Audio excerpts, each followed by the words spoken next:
out, yo.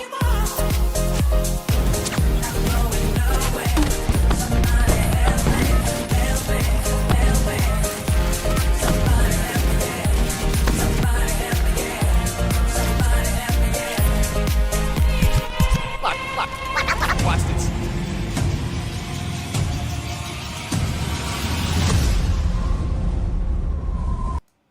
And you're live.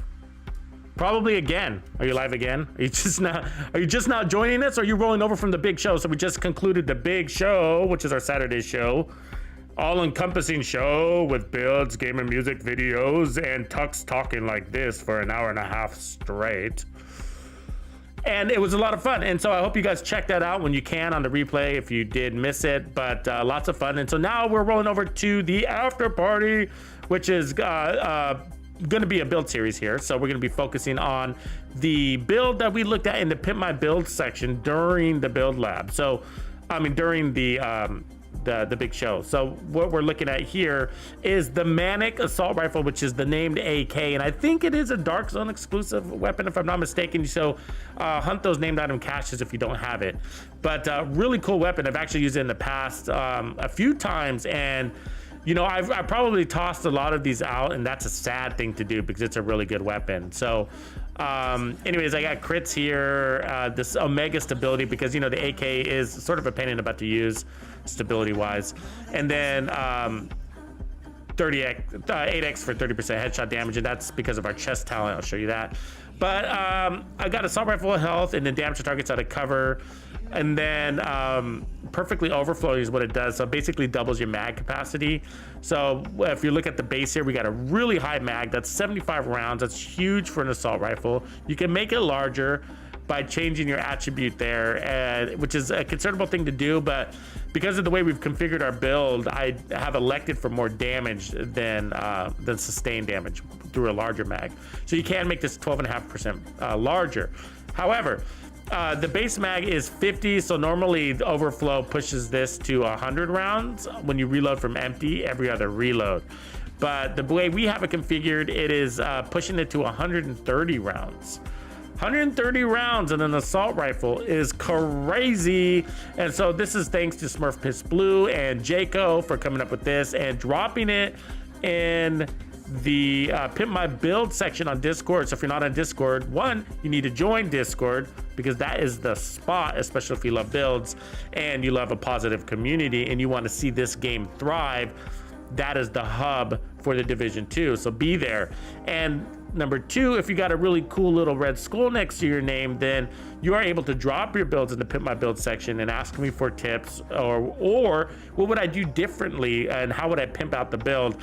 And so that's what we got going on here. It's not necessarily about right or wrong, but where would I take the build based on the concept? And so I'm looking at this differently. For one, I'm looking at this as a manic build. Okay, so I'm not really fond of a 3-piece Brazos larger magazine size on a DPS build. You know, when you're looking for more damage, there's easier ways. Just one piece Fenris, or just one piece Picara's holster for the 50% weapon damage. You know what I'm saying? So like you're losing damage by making your mag larger. And so for weapons that, even for weapons that need it, like the Lady Death that desperately needs a larger mag, it's still sort of like, well, you're still probably better off just by putting on more damage on your build because you need burst. Right, you need burst damage, and that thing has burst damage, of course, but you're intending to play out of cover, and so that's why you need to roll into your burst damage. Where this is really more of a sustained damage concept. Now, the thing is, the Lady Death is under sustained. I get that, even for a burst damage weapon, because it's got such a small mag. So I get that, but you're still sacrificing two major rolls, which are going towards skills, right? Skill haste, skill tier, just to get to that 20% mag size. So something to consider. It's not going to work for every weapon, right? So, but the reason why this is really interesting, and I like this idea, is because the Manic is already this extra large sustained damage concept for the talent on a weapon that's already got a really high base weapon damage, the highest of all assault rifles. And so why not? Right? Like, let's lean into it. Let's lean into that concept. Let's make perfectly overflowing more overflowing. So this is the perfect overflowing overflower. I guess it's basically, that's probably going to be the name of it. So anyways, we're using the 3 pieces True Patriot for the ammo capacity, and you're going to need ammo, so that's a good thing. And then we got the 30% mag size. So this mag size is not being calculated with overflow because overflow says your base magazine capacity, and that's not base, that's extended. So we're running 3 pieces there, and I just got it all critted out, right?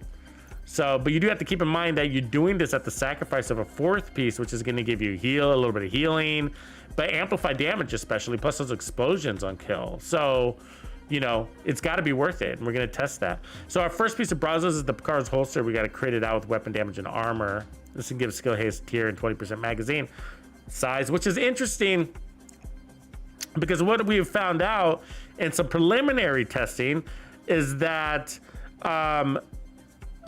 it's that magazine size is being calculated and overflowing, and it's the same thing as in True Patriot, the way it's listed. So for some reason, this is being calculated, that 20% mag size is being calculated, but for some reason, that 30% is not. So, you know, further testing is required to verify that, but just by glancing at it, that seems to be the case. We're getting 130 rounds when we reload every other reload, 130. So if there was not taking Brazos into consideration, we should only have 100 rounds. So, yeah. Bonus. Okay, so and that there alone might make the Brazos more valuable than the 3-piece True Patriot. So if something had to go, if you wanted to drop something, it might be the 3-piece True Patriot, because that 30% magazine size is not being calculated for the overflow, which makes it less valuable than the 20% here. I don't know. So something to think about. But anyways, but we're using it because we're this is a super off meta build, and we're going to see if it works and if it has any value. But definitely fun. I love experimenting with these. I like creating the fastest reload in the game, assault rifle.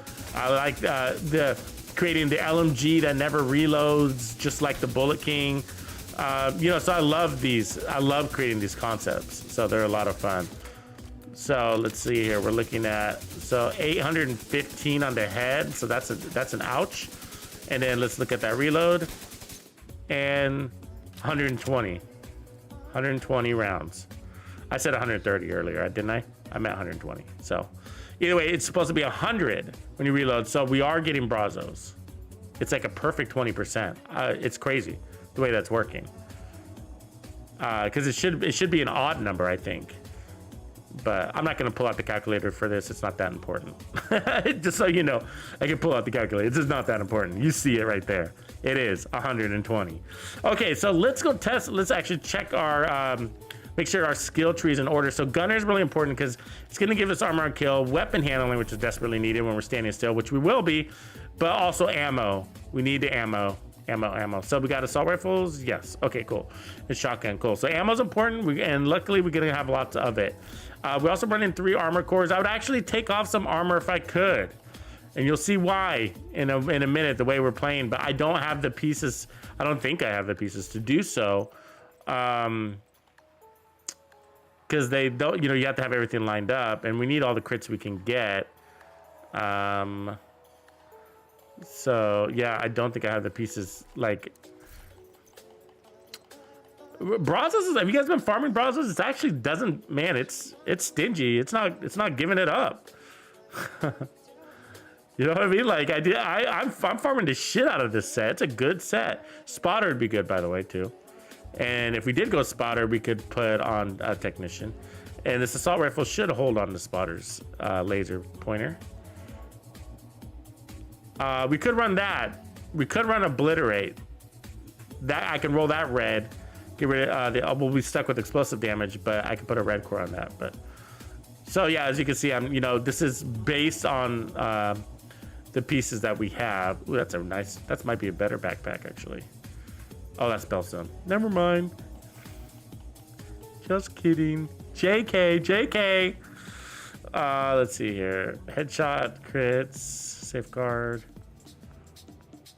Not a huge fan of safeguard outside of healer builds, like pure healer builds. Okay, Brazos. Yep, there's nothing. Okay, So let's just head on over. We're gonna test this.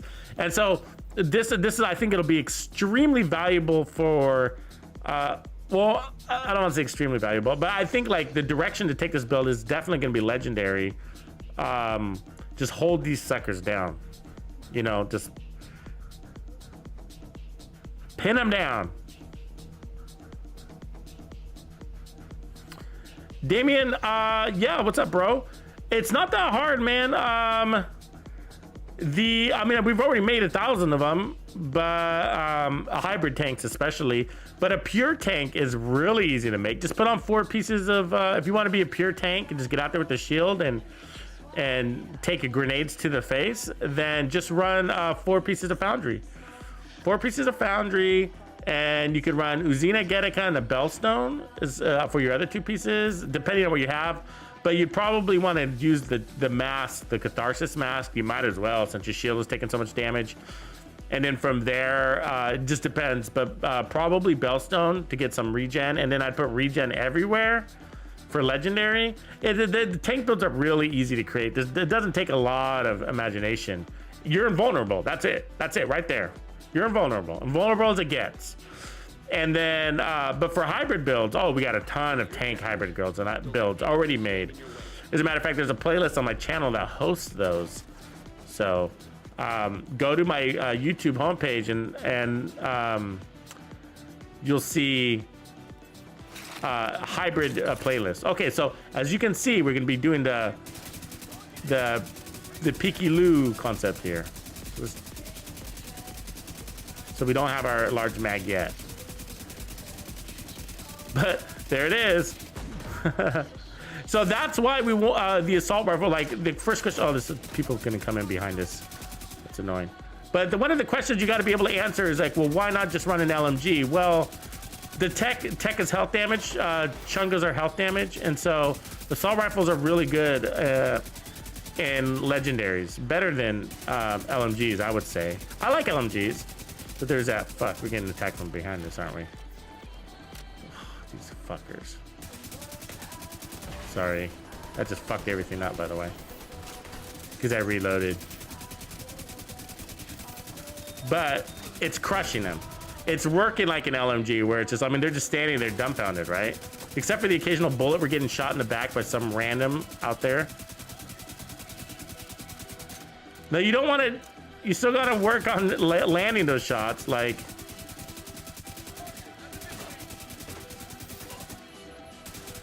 because I'm fucking, yeah, and then that tank got behind us, so we have to reset the map to fix that. Sorry, guys. I hate when that happens. It just ruins the whole game. The whole game is ruined. Wait, did that fix it? No, they're still there. Let me reset the map. Sorry.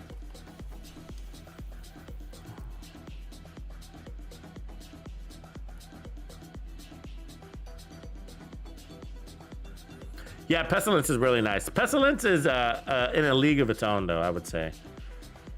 I don't like treating the Pestilence like I would treat other LMGs. It's not. You know what I mean? Like, it's just not. It's just like, it's all about the plague of the outcast, you know? So when I see somebody put crits on a Pestilence, I kind of cringe. I'm like, ugh. You got so many better crit LMGs to put there. You know, and so if you accidentally kill the enemy before you get those full stacks, and you know what I mean, it's just like it can work against you. You know, the first priority in a Pestilence build is to stack up, not kill. Stack up and then kill. And so if you got too much upfront damage, then which a crit can give you, which crits can give you, then you can kill that target before you fully stack on him. And then you're back to, technically back at square one, right? And it's gonna take you like 3 or 4 or 5 different targets to fully stack. And so what I like to do, oh shit, sorry, bad habit, I reloaded. Fuck, bad habit. Sorry, I just have a bad habit of reloading. But you don't wanna reload. And so what I like to do, the objective, and again, is waterfalls. I know what you're thinking. You're like, well, killing is the objective. It is. But what you want is oops, I don't have the shield up this whole time. You want as many waterfalls going as possible, which is why you don't want to kill that first enemy. You want to load him up and then let him tick to death while you're, and then he's gonna run away, right? He's gonna run, or maybe he stays down, it doesn't matter, but you're gonna work on another waterfall while he's dying, and so on, and then repeat that process, and then eventually you have 2 or 3 waterfalls going at the same time. And then what's happening is, what's unique about that, if you look into the details of what's actually going on, is you'll have a guy in the back of the field, you have a guy near the next spawn point, you have a guy near you, and they're all ticking to death. And so when the next spawn comes, that guy, what you're trying to do, if you're playing it strategically, is get him to die right as that next spawn is coming out. And when that happens, that means the whole next spawn starts dying as they're coming out, and it's amazing. And then you can just stop shooting. You can hang out, eat your sandwich. You know what I mean? Hang out, eat your sandwich.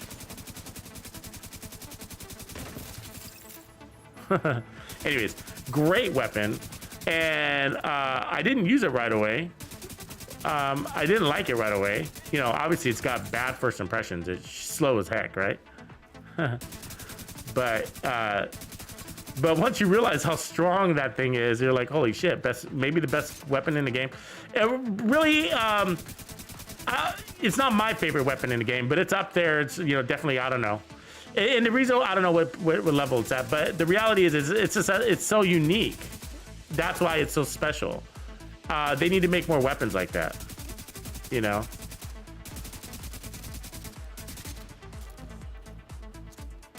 That level of uniqueness is very cool. So tons of survivability here. Tons of survivability. I think we're even, I'm looking at the ammo right now.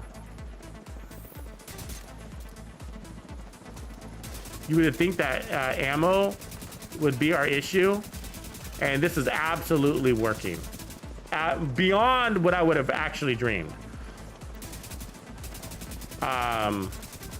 This is a great build. It's very off meta, and you might have excuses to run it a different way, and you could argue it's better, you know, just to run more damage than a larger mag, but this is playing differently. It's playing differently, so I like that. You know, is it gonna be the best group build in the game? No, but it's absolutely working. I mean, it's fucking great.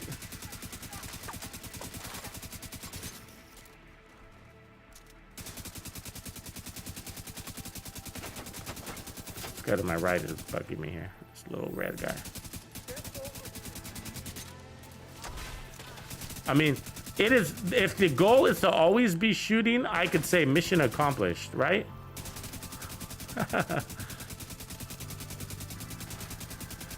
And so this is why focus is really important. It's compensating. So those are 800,000 headshots, if you're catching that.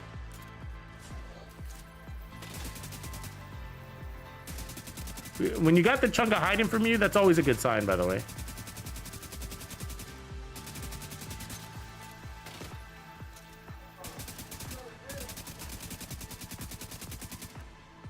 They're playing deep to try to get me to run out of ammo. If you didn't catch that. Exactly what they're doing. So I've probably put out more shots than I should have. I was just holding down that trigger just to see. But that's part of the test, is to see what kind of ammo trouble you can get into. Part of the ammo trouble is staying still, right? Like, but I think overflow replaces that ammo, doesn't it? Or not? It doesn't.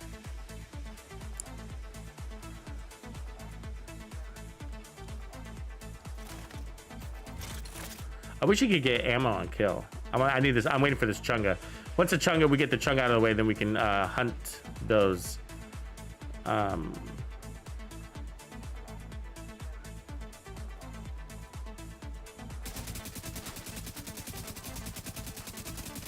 There he is. Look at that. Right as we ran out of ammo.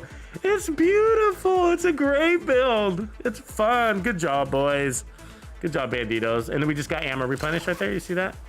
So cool. So now we can go hunt and destroy. So part of what I was saying is, like, part of the ammo's trouble is the fact that we're just not moving, right? Look at there's ammo right here. And so we were holding down one spot, and no matter what build you're running, that could there's a good chance it's going to get you into ammo issues. So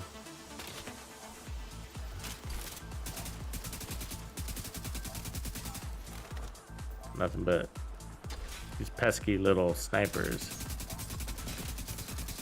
And they are pesky because they can kill you in a single shot.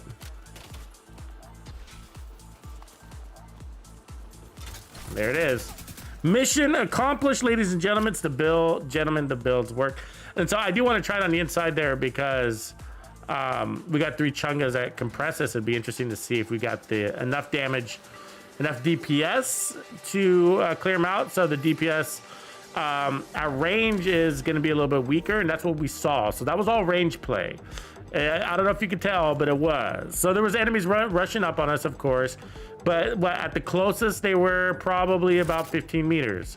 Between here and here is about 15 meters, give or take.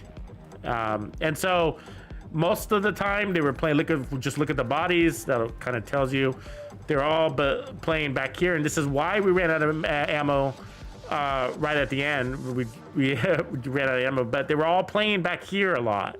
They were running back and forth this way. That's always happens when you're putting out a lot of damage. They start falling back and they start playing from here. It's really annoying.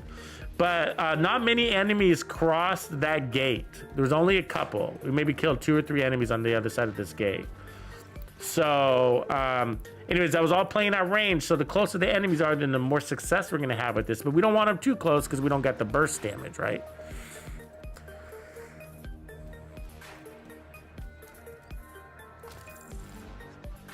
Grumpy, how did you miss the big show?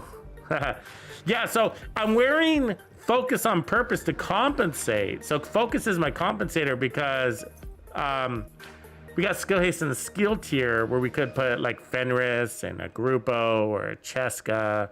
So very much, that's why I think like Glass Cannon, Obliterate, Focus. And we could try Obliterate also. I'm definitely curious to see if Obliterate is worth it. Obliterate expires pretty quickly too, so anyways, very good job with this. Definitely off meta. Okay, so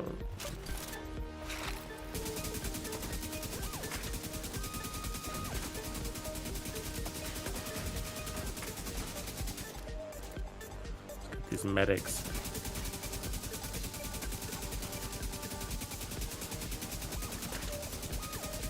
Gotta get those medics so they don't pick people up every kill. Healing station techs are also good to kill.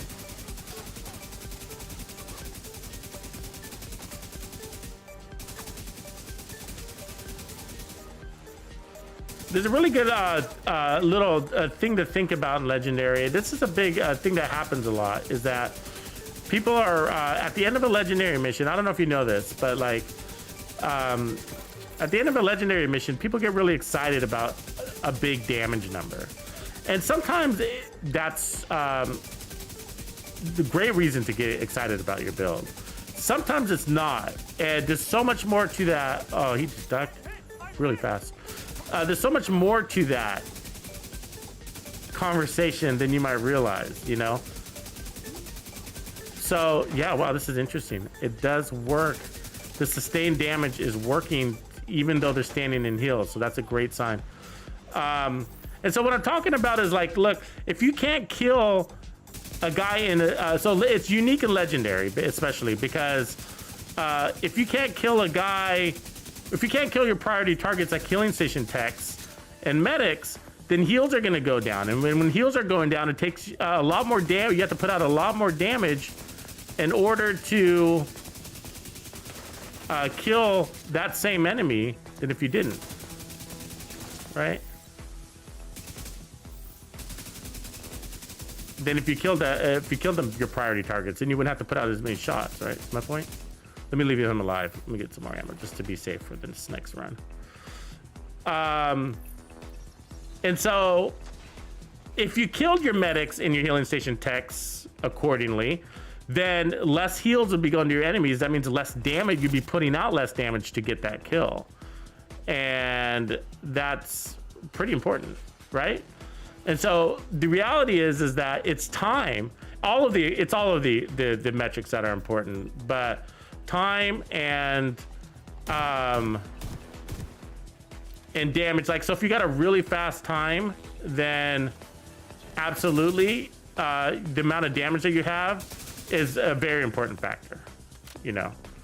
But if you got an average time or a slow time, then it's not. It's actually a bad thing. That means that you were having trouble killing the enemies while they were standing in their heals.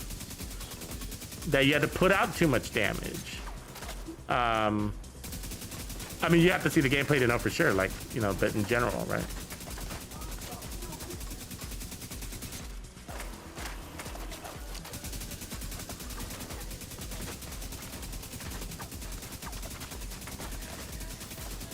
Wow. That health damage, guys, right? This is why, this is the proof point right here. Okay, because we got health damage on these guys, right?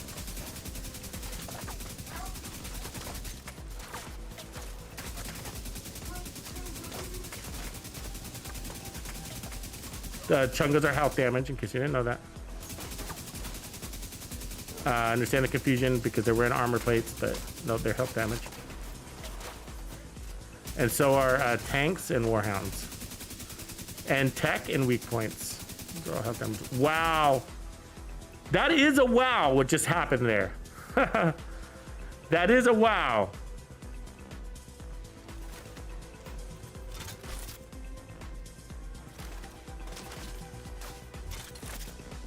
That's definitely a wow. They didn't even have a chance. They were the constant damage, the whole thing was a big wow. I mean, the fact that we cleared out all that is the healing station and medics without the medics getting anybody up, right? Those healing stations didn't heal much at all. It was just like basic healing, just like maybe a few guys, but like it wasn't much. And so that's what I'm saying. It's just like, you know, think about it this way. Like you could put on, I'm talking about that whole damage statistic at the end, right? Like you could put on the weakest build in the game because you have to shoot more and put out more damage to kill the same enemy because of your lack of burst damage. You're potentially going to inflate that damage number. So yeah, it's really, you know, I don't want to confuse you, but the point is, it's like, you got to look at it in context, right? Like, but in the biggest, I guess my point is this. Let me put it this way. Like, when it comes to damage, it's always in the context of time. Time is the only unit of measure that gives a build relevance. Time to kill, time to heal, and time to clear content. So when you're looking at the stats at the end of your gameplay mission, you need to look at it in context of the time it took. Oh, what is such a good luck that we just got that weapon. It's a great time to compare it. So if it took you like a half hour, and I'm full. Let me delete that.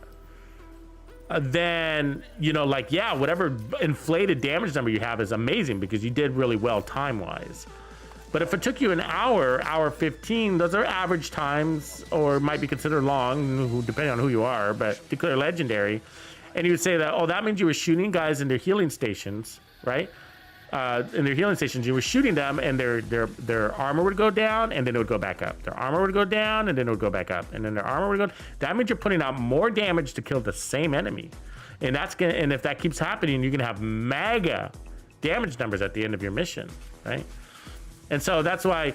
But so, which also means that it's gonna take you longer to complete a mission.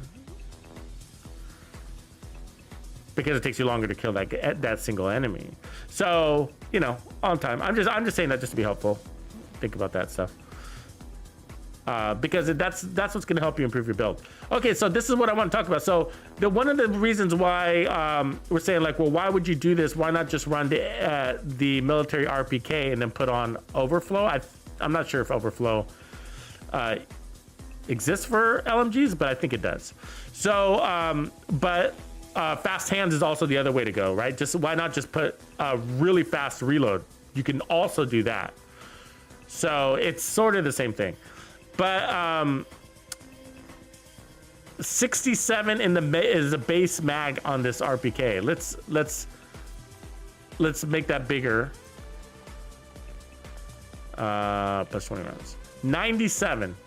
Well, okay, sorry. That's That's not true because we're running the Brazos and the two-piece, the Brazos and the three-piece True Patriot. Sorry, blah, blah, blah, blah. And so it's there, but I mean without overflow, right? That's 100 rounds without even overflow. That's huge. Like, so you can put a damage talent on that. But what's the difference is that you can put if you the attribute, like you can roll health there, okay? Instead of reload speed, you can roll health there, but it's only going to be like 9.5% health, where this is potentially 21% health, which mine's not maxed. But so that health damage, as you can see on those chungas, was really nice to have. Assault in legendary, an assault rifle is sort of nicer to run than an LMG. Now the LMG does give you 2% more potential damage to targets out of cover, so there's that. I do like LMGs. I love LMGs, so don't. I actually really like LMGs. It's as of like season 8, right? Like before season 8, like I hated LMGs besides the Pestilence. So, but I really chose to, I tested them all out and learned to love them, especially the RPK. I love the RPK. I got lots of good ones, so I'm gonna trash this one, but that's what I'm saying. So you have to ask yourself that question and be like, well, why wouldn't I just run the RPK, right? Now, I don't have the damage, loaded on my skill tree, so it's not showing here, but the RPK and the AK, which is what I'm running, the manic is the AK, their base weapon damage is really close to the same. It's basically the same, if I remember right. So, but look at the RPM on the RPK. It is greater, you know, it is greater. But one of the downsides is, let me just put it on my second weapon, actually. Let me show you why. One of the downsides of it is this, okay? So here's the RPK. That's the manic. What just happened? Can anybody see? Well, let me try it again. Okay, there's the RPK. Oops, all of a sudden I have the manic in hand. What just happened? Well, let me tell you what happened is that the RPK, you can't equip with the shield, so you can't do the shield corner glitch, which is very, very, very, very, very helpful, and and legendary. So what ends up happening? Okay, so here it is, guys. So what ends up happening is that if you use the RPK, you're gonna have to shoot like this, okay? And there's no way the enemy, you guys know this, the enemy's just gonna let you hang out here all day and dispense 150 rounds. No way, right? They end up shooting back at you. And what happens when you get shot back at? You end up getting suppressed. What happens when you get suppressed? You have time to reload, right? You have time to reload. So the only time that you can run an LMG in a legendary scenario, like successfully and continue to fire without letting go of your trigger like what we did. We literally never let go of our trigger. That trigger was always being pressed the entire effing time, guys. It was. You saw it. You saw it. So the only time that can happen is it doesn't matter where I move or what distance. There's nothing but me here to shoot at. They're always going to shoot me. There's nobody sharing aggro. Doesn't matter where I move or what angle. There isn't a corner glitch, right? There's no such thing as a corner glitch on an LMG. So what I'm trying to tell you is that the only time that it works is with a group play scenario where you're so far back that the enemies don't shoot at you because they're shooting at all your friends. So that you can get that to work. It's not perfect. They're still gonna shoot at you. If you're doing what you're supposed to be doing, which is putting out a shit ton of damage, they will look at you and they will shoot at you. Even if there's a tank out there. They're gonna be like, somebody throw a grenade at that guy in the back. And that's gonna be me.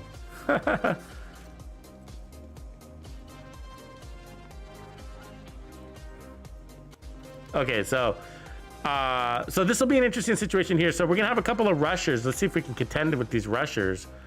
Normally I would put out a turret out there actually, so I'm just not gonna do it just as a test, okay?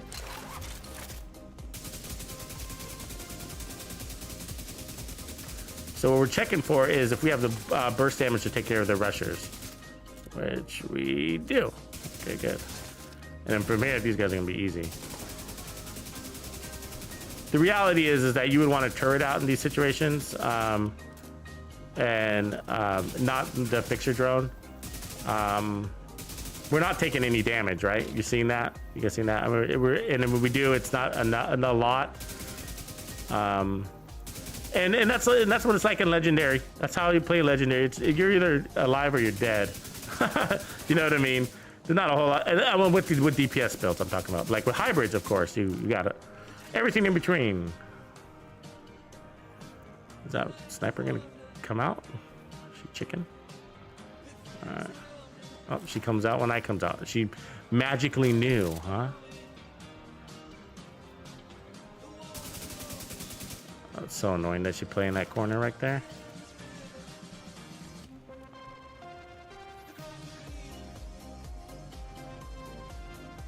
Blue Jedi, thanks for subbing. Rika, what's up? Doing good.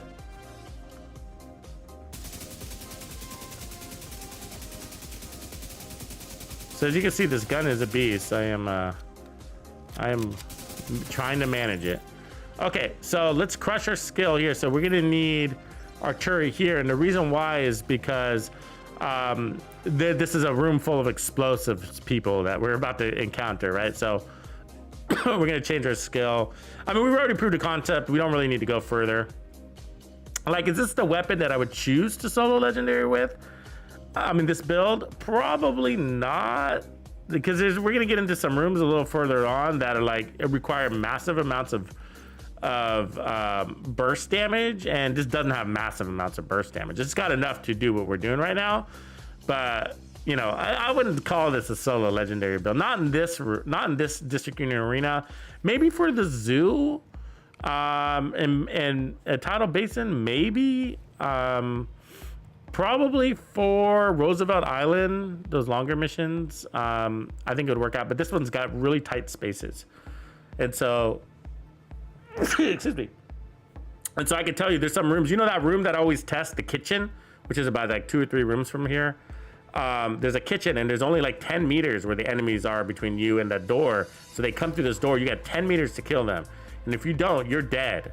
You will get overrun. They'll trample you to death. They basically trample you to death. And so you know, that's the ultimate room for damage, to make sure that you have the burst damage. And so this build will not make that. So what'll end up happening is I'll have to fight inside, and then we're gonna get hit with grenades, and it'd be a pain in the butt. We're gonna actually I can fight it from the doorway now that I think about it. So there's tricks. But anyways, my point is, like, it wouldn't be my first choice for solo legendary builds, but this is just a proof of concept, and it's fun. I do like doing it for the challenge of things, though.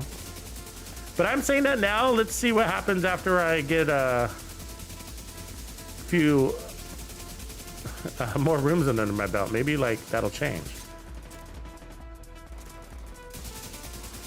Got to take out that gold grenadier. Not sure if we busted his backpack yet. Oh, don't you run. Oh, God, we got it. They're rushing us. It's because our turret went down. Do you see that? That's exactly what happened. And we're dead. Yeah, we got overrun. So there be the problem. It's Molly, what's up? Also, you know, maybe I wasn't focused enough there too. There's probably a few extra shots I missed, but either way, you could definitely work that. That room shouldn't. You shouldn't have to die in that room. Is my point. You shouldn't have to die in that room. Okay, so let's try changing up the chest talent. I mean, I liked it. I actually don't think I would change a thing in all reality. I mean, I think like it's good. You're good to go. I think we proved the concept, but I would like to see with glass cannon personally. Like, imagine glass cannon on that.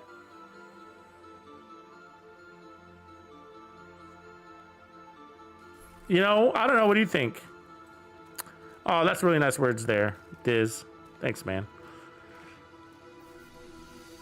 But there's also obliterate. I know a lot of you guys don't like glass cannon, but I just think like, look, we're hiding behind a shield that's hiding behind a wall all the time. We're rarely taking damage. Why not run glass cannon? You know what I mean? And the only reason why not is because, well, focus gives you more damage, but glass cannon gives you more burst damage. So if we are lacking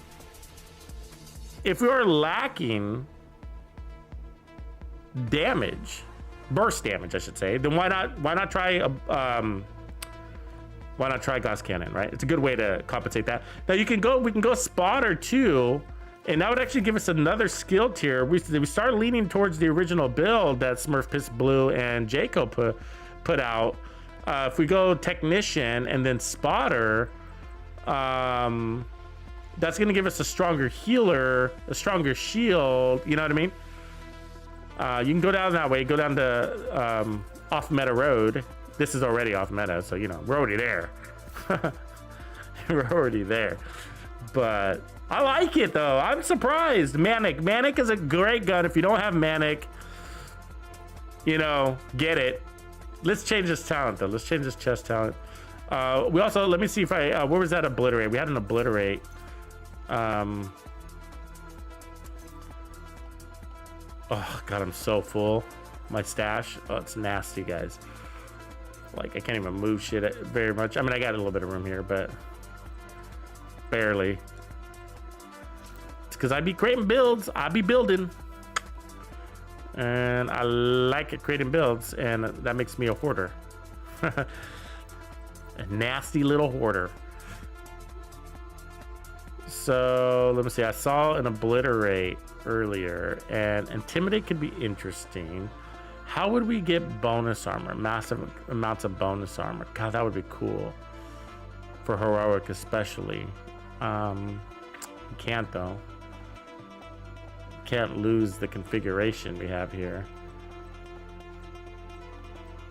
We were looking for, we had a Brazos chest that might possibly allow me to add more red. Now, we're wearing way too much armor, guys. Way too much armor. You know what I mean? Like, I would make this absolutely all red.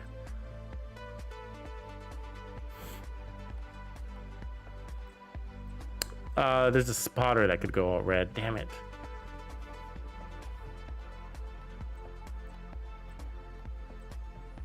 There's the Brazos that can go all red.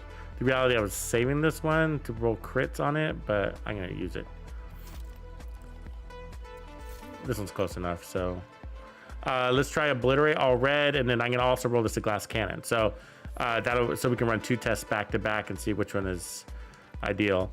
And remember, you're not taking any damage. So in heroic content, it would be a little bit different because like if you're using this for control points, you got enemies coming from every which way. So, you know, that's different. That's different. So there's glass. And then we do have max crit, so that's why obliterate's an option. And so I'm going to take obliterate. Explosive resistance isn't bad for legendary. There's an occasional explosion that sneaks its way in, especially those drones. So, but this will allow me to drop that armor, and more weapon damage cores means more burst damage. It's not amplified damage or anything like that, but it's headed in the right direction. And then I'm still going to keep the 8x scope because that is 30% damage. So, and we're still doing scoping in, but you could also run this 3.4x, this red dot scope here. Okay, so this gives you the same effect, the corner glitch with the shield. So, and if you don't know what a corner glitch is, it's basically it gives you an angle, a right hand side improved view, so that you can stick your weapon out and kill all the enemies without them having an angle to shoot you. And so it only works with the shield, which is why we're running the shield. And so you could do that, but I'm going to go ahead and stick with the difference is that you got to click in, click out, click in, click out, you know, zoom in, zoom out, zoom in, zoom out, which is its strength is that it gives you the variable zoom. But since we're always going to be doing it, it will just become a nuisance to have to click in, click out. And plus the 30% headshot damage is a good thing, right? So I'd rather have that. So anyways, that's that. And then we are using the enduring skin, if you're wondering what that is. And then let's see, where are we crits wise? 43, so we can add some chance here.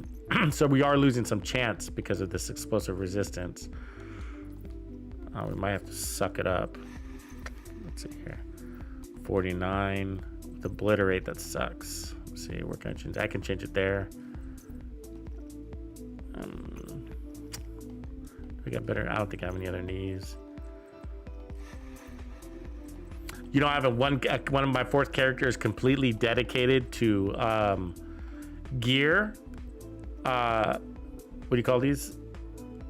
Gear sets. Completely dedicated to gear sets. My fourth character, and that character is full and overflowing. So I have gear sets on all of my characters because we have so many gear sets in the game. And I have gear sets with crits on them. I have gear sets with status effects on them. I got gear sets with armor regen on them, right? Like, you need the variations to create different builds. And so they take up massive amounts of space. Yuck.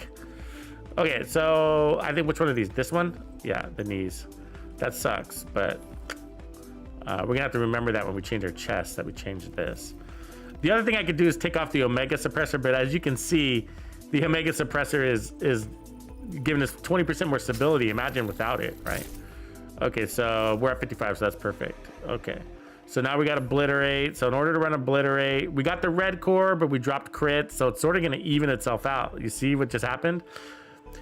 And the problem isn't the concept of the change. The problem is that we're missing a stat there. That stat is hurting us. You got to think about that when you swap pieces, right?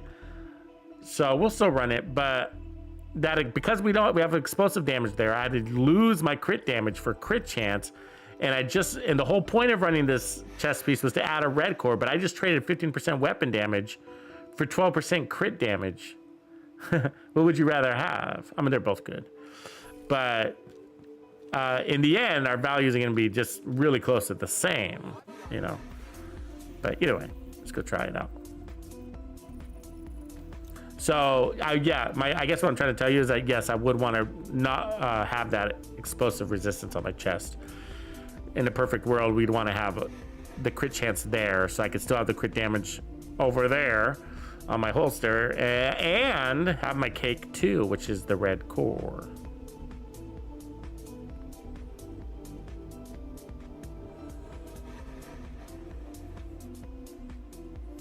Oh, really? You do Geisha? You do level 30 exotic chest farming? Look at you. How fun or boring is that? Depending on how it's going. Is it fun or boring for you? Yeah, it's just not that important for me. Like, fuck, man. I can't believe you're doing that. Don't let anything stand in your way. That's the grind, huh? Why not just create a second character and then use all its resources? Crush it. Use all its resources, you know, kind of thing. Okay. So now we got obliterate with the red core, but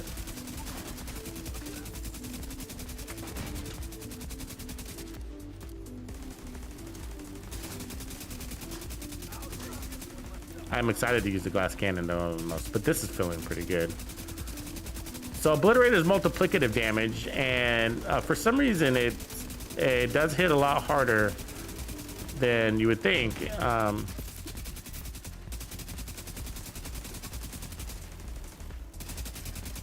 And there's some debate in the community about whether it's hitting as hard as it's supposed to be, or if the calculations aren't happening as intended.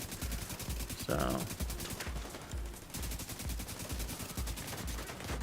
he just healed that thing in one hit. Did you see that?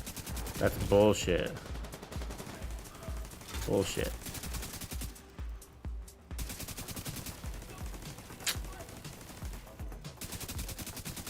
See, you see why focus makes sense? Because you're always in scope anyways, right? Health damage right there, right? Let's get this.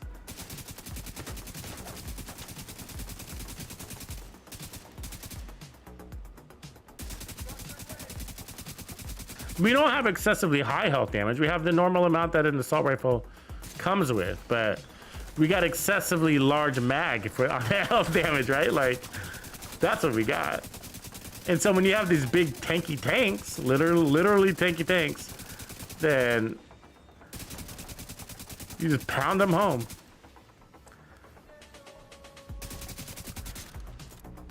I'm trying. It's gonna be really hard to tell a difference here with obliterate, but I'm just demonstrating obliterate for you guys, just to show you that it can work. I do recommend this build. I'm not sure I'd recommend it with any weapon though, but we could try other weapons. Anybody got any good ideas for other weapons that would make sense for this? What about the largest LMG in the game? I would roll with that concept. Which LMG would we use? What about a Pestilence? Does it make sense to use a Pestilence with this?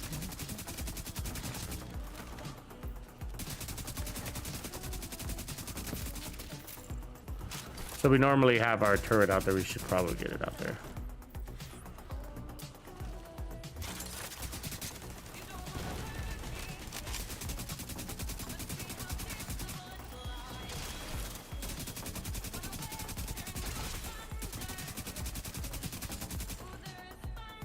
See, the reason why I don't like Obliterate is it times out so fast, though.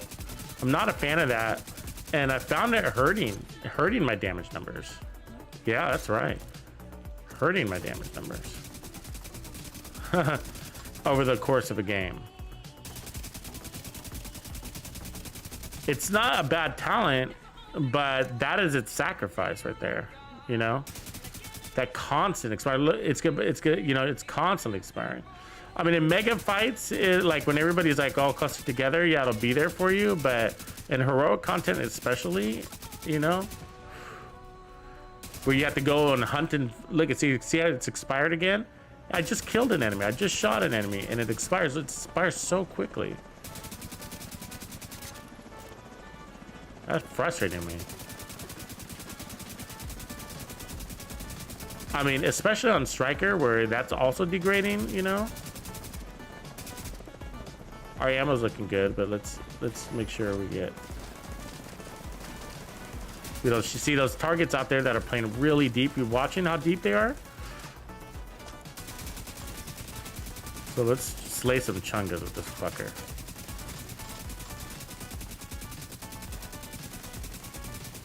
Try not to shoot his arms too much.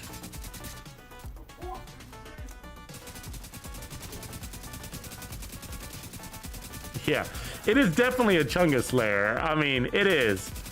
It is a chunga slayer.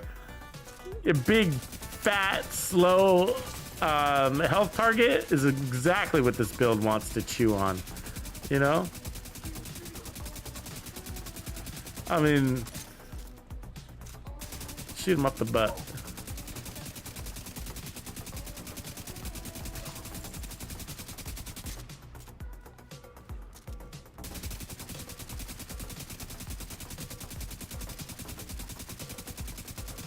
Be a fun build to actually run as an LMG support build for on a team format too. The problem is that you really have to consider, be like, oh wow, but my team would probably really like that True Patriot buff.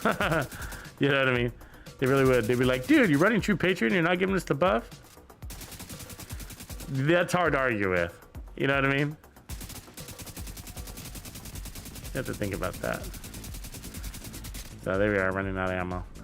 So about the same though. I mean, we ran out of the ammo on the other one right as we killed the chungas, and we were down to our last couple of targets. But again, a lot of that is a factor of just we're not moving, you know. Ooh, look at this guy getting fancy. You're fancy.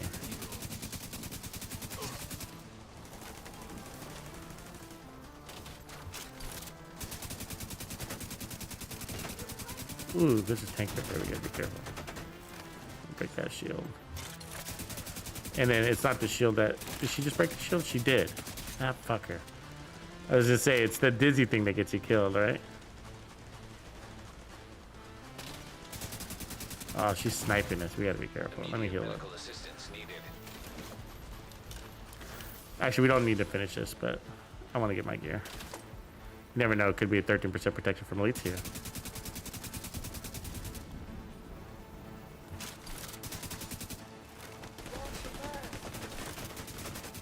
That's it.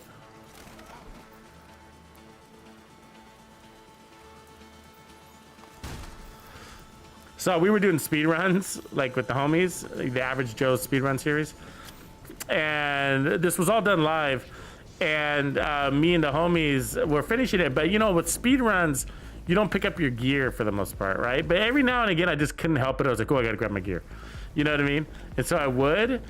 And then we were all hanging out here at the entrance. It's about ready. We were testing different builds. Like, can you speedrun with Striker? We were showing people that you can, that you didn't have to use just negotiators like a lot of speedrunners do.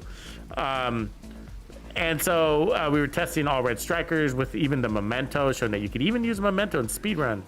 Yep, you can. And so that's how good the Memento is. And so, but we were standing there looking at just some of the random gear that I had picked up, and one of them was a 13% protection from elites, and I was like, holy shit. Imagine if I hadn't picked up some of that gear, I would have been, well, we're walking by 13% protection from elites.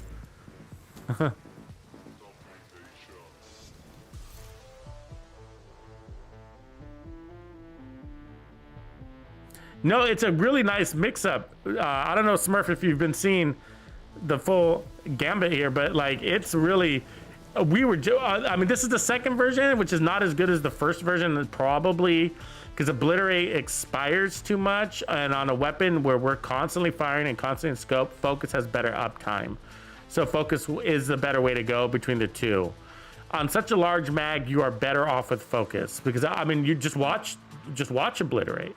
Watch it constantly expire and me having to restack it up. It's annoying. It's really annoying.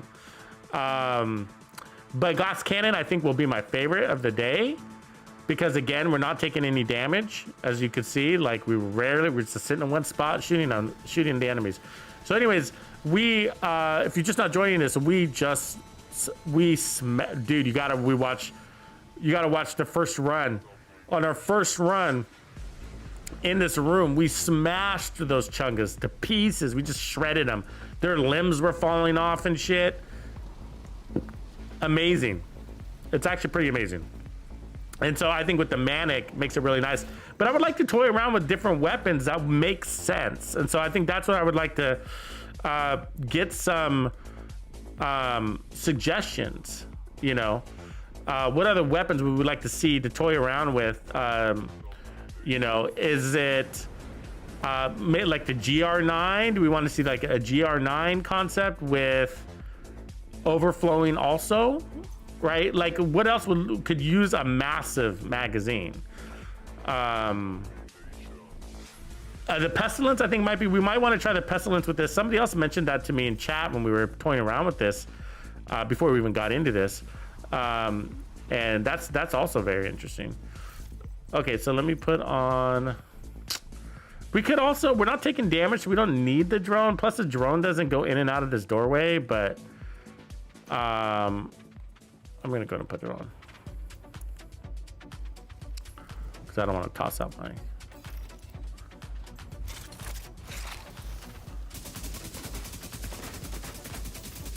I'm looking for is that barrel. There it is.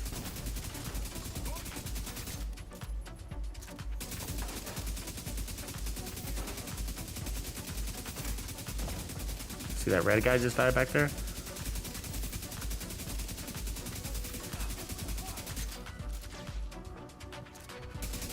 So you don't have a lot of burst damage, but you have the sustained damage. Are you catching this? You got the sustained damage to shoot guys while they're in their heals and kill them. Can't believe that guy just ran away so fast. That's bullshit.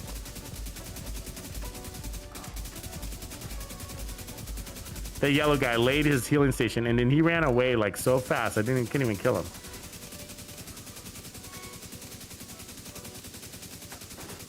We gotta get this medic here. You can't help but run to me. Because it's good ammo just for good measure. So Obliterate staying up there a lot because, you know, close quarter combat and tight room, they don't have, there's not a lot of spread between damage from one enemy to the next, but it still, you know, expires overall, and it's kind of frustrating me. So I think Glass Cannon Focus is the way to go here,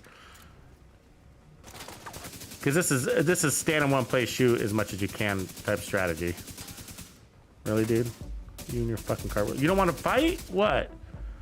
You're a legendary NPC that loves to be a Terminator. Be your Terminator. Look, what? That gold just... I don't get it. Put down another healing station.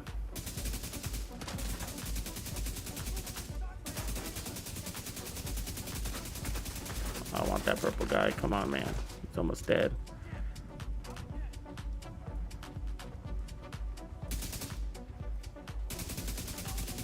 There he goes.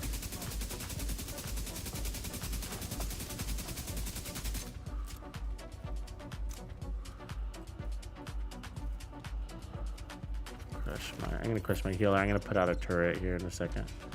I don't know if it's a good choice, but I probably shouldn't change anything from the last run, but I want to use it as a decoy for the chungas when they come, but I'll just leave it. Keep it consistent.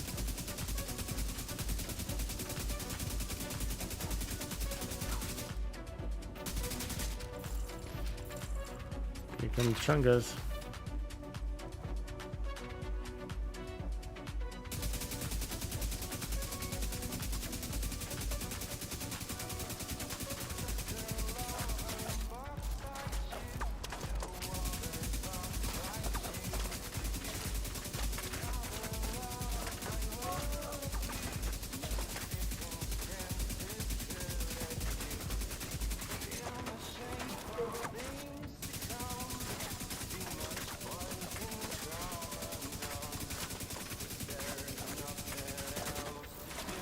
Oh, he just fucking healed. God damn it.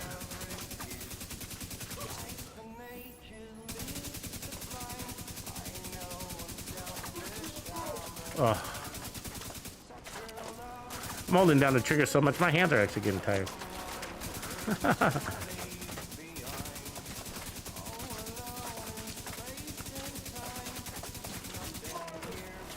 So it's not going as well, but it's mostly because that healing station was dropped in a very inconvenient place. We need to kill that healing tech.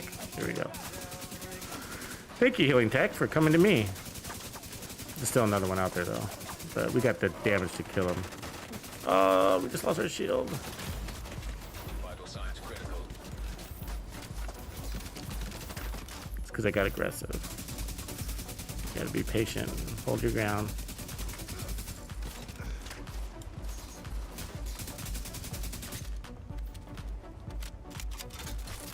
Alright, let's do this. Oh, it's this guy we gotta kill. Oh, he's almost dead though. Alright, there's a chungus. It's just that little yellow guy or purple guy.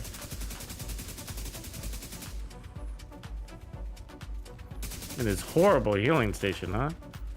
Oh, there's two guys.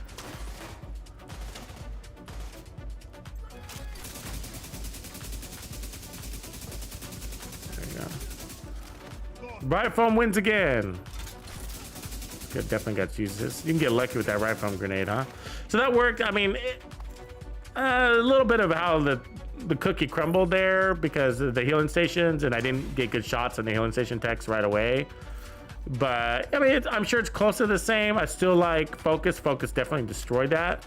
I think a lot better than what you saw there. We pulled it off, but we also could have easily got overrun. So it worked. That sustained damage worked. That's true. So let's try the next version, which is going to be we're gonna try glass cannon, which I will be a big fan of. I'm sure of it.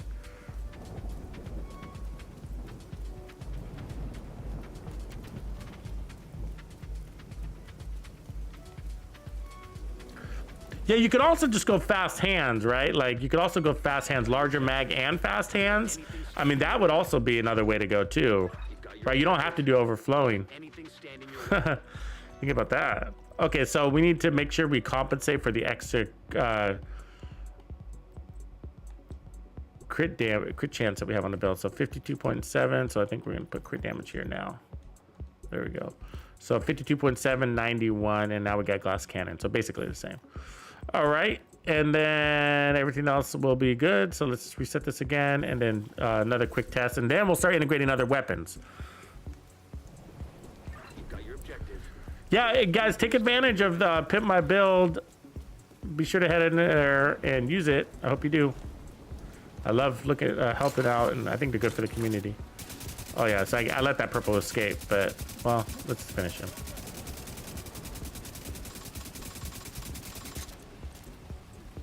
Stop the tank. There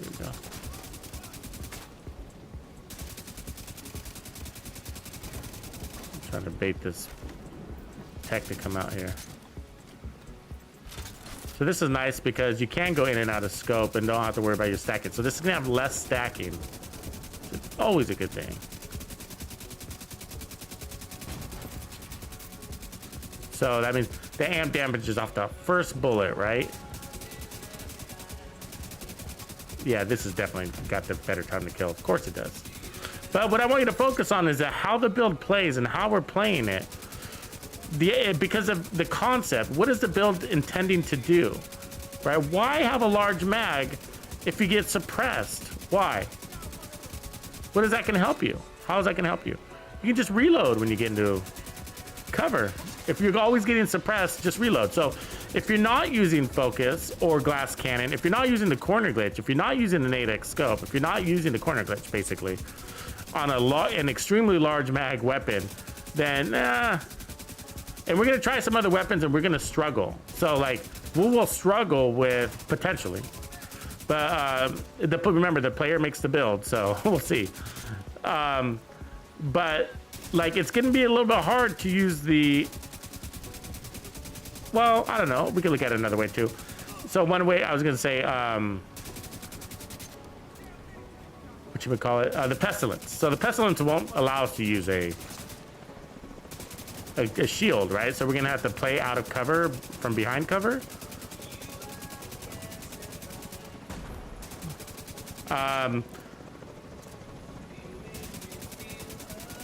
So which means we might be suppressed a lot, but the good news is the difference, I guess, is on that weapon is I can still justify the large mag because it's got such a large, or I'm sorry, such a slow reload time. It's sort of like, yeah, it's still helpful to not have to reload even when you get suppressed because that reload time sucks. Where are these guys? I'm hoping there's nobody on my left flank because I think there is. Yep, there is. God damn it, I didn't see her. And we're gonna die. God damn it. Yeah. Getting hit with explosives in the back while that fucking shotgun. And she was a little red girl too.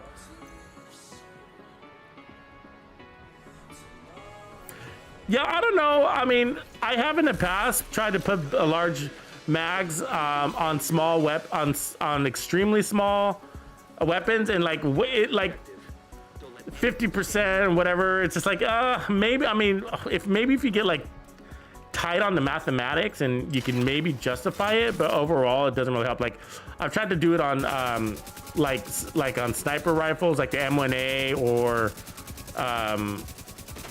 pistols that only have 7 rounds, which is basically like the M1A. And when I meant the White Death when I said M1A. But I've used it on, I have put larger mags on some of these 6 round, 7 round, 8 round, like shotguns. Actually, I've tried on shotguns too, and it wasn't enough to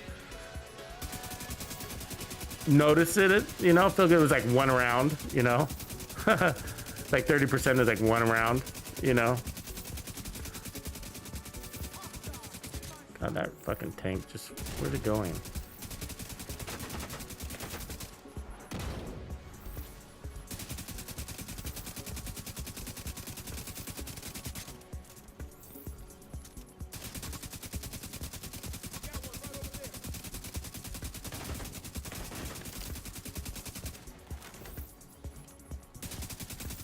You just one touch heal that tank. I hate when they do that, so I'm trying to kill that tank as fast as possible. They touch the tank with their pinky and it's like healed all the way. It's like, not fair. Come on. Gotta work on it.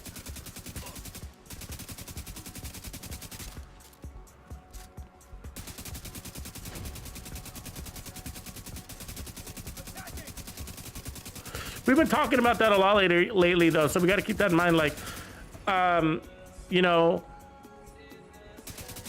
we're talking about like what makes a good build, right? Does a build make the player, or does the player make the build?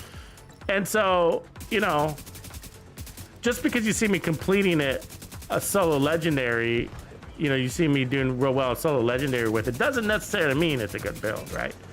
Like I can make any build look good in here by doing what we're doing, but it's the details in which I'm paying attention to, right? Like that's where I'm like, oh wow, this is actually a pretty good build. I'm not saying it's meta or anything like that, but it's actually pretty interesting, pretty fun. It's not gonna, you know, replace my four-piece Umbra initiative. You know what I mean? It's not going to replace my game over build or anything like that, but it's interesting, you know? It's an interesting change up, and it does what we were set out to do, which is shoot all the time, slay some chungas, you know, whatever. Play like an LMG, basically. The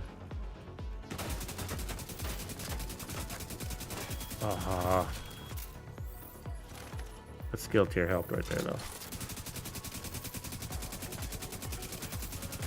I mean, the reality. Let's say I just accidentally reload. My bad. Stop doing that. There we go. I think we got all these drone operators.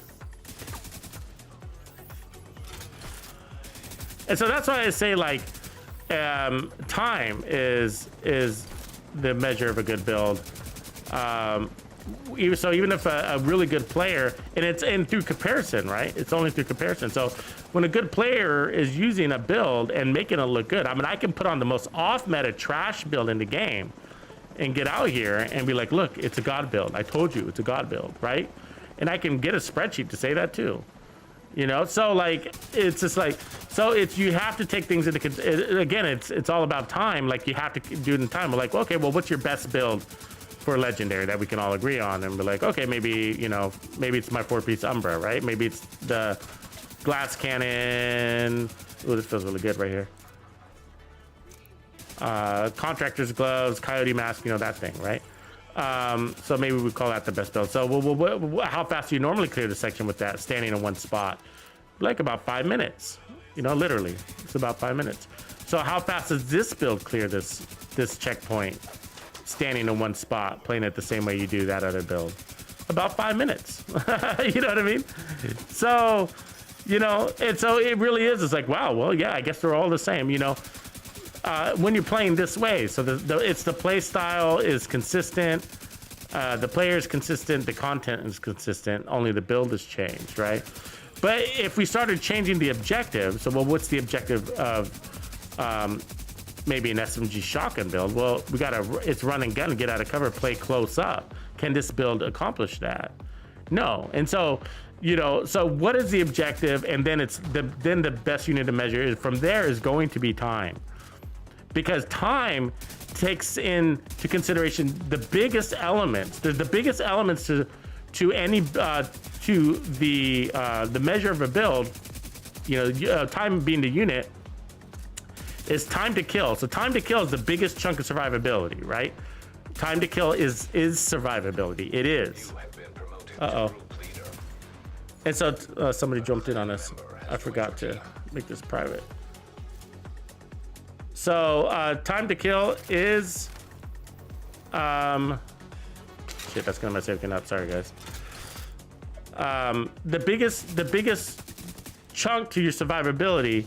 So the second part is the other, well, actually the even bigger chunk is actually going to be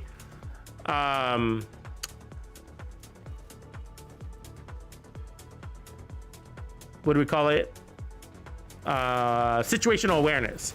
So having really good situational awareness is the number one thing that creates survivability in a build, or survivability. So if you take the human part out of it, which is situational awareness, then what you have left is time to kill and then time to heal. Very important, both of those. But time to kill is the most important, and then time to heal.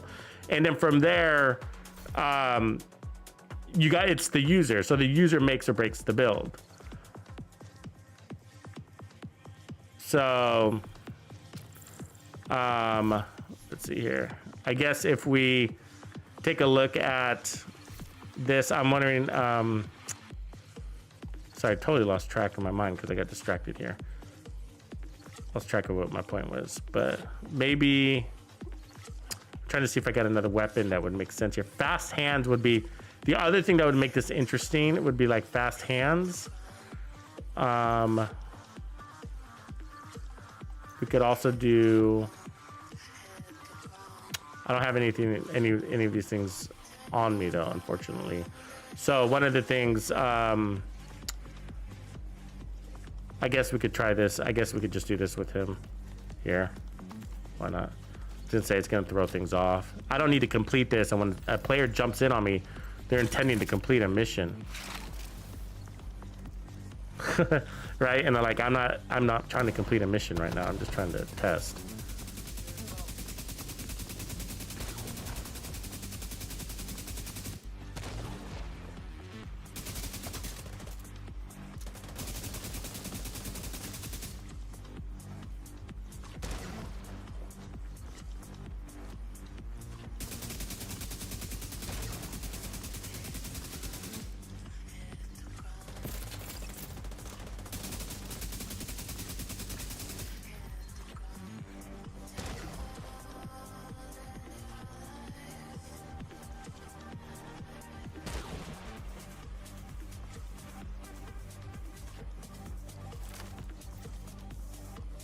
So let's see here. Might as well pick up my experiment. Those enemies are hiding in the background.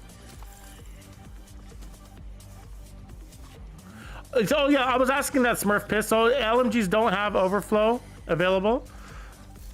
That sucks. So, but fast hands, we could try the good times, right? I think that fast hands, like in combination with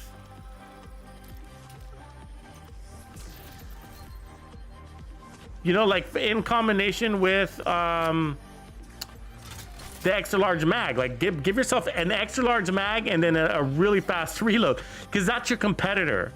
You know what I mean? Your competitor is fast hands, right? Because fast hands basically makes the reload so fast that your mag size no longer becomes an issue. However, it only works. Well, I guess it's sort of the same, but it's based on crit. So if you're not running a crit build, then obviously that becomes unusable because you got to have crits. But most of our builds are crits. On builds where reloads matter, it's usually a crit build, right?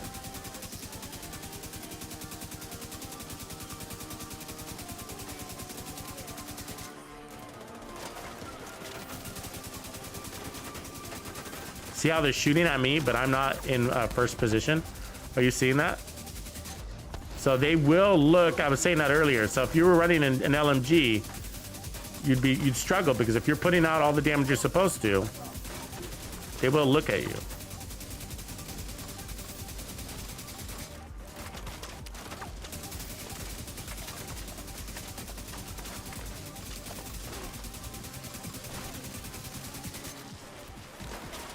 They're coming for me.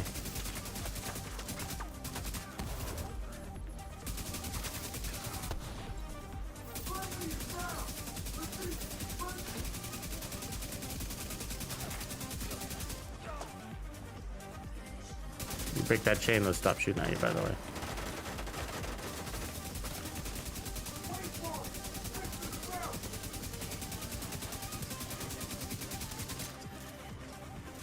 You need to be broken in a better spot, though.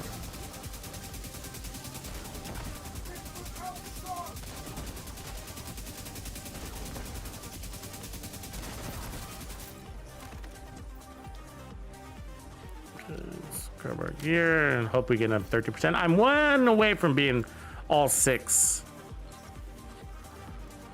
Yeah, you can't use LMGs with the shield, so that's the downside, but it would be interesting to see if, I mean, the other test we could try it with, we could get rid of overflow and try it with fast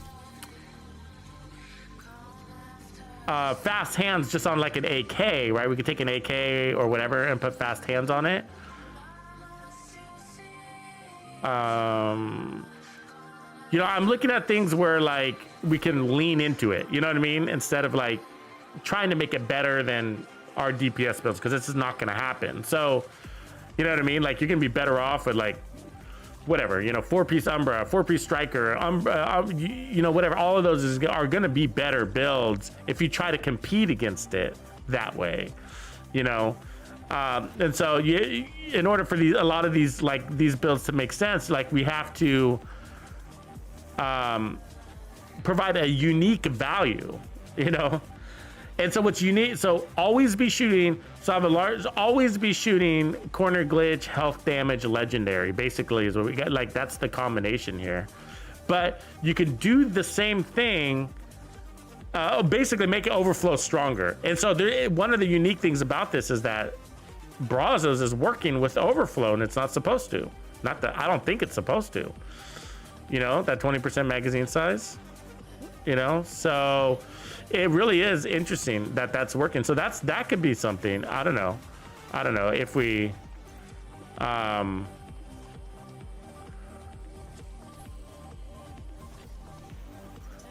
But, you know, now that I got another player, I can't just leave and go look at a different build. Let me tell them to be right back.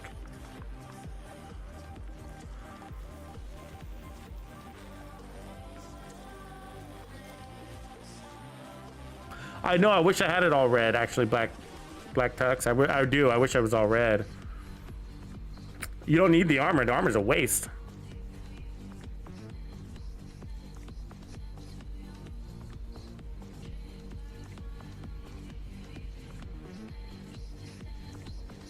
Yeah, we broke it.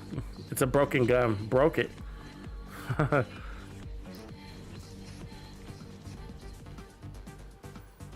Ooh, Diz, you're up to 4. Look at you. Somebody posted in Discord the other day. Let me see if I have some of these guns. Fast hands, we could try this military. Oh, God, I'm so full. Somebody posted that they found one in challenging. Can you believe that? They got a 13% in challenging mode. That was crazy. I'm not sure where, but all the same. Okay, so anyways, I need to make room. So let's grab some different guns. So I got the fast hands. We could try that, and the good times could be interesting. It's slow and it's an LMG, so we could get big there. We could try it with in team play. You might be able to get away with it. So let's try those two things, and then let's set LMGs on gunner real quick. So take away shotguns, and then but the downside of any.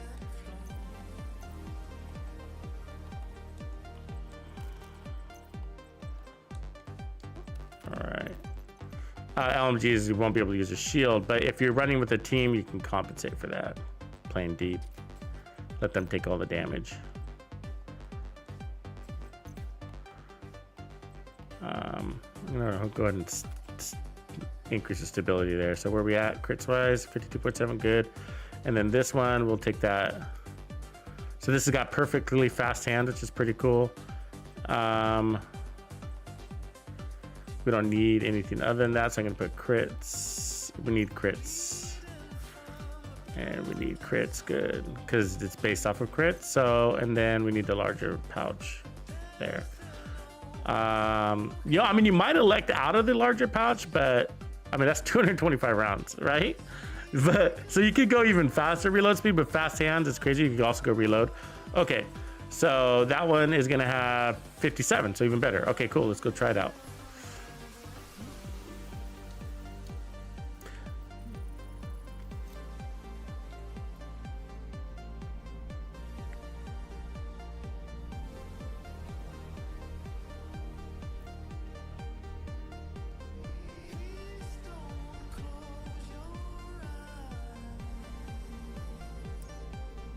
Strain could be interesting. Good point, actually.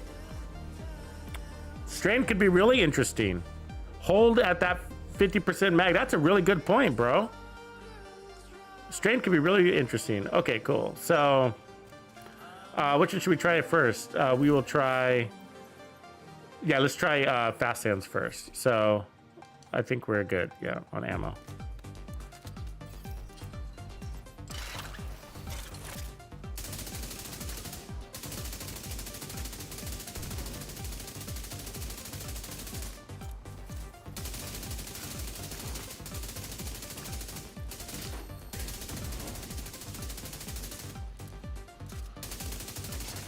So it meets the same objective, right? Basically, watch the reloads. It's the more I crit, the faster my reload. So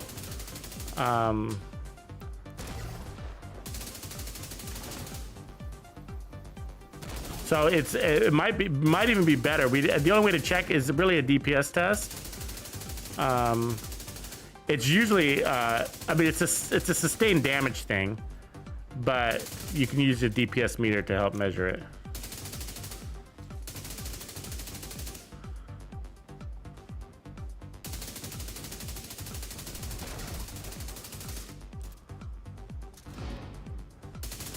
There you go.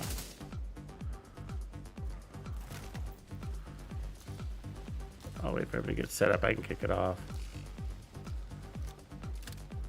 Yeah, I'll kick it off.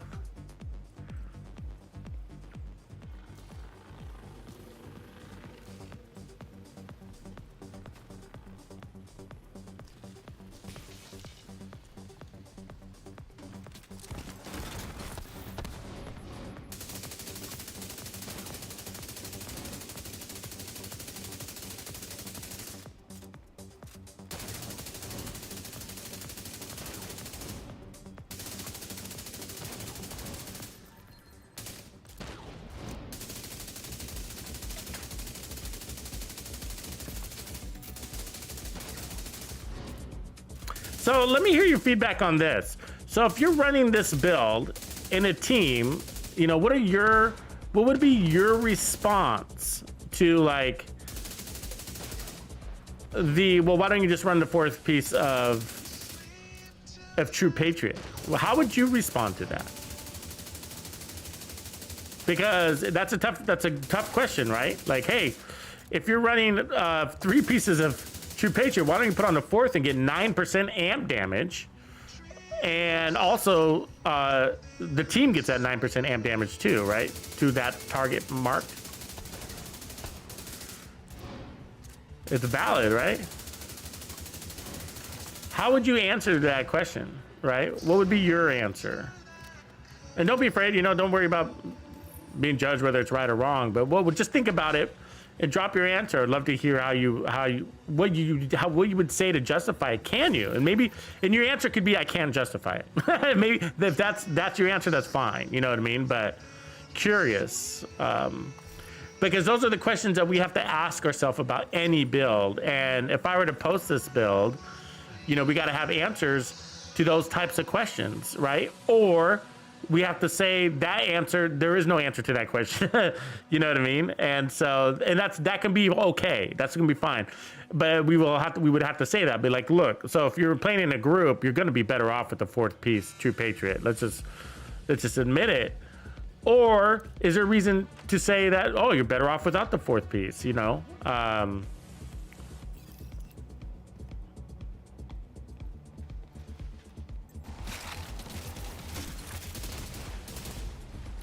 Now, for me, I can tell you, like, it's different. Like, our purpose for setting up this build was to create a weapon that basically never stops firing, and we've accomplished that, and it works. And so I'm not talking about saying it doesn't work. It absolutely works. But is the fourth piece, when it comes to a heads-up build, the build that you would probably compare it to would be the first one that would probably come to mind would be the fourth piece True Patriot. Put on that fourth piece. Put on that True Patriot backpack, right? Or something. And if that be the case, then you're gonna get rid of your second piece of Brazos too. You know?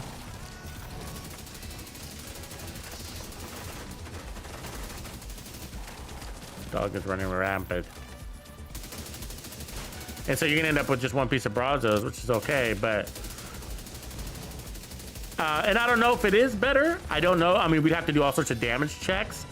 But the reality is, in a team situation, it'd be pretty hard to beat 9% amp damage to all your teammates, right? That's what True Patriots does.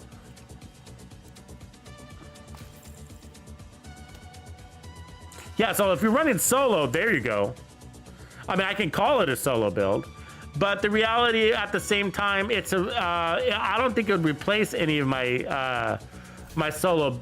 I wouldn't run this as like my go-to solo build. It's like, you know what I mean? Because I know there's other builds that can do exactly what we're doing and just as good, if not better.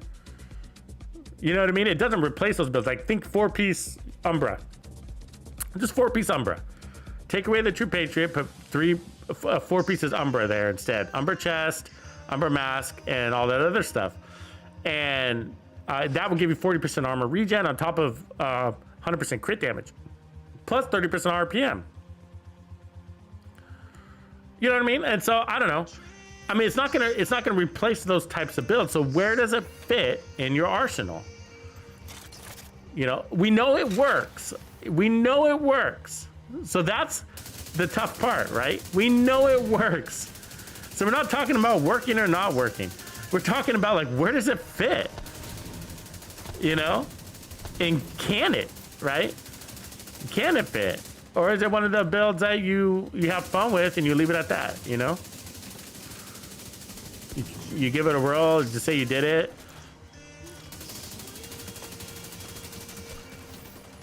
I didn't see my Pestilence. I think it might be on my other character, but there could be an excuse to run Pestilence with this, right?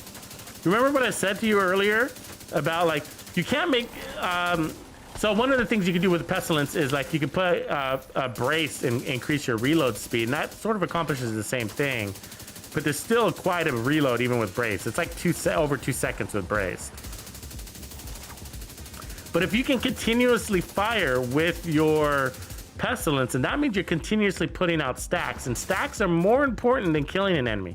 Now the enemy's got to die eventually or the waterfall doesn't spread, but getting as many stacks out as possible is really important, and not reloading is gonna allow you to put 2.5 seconds more worth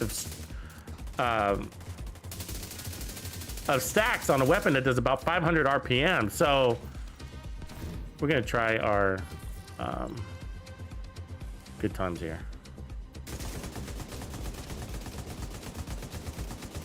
225 rounds, right? This might get us a kill though.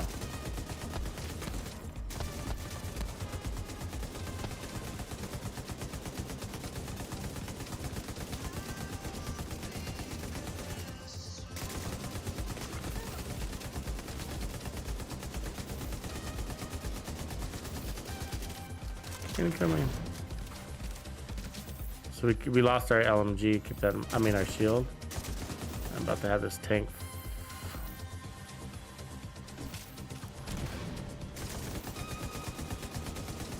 I'm blind. You see what I'm saying? See the difference between the assault rifle? Luckily that tank pressed back, but. So that's the problem with the assault rifle, I mean with the LMGs, is that you get suppressed, right? And if you're suppressed, then you can reload. You see that? You watching this? So then, I mean, so that's the test with the LMGs. If you get suppressed, then you can reload. And so you have plenty of time to reload because you're going into cover, right? So this has fast hands. So we got fast reloads, and a larger mag is gonna make that reload even faster. Watch it reload right there. See that?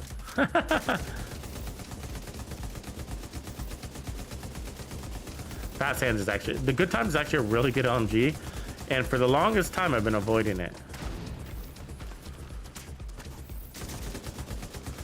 But this fight I usually get done in like less than 30 seconds right here, just so you know. I usually kill them right when they come out of that door, and so, you know, this last wave. So this is a new experience for me.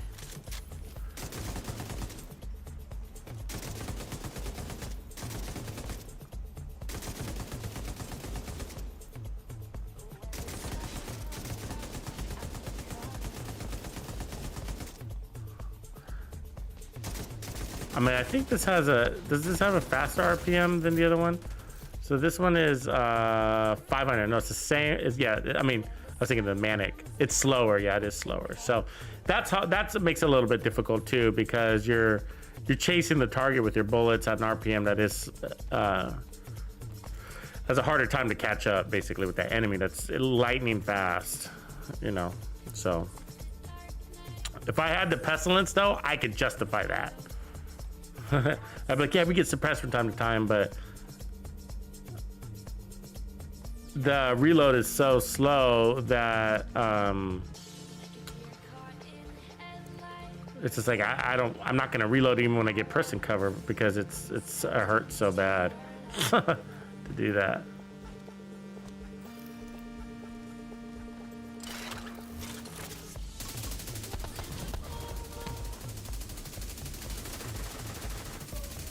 So we don't have a right hand view here. So normally I gain that right hand view by playing from over here actually. So you can gain the right hand view from right here, just so you know. So there's always a place in every room, which is why this strategy works. There's always a place. You just got to know what that place is. Where is the best place to fight if you're using that right hand view?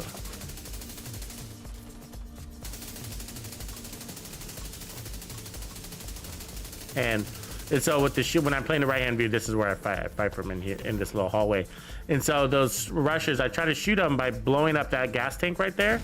And so when they come out of this door, you get a few shots out of them. If you're lucky, you can kill them all right at this door by being here fast enough to hit that explosive tank. If you're fast.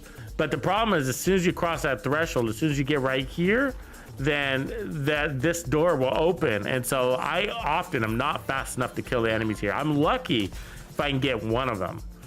But either way, they all run out of this door here, and then they jump up here, of course, and then they come looking for you.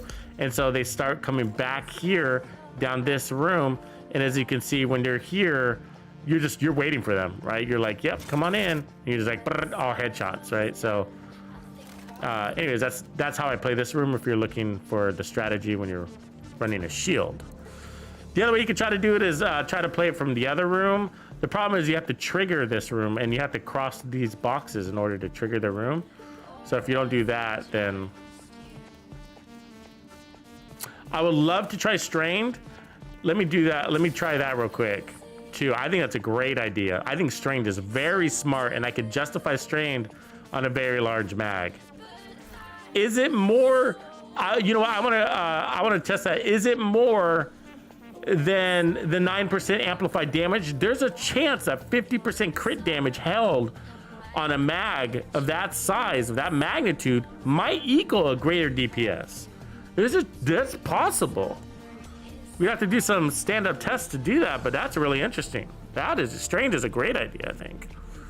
I mean, just holding that 50% crit damage on a, on a large mag. What would the mag size be? I think we'd be at like 72 or something. I mean, we could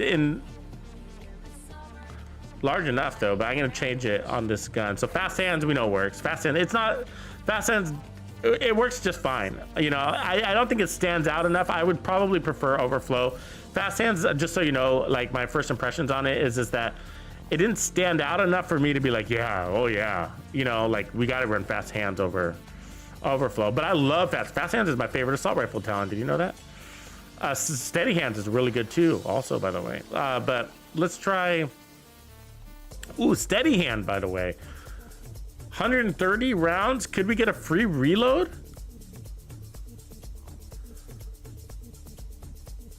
Holy shit, we got to try that too, right? Okay, let's put steady hands on this. Okay, that's got to be crazy, right? You're gonna get extremely accurate, and then you're going to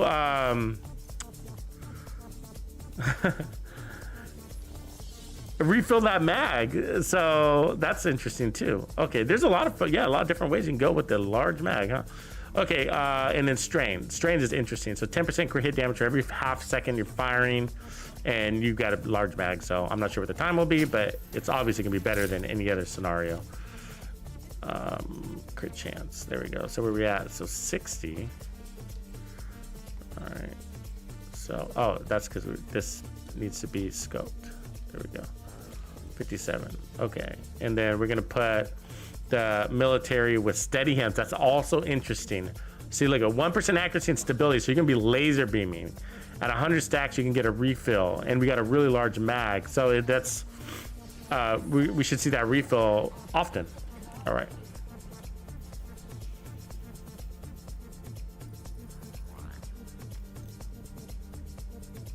Measured could also be interesting. Yeah, I see that because you can get to the back half of your mag really quickly, right? Cycle through a lot. Larger size, well, I guess, how would you say it? Larger than usual time with the fastest RPM, larger than usual time with the additional total weapon damage. All right. Okay, so what should we start with? Let's start with strained, I guess. Yeah, for this room, let's start with strained. Okay. And I'm gonna fight from this doorway. So if you're running the scope, it's this doorway that you want to use.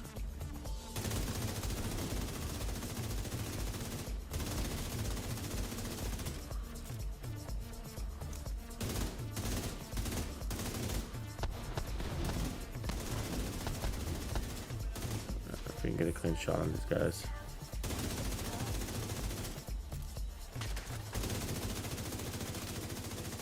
Problem is they're getting suppressed.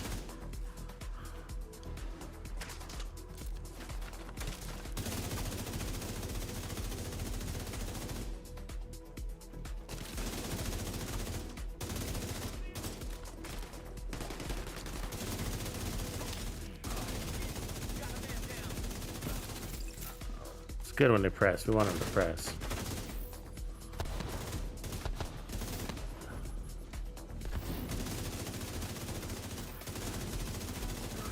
This is interesting because it's going to help with that burst damage that the AK didn't have.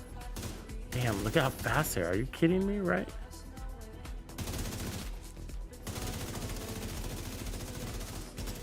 I mean, that guy is so fast, guys. I mean, crazy.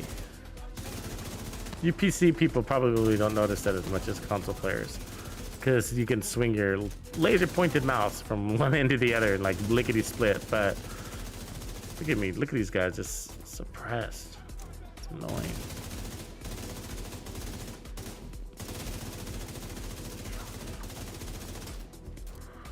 So I'm protecting my guy's left flank, as you can see.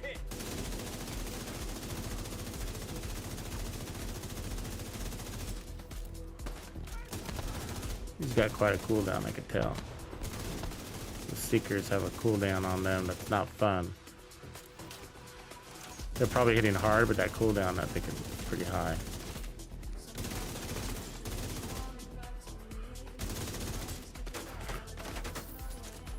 Some rushers. Calm your reloads here.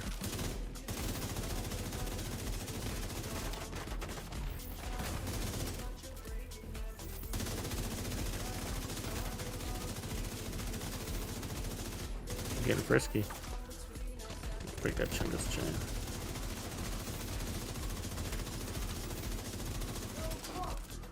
Looking for that other rusher. I don't know if she's dead yet.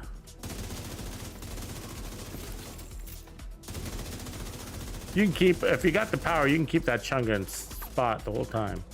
Like, I'm looking for the right flank. And it's not even a lot of power. He's got to land those shots on his belt. And that's why he's not going to be much of a threat. So just keep breaking his belt. Ammo's becoming an issue. It's because of his heals, by the way. There we go. Turn it down.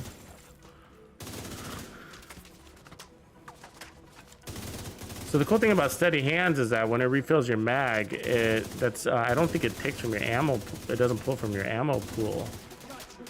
See, they're all playing in this tight right corner, and I'm having a hard time finding them.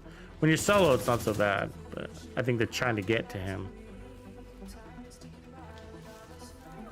But that's why I'm running out of ammo, because I'm trying to shoot those guys, and they're just running around getting heals.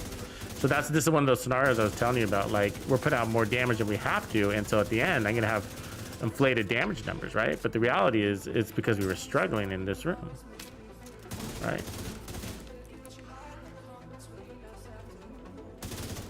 Because we're fighting them in their healing stations. And that's just the fact that there's still a healing station guy in here upsets me. Sincerely. I gotta tell you that. Sincerely upsets me. The first guys I like to get rid of. So that was over 600, 560 crit right there. So yeah. And we're down to our last 11 rounds, so I can go get some more though right there.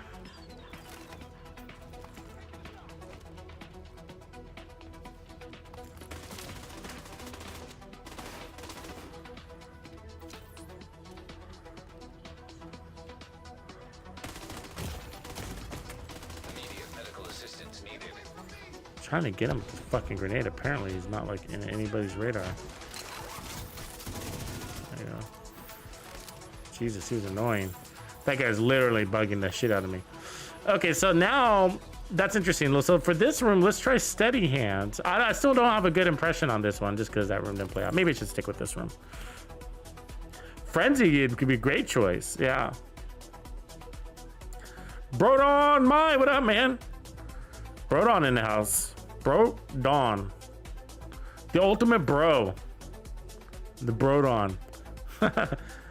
Literally, I think that when I see your name. The ultimate bro. Awesome. Awesome. Welcome, man. Squad!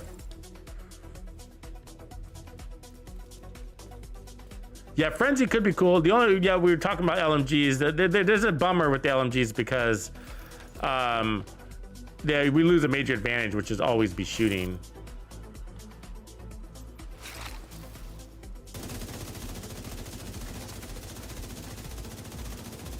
Because they don't take the shield. But yeah, other than that, it absolutely makes sense.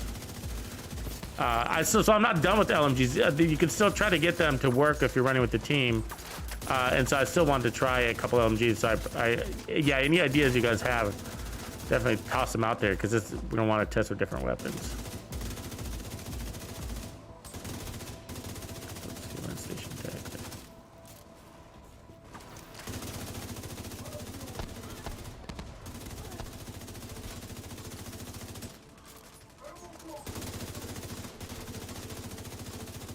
So these are all body shots, of course, because I want to break their chest plates. That's still pretty good. Big mag, big crit. Yeah, single mag that chunga.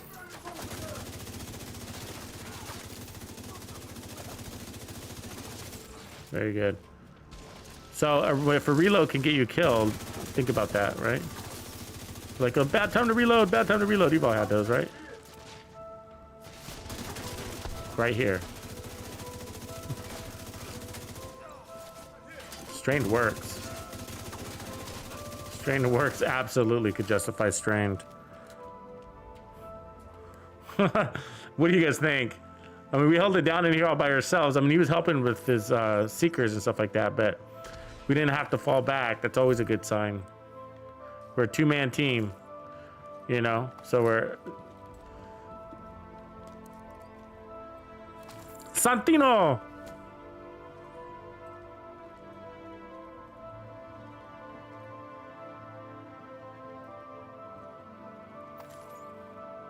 Calibration. Santino, you should head into our Discord, man. We got so many people that are willing to help you. It's crazy. Palma. Okay, so for this room, we'll just go ahead and hold because it's kind of an annoying room. But what I'm gonna do is take off my fixer and I'm gonna put on this. He might, I'm not sure. I mean, he might play it from in there, but I actually like playing it from back here and get them to come out, you know?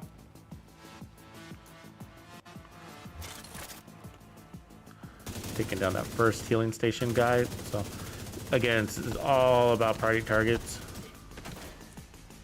Grenadiers are not your friends in here. We'll launch at your punk ass. They are suppressed at the moment. Still landing perfect shots with their blind fire. Are you watching that? Perfect shots with that blind fire. I'm stuck. Jesus Christ. Couldn't move. Perfect shots blind firing me. That's bullshit.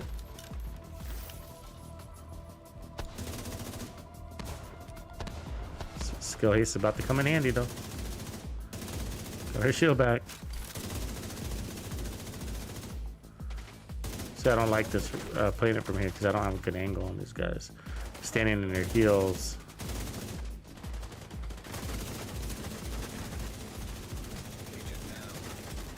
Follow back here. About to get frisky.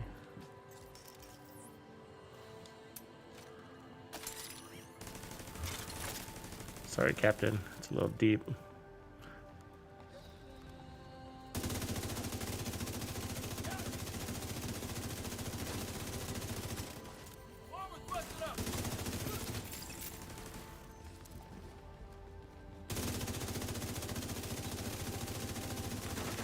Ah, it's my mistake. You don't want him to bust his shield, man.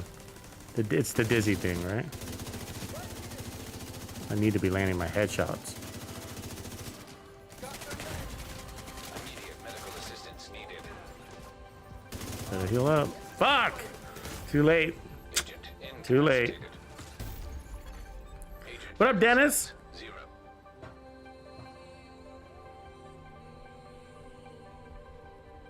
That was my bad. I should heal up faster, but it's so slow to heal. It's just like you do have to make that choice, shoot or heal, because healing is so slow, you know?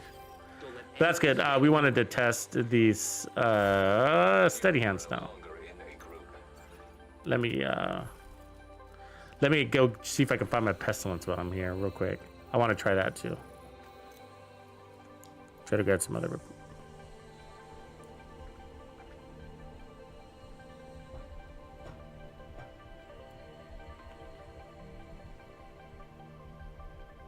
Yeah, but strained did feel good. There were a couple of times. I mean, that one room was just like that's all you really needed. It was just like, okay, here comes 3 chungas, 4 rushers, snipers, 2 healing stations, and we never had to leave our post. Of course, we weren't solo. We had a companion with us, but the enemies are tankier with a companion. I think their damage is higher too, but they're definitely tankier. Okay, so let's see here. What we're looking for is the pestilence. So I have it here. I never have the pestilence here. The chameleon, you could also justify the chameleon in this situation, by the way, because the chameleon is based on stacks, and the larger mag you have, the 75 rounds on the chameleon. Yeah, I mean, might as well bring that with us. Let's get our pestilence, shall we? Julio C. Rojas.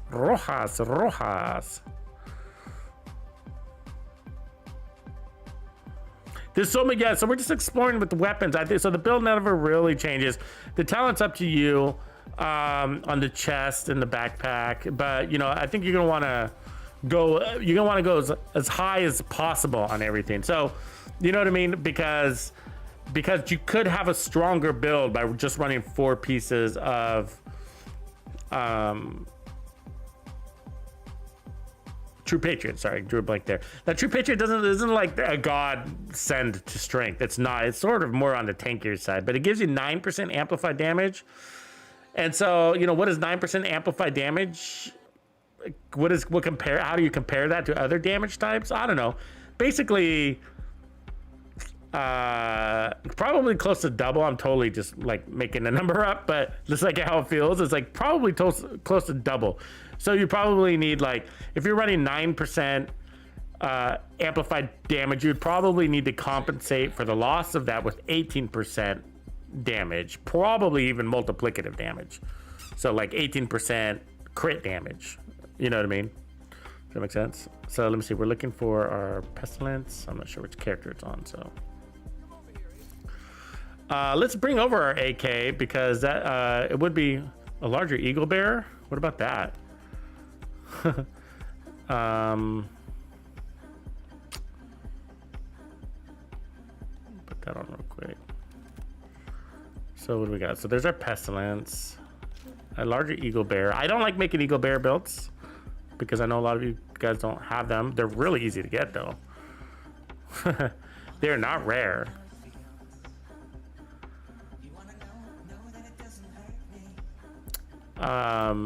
I say that because people have so much anxiety about getting them. but they're not really rare. What about the classic M60? Like, I've been saving this beast of a weapon. So we have the Dare, which is pretty nice. So there's Frenzy with rate of fire. We could try that. That could be interesting. Pairing it up with the Frenzy. I agree with that. Let's get rid of Backfire. We don't need that. Actually, get rid of the Vector. Let's get rid of these KSG shotguns. Still thinking about a build for that CQB Doctor's Home if we ever get it. You know what I mean? Like maybe this year. Maybe not this year, actually. Fuck. Actually. Might be a 2023 weapon. What were we looking at? It was the LMG, that's right. What do you think about... So there's one with magazine size. I have been sitting on that, so let's bring that. And then this one with rate of fire and frenzy is kind of interesting, actually.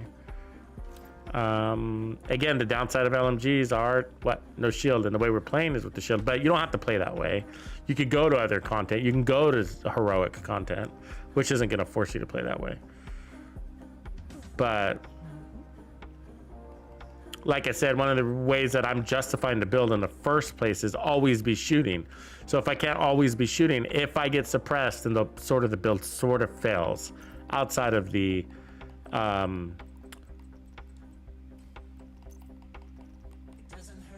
I'll go and bring the lady up too. Outside of the, God damn it, what's the name of it? Pestilence. So Pestilence is the only weapon that I can justify getting pressed into cover, and it's still being okay with that while having the extra large mag, because its reload time is horrible, right? So it's just like, yeah, I never want to reload that thing. I don't. Just trying to move over a piece or two. Let's get rid of the Costa, I guess. So got a bunch of new builds coming out this next week, so look forward to that. So it depends on when I'm going to drop them. Sort of depends. We got an update 16.3 coming on Tuesday, so you know, I'm not sure if I want to drop a build on Tuesday. And then nobody sees it because we get swallowed up by whatever news that we're going to get on Tuesday. Otherwise, that happens and it's annoying. Okay.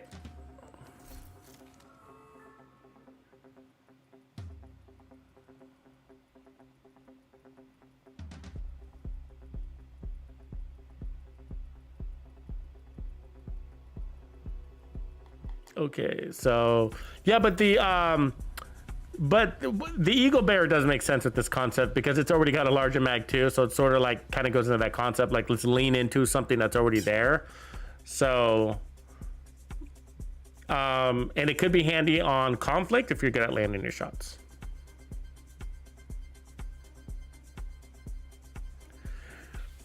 Smurf Piss Blue, this is the crazy thing. Has anybody tried Smurf Piss Blue? Brings up another great comment. So if you're with the team, run an LMG and suppress the NPCs, so everyone else can run around and kill them easier, maybe.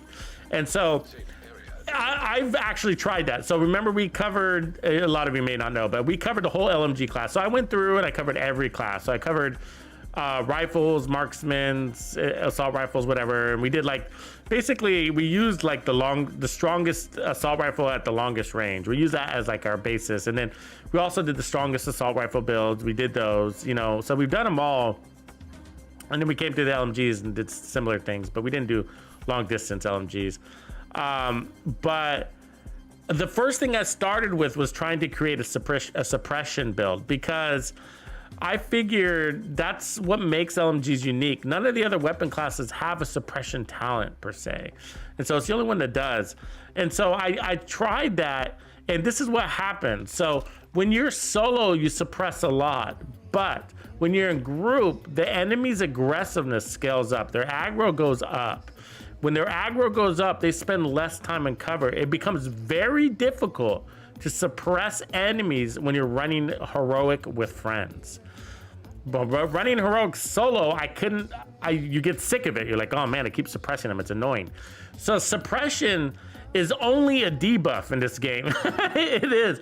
It's only a debuff to you in this game. It never pans out to actually helping you. It's just like, okay, so in a solo scenario, you do not want to suppress.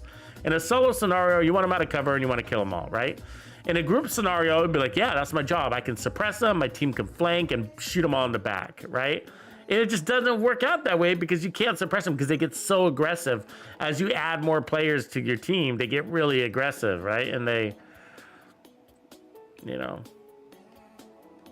shoot you back too much, I guess. Anyway, so we're gonna try Frenzy, and I have already done this test between Frenzy and not Frenzy. You know what I mean? Frenzy versus measured, and I did end up liking Frenzy better, but okay, so we're gonna try these. And in the primary, we will start with the Pestilence. Oh, we need to get rid of this. Cool. So as you can see, this is a horrible reload, 5.1 seconds. And so, but our mag is 150. What is it normally? I'm gonna put on a couple of random pieces here. It's 100, so we gained 50. So it's not a big advantage, but 50 rounds, I'll take it. That's another enemy you could stack. But the reality is you got an accuracy percentage that you're playing against. Probably on a gun like this, what, 40%, maybe 42 if you're lucky. We are running a lot of armor, keep that in mind. I wouldn't normally do this, but that's what we're stuck with. Okay, let's just go see if we can manage this in Legendary without getting our butts handed to us too fast. Now for the shield, I could drop the shield and then we could put on a booster to help increase our reloads when we do reload. That's one way to compensate for that. It can get annoying. Oh yeah, that's right, Smurf Piss Blue. You could also run the Savage Wolverine with this. Savage Wolverine's got a really slow reload. So there's lots of weapons you can compensate with this.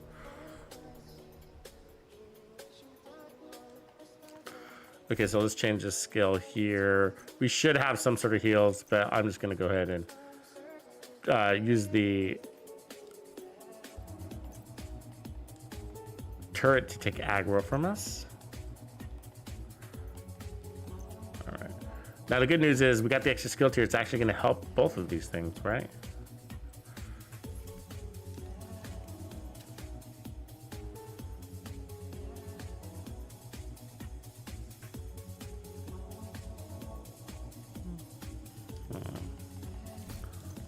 All right, let's kick it off. Extra 50 rounds.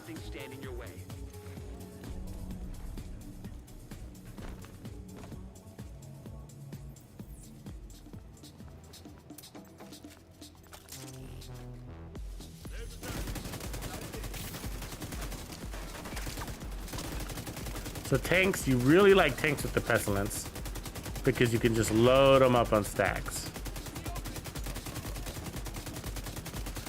And then he's gonna fall back or die, but either way, you're gonna spread that shit. I like to save one tank for last. If I can manage to do that, I'm gonna try. Because, yeah, that's bullshit right there, what just happened, right? The lob that tank just gave is bullshit. Anyways. I like to save one tank for last, so that way, when the helicopter comes, I can kill it. So I don't necessarily want to kill them all.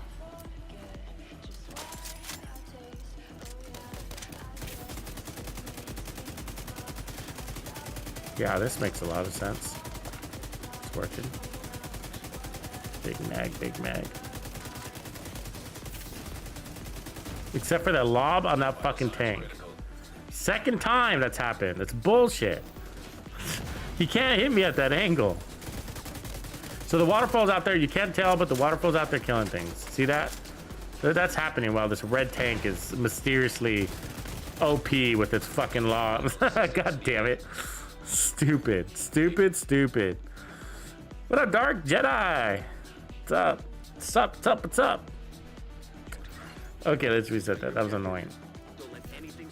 All right, let's try this again. You know, if you didn't need the ammo, and we might not, I wonder if we even want to run gunner. I mean, 10% armor on kills really helping us, or would we be better off with technician? Because you can't get the bigger pouch on the exotic, right? It's fixed. Wow, this feels unusually strong. That glass cannon is right. It's perfect. Actually, the time to kill is perfect. Like, it's not too fast, it's not too slow. It doesn't feel like I'm over-spec'd into it. Like I said, you want the ticks to finish off the enemy. And so that way you can start working on a different waterfall and potentially 2 enemies go down at the same time. So watch that purple tank. Let's see if we can get to it. Oh, he healed it? Fuck you. He touched it with his pinky and he healed it. That is so much bull. And by healing it, we lost our waterfall. So that's okay. I'm gonna use that tank later. I got a master plan. Wow, this is working. This is working well and makes a lot of sense.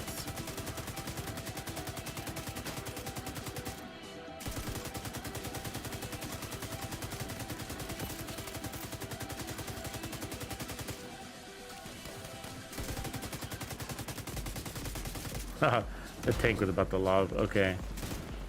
So we want to just blast into that tank if we can. We can't. It's fucking hiding. Okay. But we want one of these guys in the back to die, because that will get to our drone operators strategy with this gun. It's all about.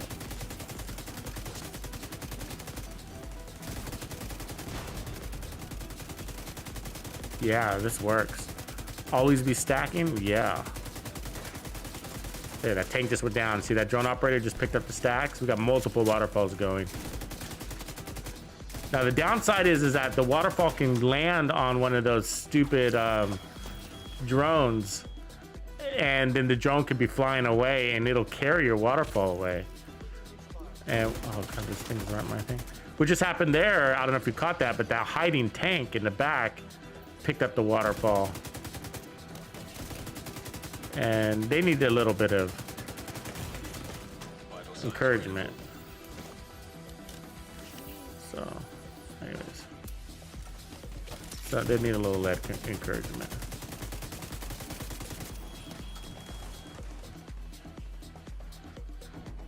I like it though. I like it. And I actually think the booster is a nice complement to it.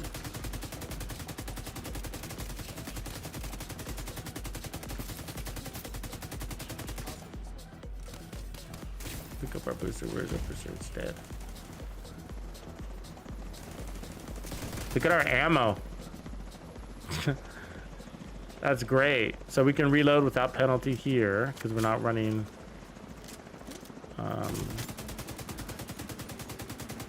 Whatever that talent was called. Let's let him get a little closer.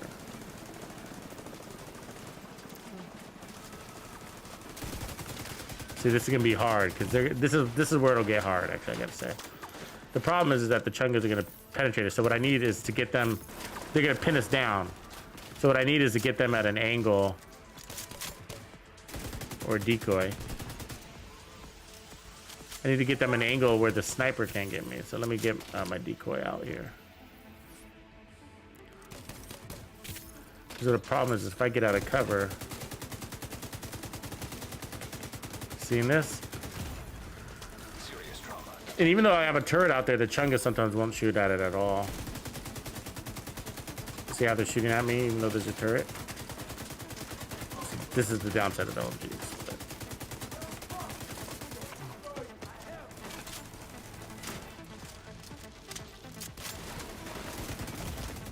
Immediate medical assistance needed. He's loaded up. Oof. Look at that. In just the chungas, we've used all of our armor kits. Just the chungas. Now, what happened?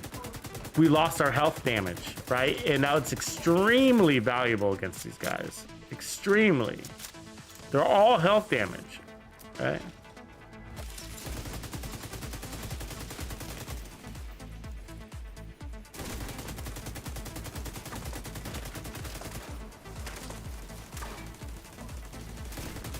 Got the spread. There we go. Did it go to anybody? Yeah.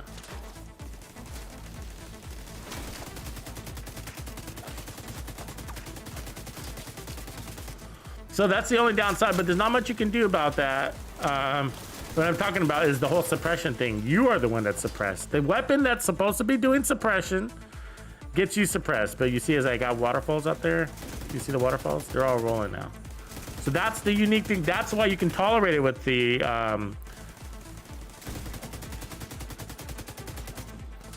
they're all gonna die. The waterfall's just making its way around. So this is why you can tolerate it with the Pestilence. I'm getting 10% armor on kill each one, every time one of these guys dies.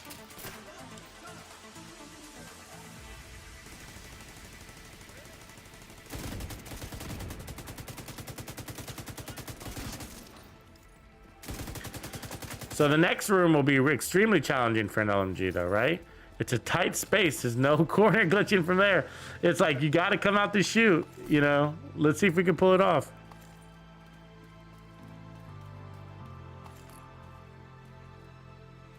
Oh man, I extremely wish they would increase the damage, the distance range on that. It'd be really nice. But the thing is, once you earn it, the damage applies to anybody at any distance. But yeah, either way, you're right, yeah. You need to maintain it, which means you need to kill inside 10. Yeah, 150 round Pesty works. Okay, so we'll try it on this next room. So what we're not testing is the build, okay? So the build absolutely shredded and cut and everything worked. What we're really demonstrating is the weaknesses of LMGs, right? And so with Chungas and snipers has got to be the worst combo for LMGs. I mean, Chungas, what do Chungas do? They suppress you, and then they walk closer as they're suppressing you, right? And then when the closer they are, the more they're able to suppress you. So they're a nightmare. And what does he have in his back? He's got snipers. So if you even think about getting out of cover to lay down fire on that Chunga, you get sniped, right? And so it's just like, and those snipers would take all your armor away. And that's why we lost all of our armor kits. I mean, we got one. Right, we got one sad and lonely armor kit. Okay, so let's see how well we do here. This will be tough. This will be tough. And the reason why it's going to be tough is because we just don't have anywhere to lean against. So I'm gonna play from the door though. What I'm trying to do is create just the slimmest angle that I can. See how they're all suppressed? Exactly what I don't want to happen. And the reason why is because they can blind fire like a motherfucker, right? I mean, best blind fires I've seen in the world. They're like circus freaks of blind firing. And we only got one armor kit, so we can't afford to take any damage. Vital signs critical. I mean, I guess I could get rid of this fucking hive, but that sucks. 'Cause I like my hive. And so I know I can play from this room right here and just shoot out this thing, but you know, it's not what I want to do.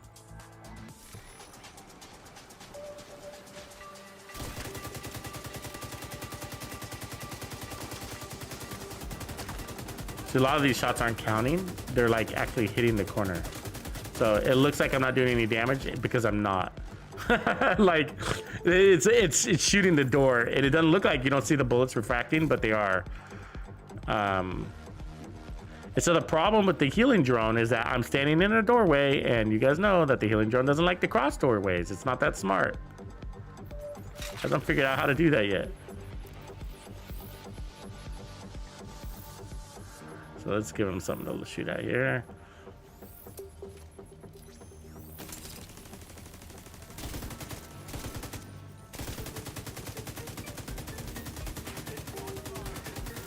So yeah, if I go in the room, what you're seeing just gets worse, you know? So this is just LMGs, right? What do?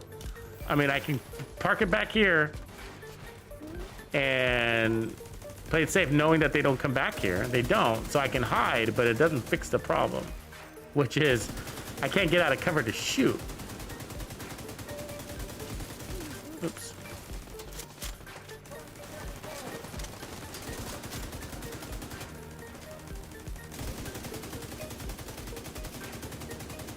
I mean, right here. Look at my drone. See my drone?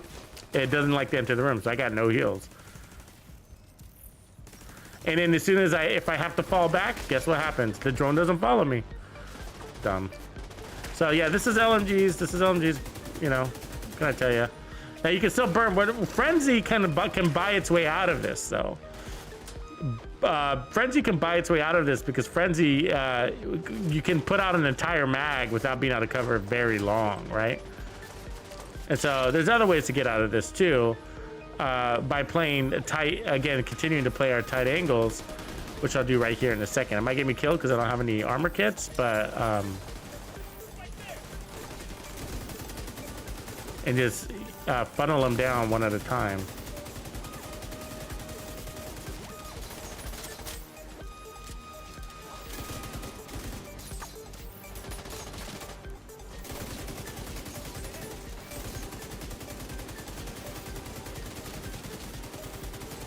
They're drawing me out though. Got one.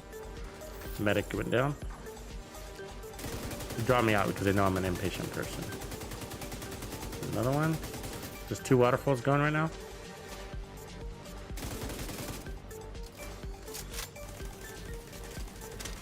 So really the reason why it's working, again, it's just like the shield glitch, but it's mostly knowing your angles.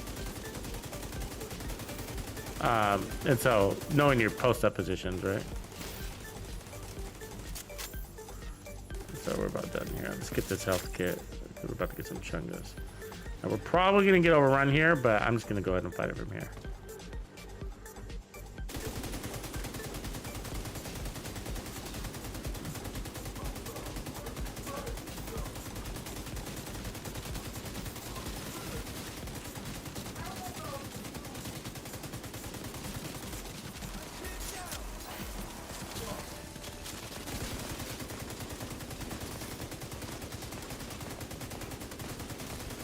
Yeah, we're about to get overrun. Yep, there it is.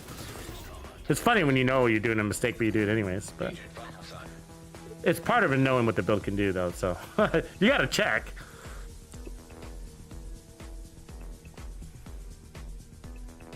So it works. It works. So that's to say, you just got to, you know, I mean, in a group scenario, it's obviously gonna be a little bit easier. Other than that, it's just about angles, following your angles, and I actually really like it. I really like it. I'd probably want to put more red on it. So I'd want to fix some of the stuff. I'd probably take out the crits, actually. Now that I think about it, I don't like running crits with my Pestilence, so that's probably the first thing I would remove. And guess what I would put there in its place? Anybody guess? Weapon handling, armor regen, and stuff like that, you know. But mostly armor repair skills. Sorry, repair skills. Actually, that's the off-meta build right there, Smurf. That's the yellow build right there.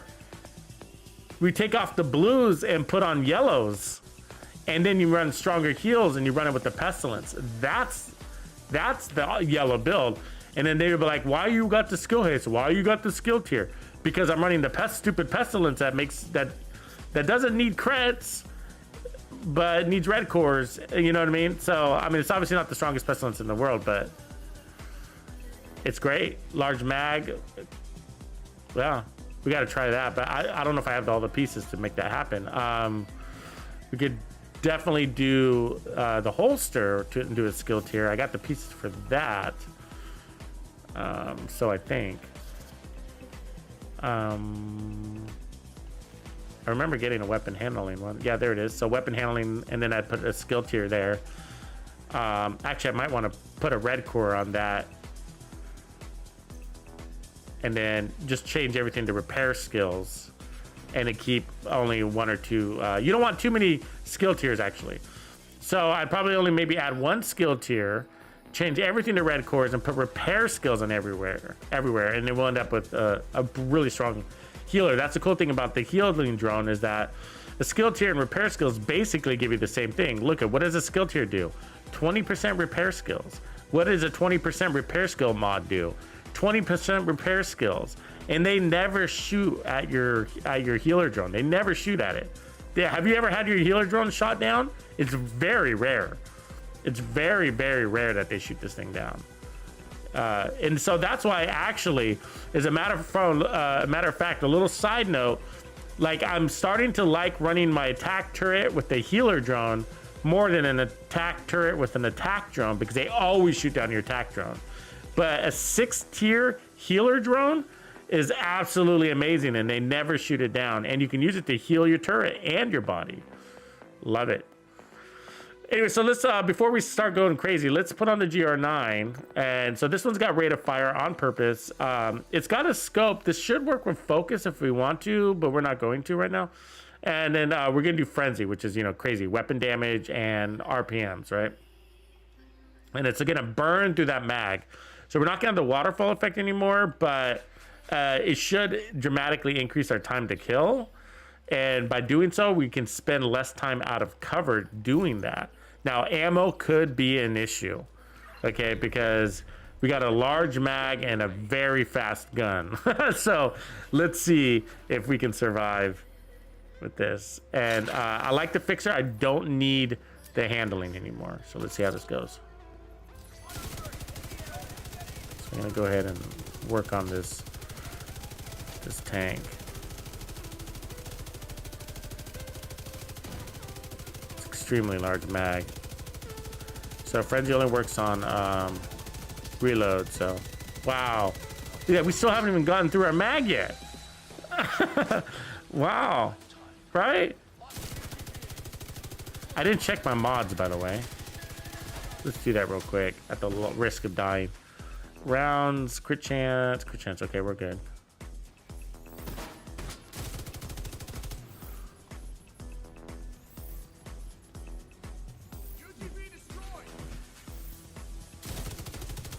Okay, here comes frenzy if we can survive this.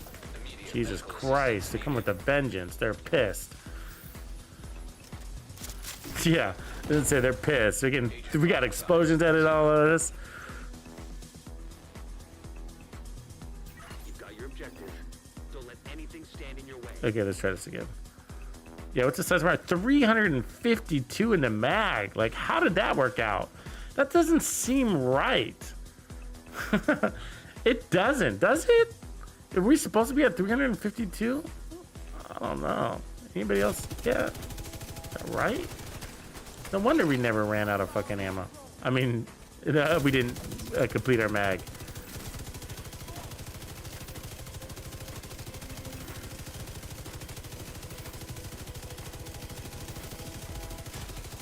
Oof. There we go, being suppressed, right?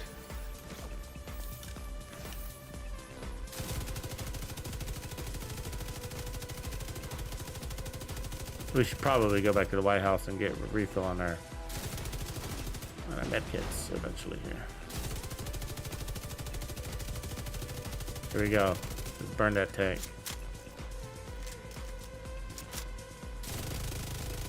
Oh, same scenario. But it worked. So what was about to happen, you may or may not have seen, but we killed the tank before it got back to its master. Give me 1 second.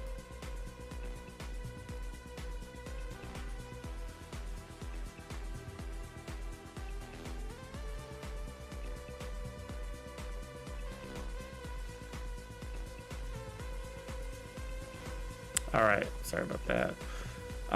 Yeah, they give me a hard time, but let's get this in. Yeah, the only downside is, like, you start off with 352. You got to, like, get through all of that to get to your frenzy, but so it feels like it's not going to be around very often. But once frenzy kicks in, the idea is with frenzy is that it'll actually complete your mag really quickly. You'll burn through probably 50% of your mag, and so that's what I think Smurf is talking about down there in the comments. Is that the uptime won't be very high, because then you got to, even though it gets you halfway through your mag, you still have to get through the other half.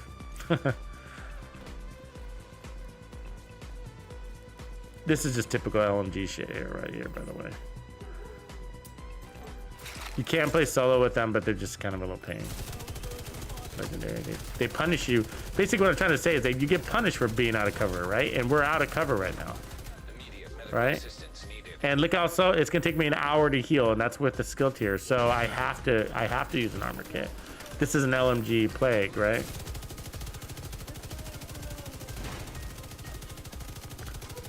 And so Umber with LMGs is a really nice little thing. Umber with the GR9 is really nice. But see, we're using a weapon that's supposed to suppress, and we're the ones suppressed and dying back to back. If we got crits, we got frenzy, which is one of the best LMG talents out there. We're dead again, right? It's just going to be annoying. And so the problem is that maybe it doesn't have enough power, maybe it does, but the reality is it doesn't matter. I'm out of. They're just punishing me for being out of cover, and these weapons force you to be out of cover. You know. For very long amounts of time. 352 rounds. You can't be any geek off the street. Out of Gotta cover be handy with the steel, if you know what I mean. Or else, if I'm gonna get suppressed, you guys following the logic there? If I get suppressed, then I can just reload. You can't be any geek off the just street. Reload. Gotta be handy with the steel, I'm if you know here what I mean. anyways. I'm in cover. Like, I'm not shooting. Why not reload? And so if you follow that logic, then it's like if you're always getting suppressed into you might as well reload. You can't be any geek off the street. All right, let's try this again. And so there's nothing wrong with that, but you need the healing, fast time to heal to go with it. And you know what I mean? And that's why, like, you know, or a complementing team member to allow you to heal you or to allow you to play out of cover.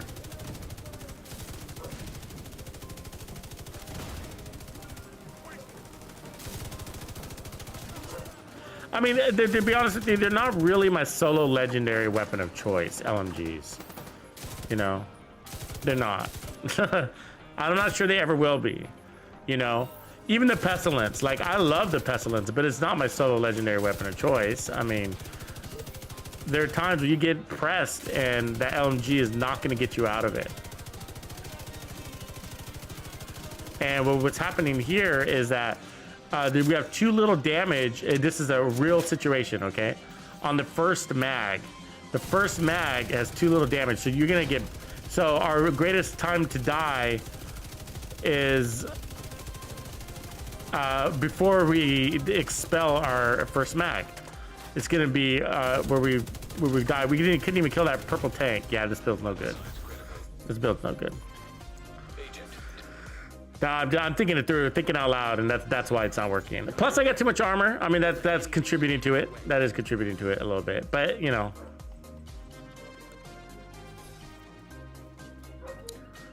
Yeah, but, you know, we don't want to compensate that much, right? Prep the LMG, like, shoot 350 rounds, which could end up putting us in an ammo deficit before we finish the mission, the checkpoint. You know what I mean? Because that did happen earlier. But there's nothing wrong with it. I'm just saying, like it's just not a solo legendary weapon of choice. You can pull it off, but it just always ends up being a little bit more painful. You know. I'm sure some of you guys are curious about the Eagle Bearer, so we should try that at least. Oh, but we didn't do steady hands either. Let's do that first, actually. Steady hands is a big deal, so that's the 100% accuracy and stability. So you should be beaming fools, right? I love steady hands. I love steady hands.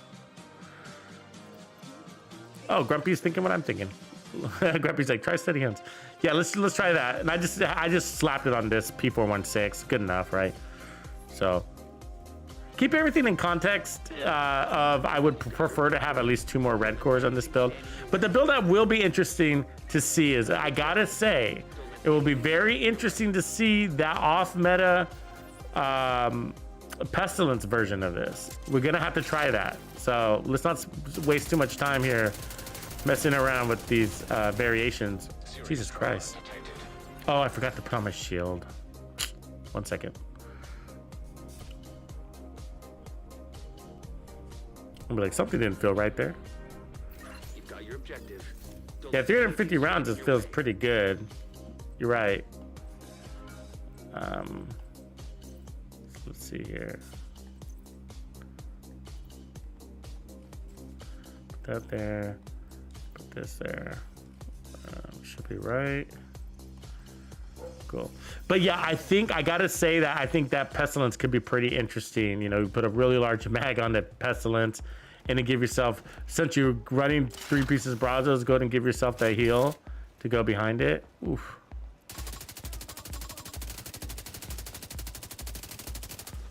Watch those tanks run and hide. I hate hiding tanks, I gotta say.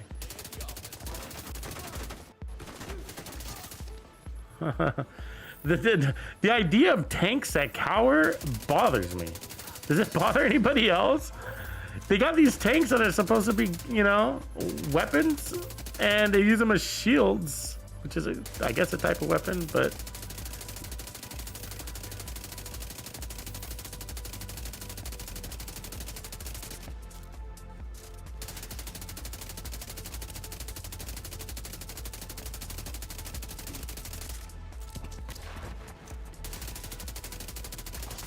yeah, I can feel the handling getting better every second. It's nice. Remember, after 100 stacks, it auto reloads your weapon. So there'll be times where it feels like you have an infinite mag. And I believe the auto refill doesn't pull from your ammo stock, your inventory.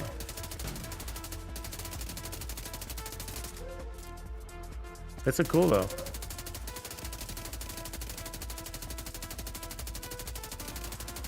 Still gotta be careful not to waste ammo on far targets.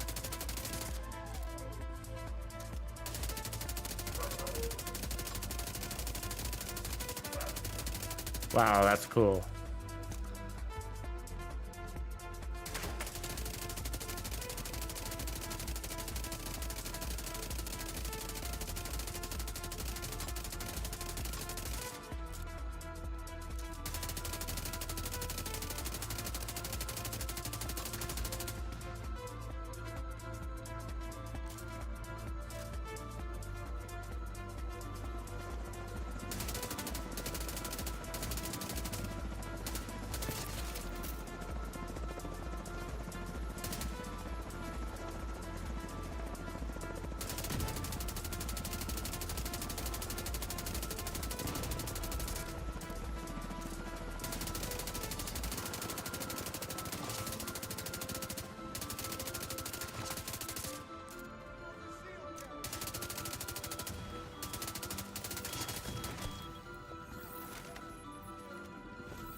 Wow, makes it feel easy.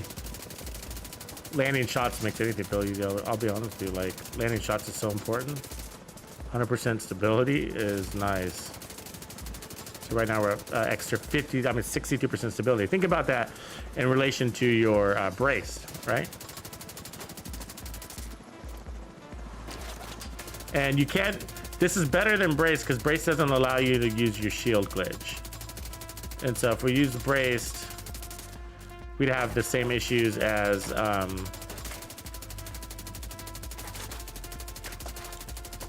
we just got that free reload right there. Caught that. If we use brace, we'd have the same issues that the LMGs demonstrated, which is we're the ones getting suppressed. Ammo's looking decent.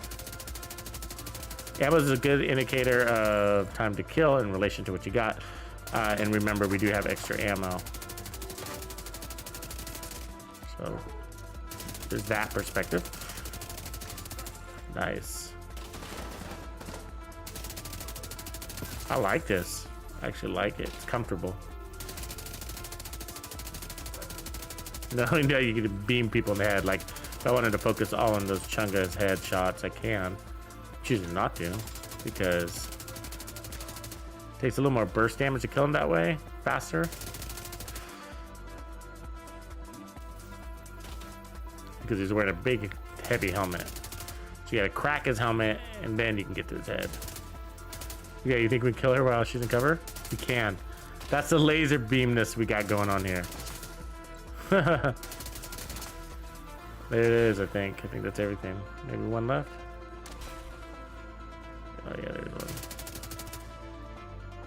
We just got that reload too, so. Wow, that felt really cool, guys. I would do steady-handed. I could do steady-handed.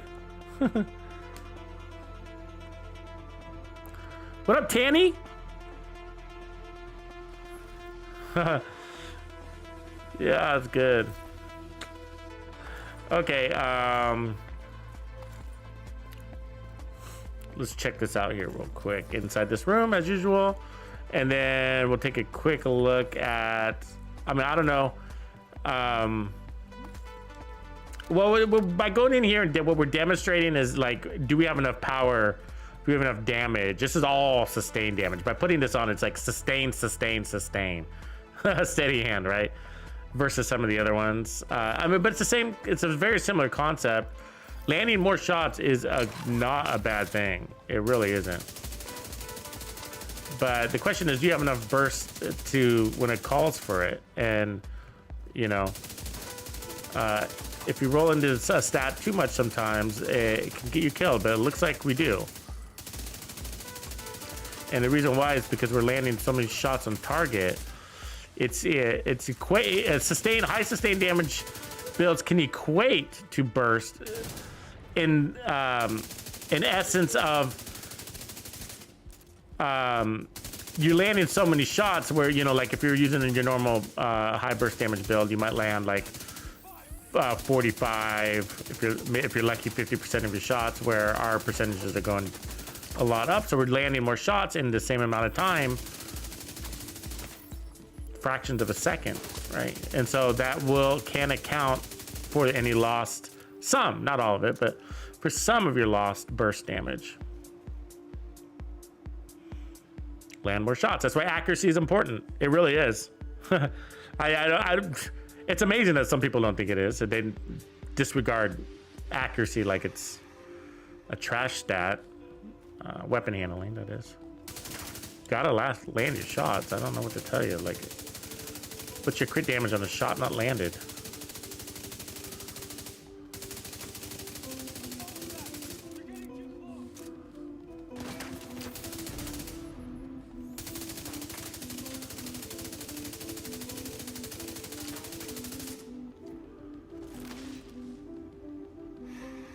Yeah, so that's pretty good. That worked out pretty good.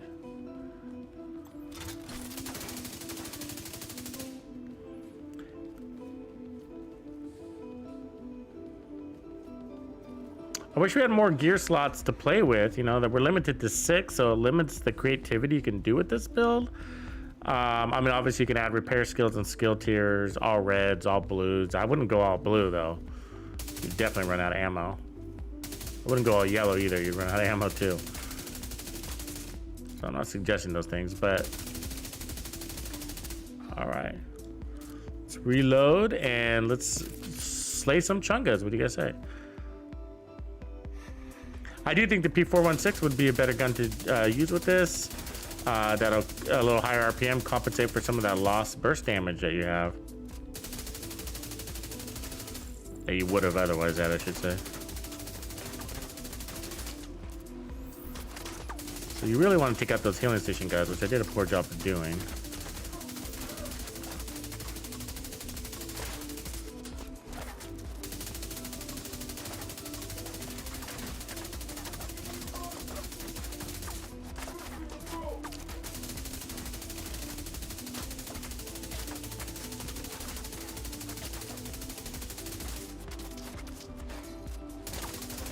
Backing off, come back. Sending their entourage to do the work for them. Right there, the large mag just pulled it off. That was the metric that you're looking for. Basically, the purple guy was gonna escape, but because of the extended mag, we got the kill. Before you got to escape while standing in heals. And now they have no heals, and so now we can slay some chungos at ease. as you will see, maybe under a single mag. Wouldn't that be some shit? Oh, this guy's gonna be too tanky.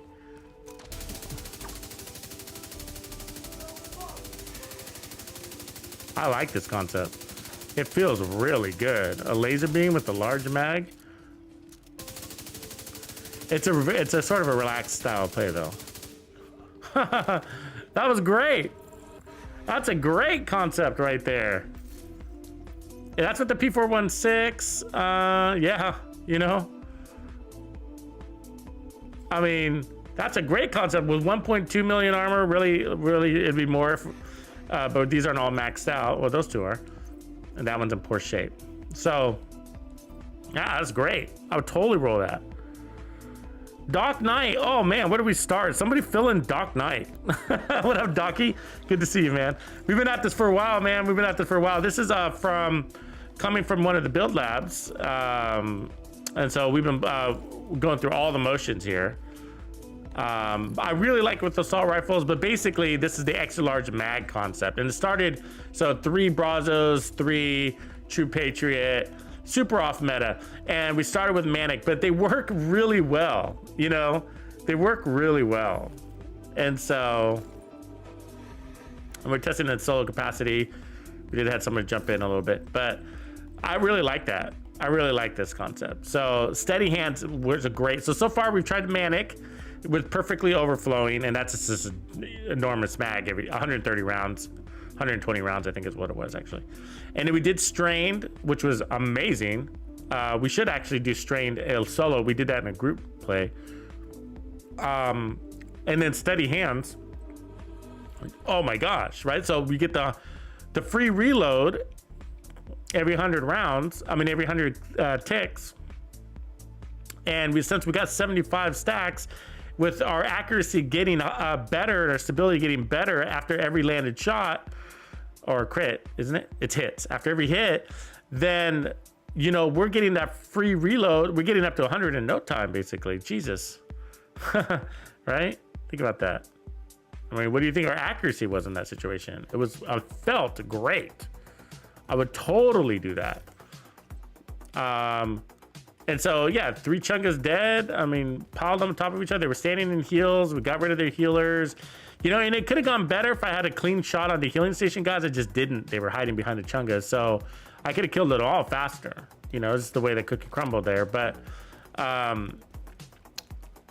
it was great. It proved the test. And so that's the test for me, is like when I'm using builds and I'm testing builds, there's 2 tests. One, if the test already has amazing DPS, and I know it does, and I want to see how good it does, then I'll test from up here and I'll kill it. My goal is to kill the Chunga before he gets, by the time he gets here, because he'll work his way around and then shoot me, right? And shoot me right here, and I got nowhere to go.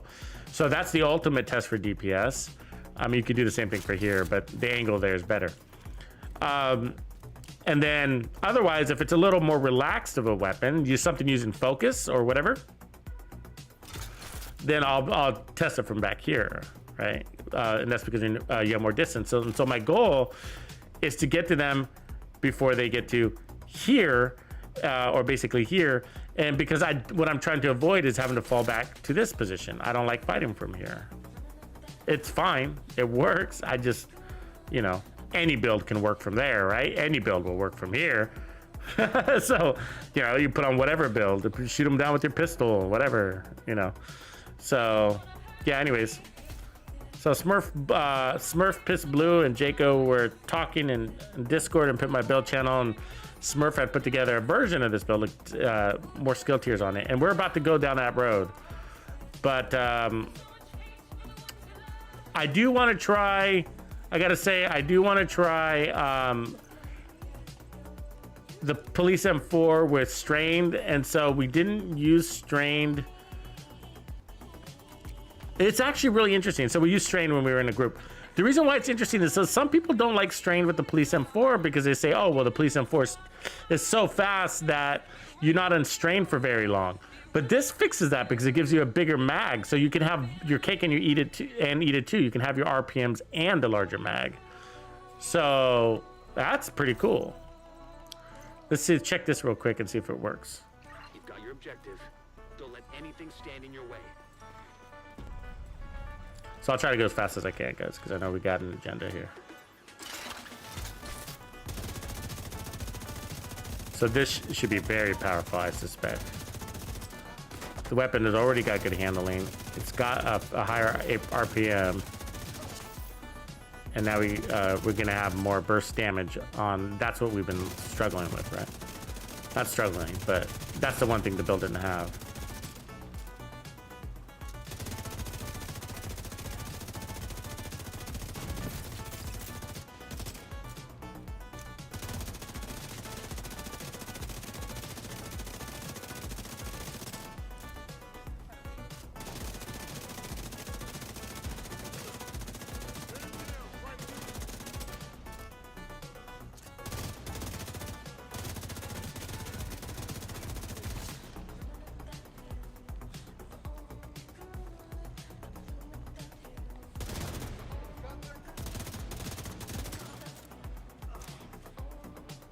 Left. Get some. Get some! Get some! Alright.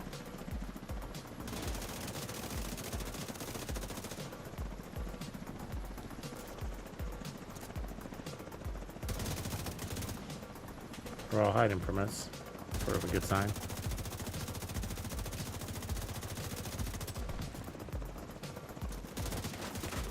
Why is she so fast? Is shield deployed or not?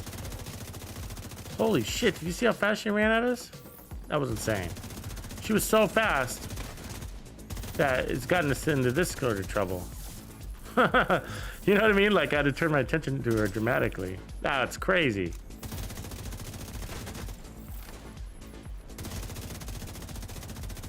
See that burn?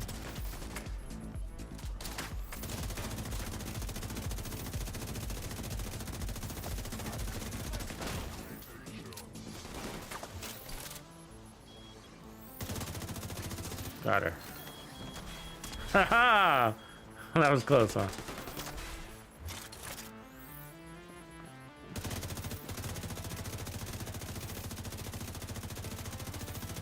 But that's why you want the burst, by the way. You got a target that's presented itself and you need to take it out in a small window before it escapes. And that's what the burst is for. And so you don't need all the bursts in the world. You just need enough to do what you need to do, which is right there. See, the target presented itself. We needed to smash it. We are hammers. All we see is nails. Bullshit. He got that off, by the way. But he died. We got him. All right. So 437, 373. So I want them to get a little bit closer. Killer Monkey! Yeah, this is a good song. You guys want to turn it up?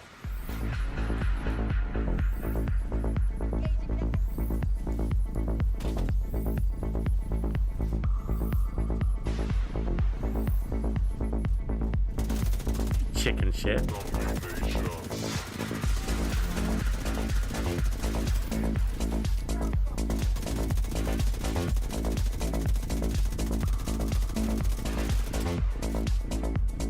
We eat chungas for fucking lunch. Breakfast, lunch, and dinner around here. Oh, they got lightning fucking speed all of a sudden? Fucking dumb. You gotta say that's dumb, right? You saw that, right? He got up, he was like on crack and meth and speed.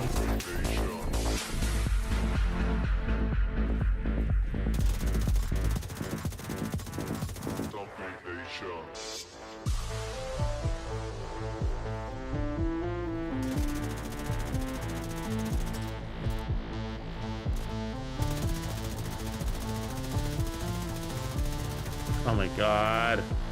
They're being so annoying. They're chickens. Oh, really? Gonna go up there again? That's the right strategy for you? Idiot. And then you just jump back all down immediately without breaking an ankle or anything. All right, we got 40 rounds. Let's see what we can do against this guy.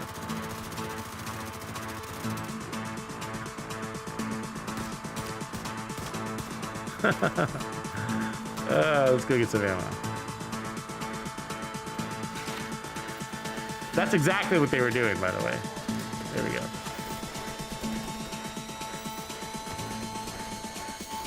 The tank. They were trying to lure me out of cover, so they're not as dumb as they appear. Where'd he go? This tank has got a taste of TuxedoBandido. Now he wants the whole pie. There we go. He was almost dead, so we only had 40 rounds, and I was like, yo, if we only had a couple extra bullets, he would have been dead.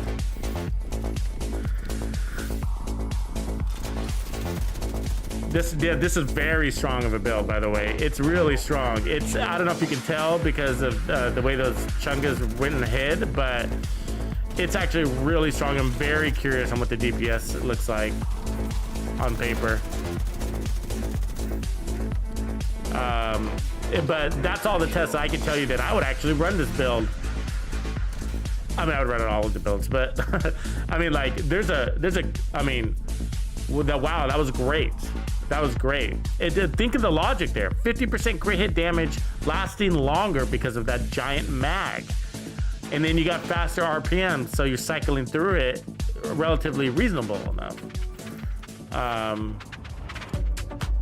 Let's see here. So that's really nice. So quick, test this next room. Let's see if we can burn them just as fast.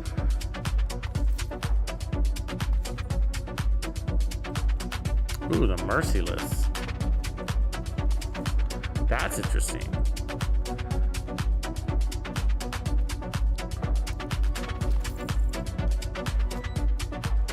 All right, you guys ready? Think we got everything? Yep, we're good.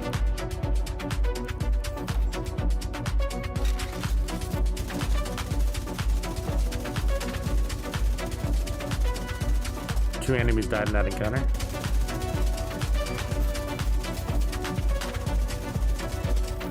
At least two went down there, so wow.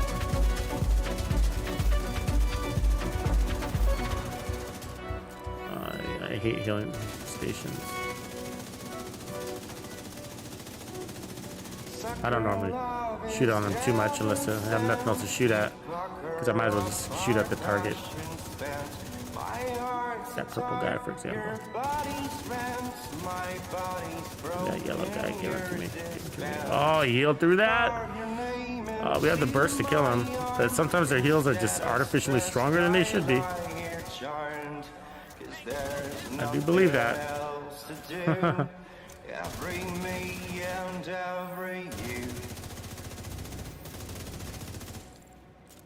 But I don't have a clean shot on it as much as it looks like I do.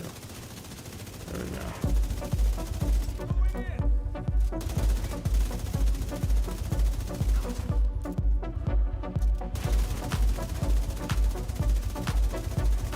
Get him to heal through that shit. There we go. Oh, there's two healing stations there. I get it.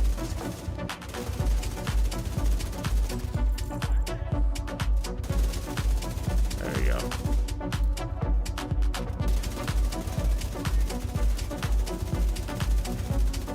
Wow. Feels great. Wow. This build will be surprisingly underrated. Oh, Killer Monkey, you're awesome, man. Thank you. You're the one. Just kidding. You're the one. Oh, that's so sweet, man. Thank you so much. That helps me out because that's a new channel. You know that. And it needs the juice. People watching, yeah. Did you guys see the new GMV? I haven't posted it on my new channel yet, though. Actually. So I'll be posting it tonight. But when I do, I'll make sure I send everybody out a link. So you probably watched it from the rewatched the stream then, maybe. Yeah, but I'm having fun making those, man. Killer Monkey, and I got more concepts on the way, man. So I'm glad you're checking that out. Be sure to follow my second channel. So I'm gonna be doing movie pictures. So basically still pictures that will have soundtracks to them that will trigger your imagination. Too much poison come undone, 'cause there's nothing else to do. You guys are watching this? It's amazing. Like the naked leads the blind. I know I'm selfish, I'm unkind. Sucker love, I always find someone. Oh, these guys are fucking magical. Come on. In space and time. There's nothing They sent their here minions. but what here's mine. Something borrowed, something new. Every me and every you. I mean, we can basically, if I get clean shots on them, they're almost a.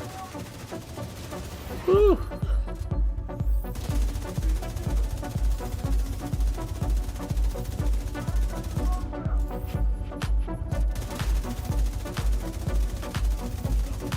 Yeah, that feels good. Kind of messed up a little bit, but so do my talkie thing. But the reason why we didn't kill them all, if you look close at the footage, is because they sent one minion over here, which turned my attention from the chungas, and that was enough time for them to heal up or kind of get out of, or to push up, I should say. But that really worked. That's a really good build, actually, and a lot of logic behind it, like the strained thing, like how to buff strained. And so I wonder, like, if you do this on a different weapon, like what if you ran the cold relations with this and get the 80% crit damage, right? You know, you got to play at that distance though, of course, an SMG distance. So some things to think about. But yeah, that's crazy. That's crazy that works. How well it works, I should say. I could feel it. All of them work. All of them work, and they all have their advantages. And so that's kind of what you're looking for. It basically, I think what we can say is that the talent or this concept, what it's probably good at doing is improving on certain weapon weapon talents, like fast hands, like steady hands, overflow, you know, and make some of these feel better, and strained, definitely. So now what we're gonna do is we're gonna try it with the Eagle Bear. You could also do the Chameleon. I'm not a big fan of using the Chameleon in legendaries because the enemies play really deep, and this weapon, its damage drop off is not the best. Can you see that? You can see it. It's basically it's a little bit better than SMG, but look at it where it starts to drop off at about 10-15 meters. So yeah. Okay, so let's use the Eagle Bear real quick. Now we're not gonna be able to go in scope, so we're gonna lose our advantage there. But what's our crit? So 57. Okay. So that's gonna hurt us actually because we don't have the right glitch, corner glitch. So we now are immune. I don't know if it's gonna help us. So yeah, this might not work. I mean, in heroic content you'd be all right, but in legendary content, I don't know. Immediate medical assistance needed.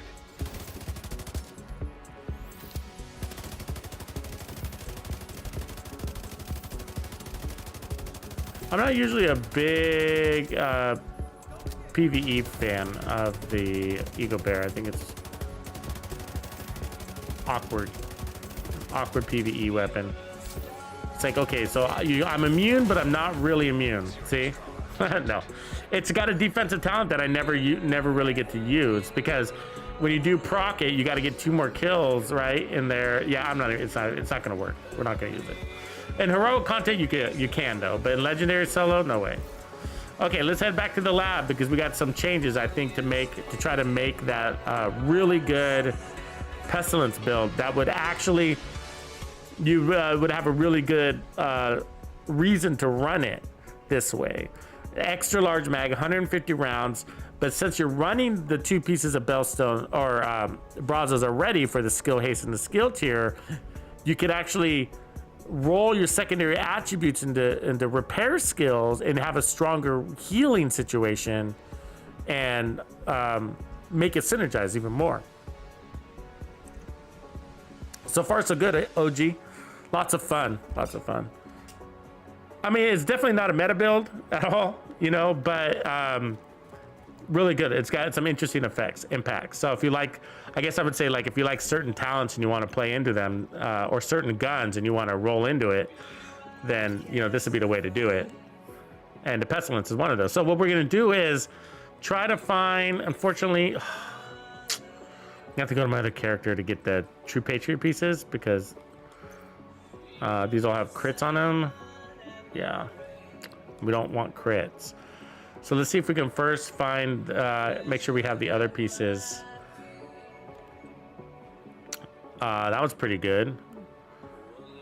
We don't want it reassigned, but it's got the repair skills. Intimidate, repair skills, skill damage, and Overwatch. That's interesting.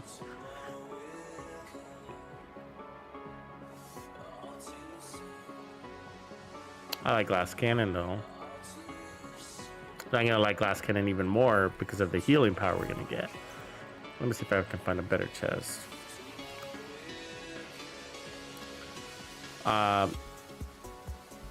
Don't have a lot of brazos. Oh, this would work. Kinetic momentum instead of Glass Cannon though, which is heals, and that could be enough heals to actually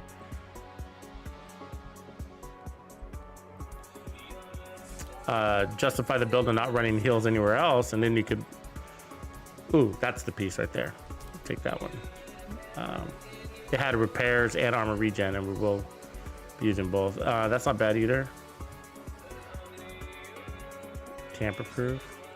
Anybody use tamper-proof? Do we like tamper-proof with this concept? Throw out a turret, shock them, stuff them full of bullets. So that's actually not a bad idea, right? Throw out a turret, shock them, and then stuff them full of lead, and then it'll spread the plague. Let's bring that with us. That could be pretty fucking justifiable. Like, hey, here's an off-meta build that makes sense, and this is why you want a large mag. You know? I like that idea. Shock them, stuff them full of lead. Move on, next. And you don't even need it to happen a lot. You just need it to happen once or twice because the Plague of the Outcast will just roll over, right? That's actually a pretty interesting concept. Now, it would be taking over Glass Cannon, so, you know, there's that, but I like the idea of it. Dubster. Dubs. Dubbity dub. Skill haste, status effects. I need to push some things over, so status effects, no. Picaro, so we need Picaro with something else like weapon handling or regen. We could do that. Repair scares would be perfect, but we'll put that one on. Skill damage, just move you over. Okay.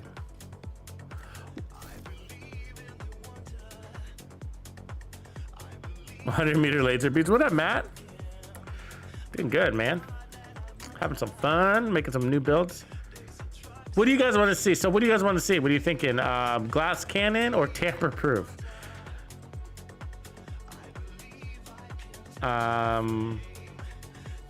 You can do both, actually. So let's try tamper-proof. It's a little more off-meta. And then, so one of the skills is going to be our turret there. And then the other one's got to be our, we'll just use a fixer because we need heals with the Pestilence, right? You saw that it works, but it also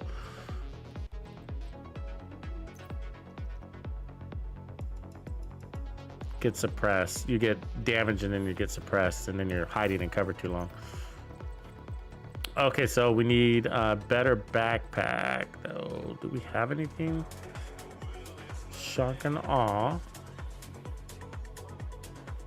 I mean, that technically works, but there's one right there that would work. Unstoppable force also works with the Pestilence. Not super great for legendary, though, but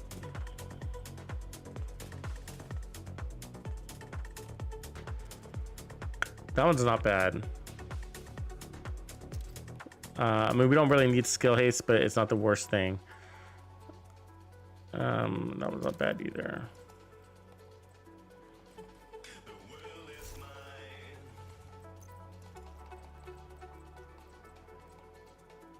That one might be the best.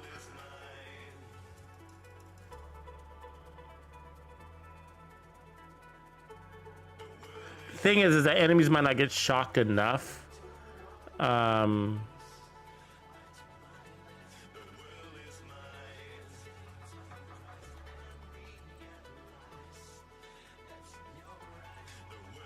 if I go with this one, I could put on a red cord. That's why I'm looking at it. I could put on a red cord there. I'm not a big fan of Unstoppable Force. We'd be shy on damage. But what's cool about Unstoppable Force is as the plague starts making its way around, it'll start stacking those 5% additional damage bonuses. But they're only 15 seconds. So then, you know, once you clear the floor, you're and the next wave comes, you're starting all over again. You know what I mean? Like, the uptime on it would be really low. So let's hold on to that one for now. Okay. And then here, let's go. Unfortunately, we're gonna have to go find, let's see, what do I gotta do? Log out, right? We gotta go get our other True Patriot pieces, the ones that don't have crits. So we could take weapon handling, armor regen, or repair skills. And repair skills will be the ultimate.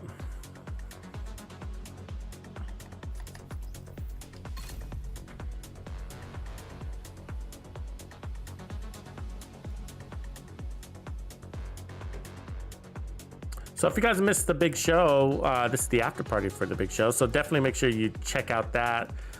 They're short, so I made them, you know, the idea of the big show on Saturdays is to have at least one stream that's jam-packed with really basically a week's worth of content. So you got build videos in there, you got the gamer music videos. You guys want to see the gamer music video? Did you guys catch it out? It's pretty good. Let me go ahead and load it up for us here today. Just as a quick break from what we were doing. It's only 3 minutes long, so. But let me show you what we're talking about, because I'm promoting it. This is what my second channel is about. So, you know how some people create these new Division 2, they create a second channel for their Division 2, but then all they're doing is showing you the same Division 2 content that they can put on the channel you're already subscribed to. So it's sort of like, why are you creating a second channel for something that, you know, you could just put on your primary channel? Like, you know, and it's, of course, for monetary reasons, which is fine, but it's sort of pointless. It's just like, okay, you're making me go sub over there and split my time across multiple channels, and you're not providing any additional value to do so. You know what I mean? We're not like that around here. We got logic. Okay, so let me pause this and let me expand it, and I'm gonna show you guys, give you a little taste of this. Let's go ahead and mute this other stuff. So this is a gamer music video. It's what my second channel is about. Links to my second channel are dropping in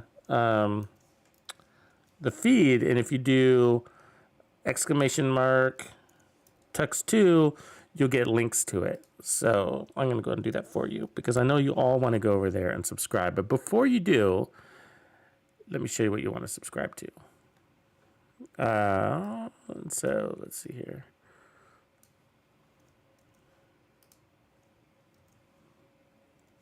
Okay, so here we go. This is a gamer music video. They're about 3 minutes long, and you'll see what they're about in 1 second.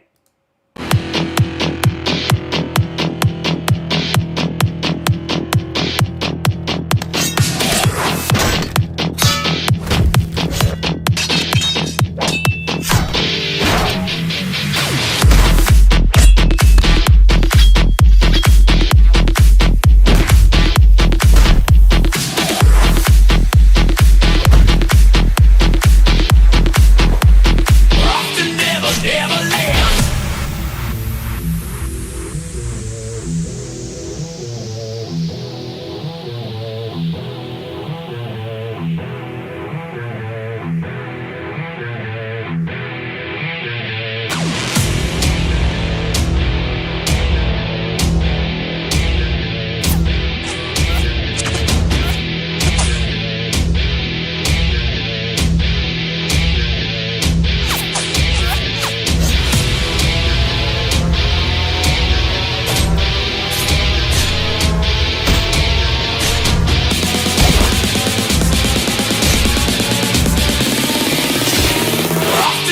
never, never land.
So that's it.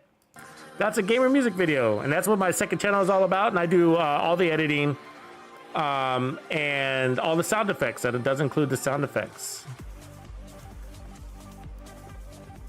And if you're in the Tuxes Players Club on YouTube, you get to help choose which tracks that we cover as well.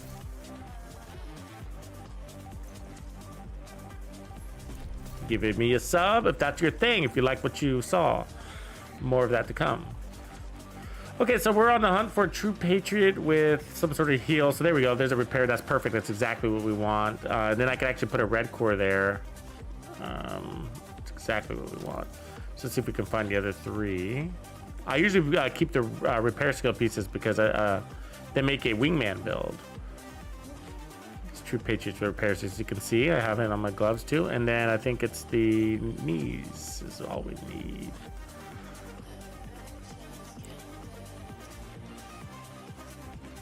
Skill damage, that's no good. We might not have the knees. Unless I already pulled them over on accident. Let's take a look. Greg Beckham, you were already part of Tux Nation, my man, but you're already a Bandito, as a matter of fact. But if you do want to support me further by joining the Players Club, you can definitely join that. For sure, we'd love to have you, man. There should be a join button if you're right under the window, but I guess it depends on whether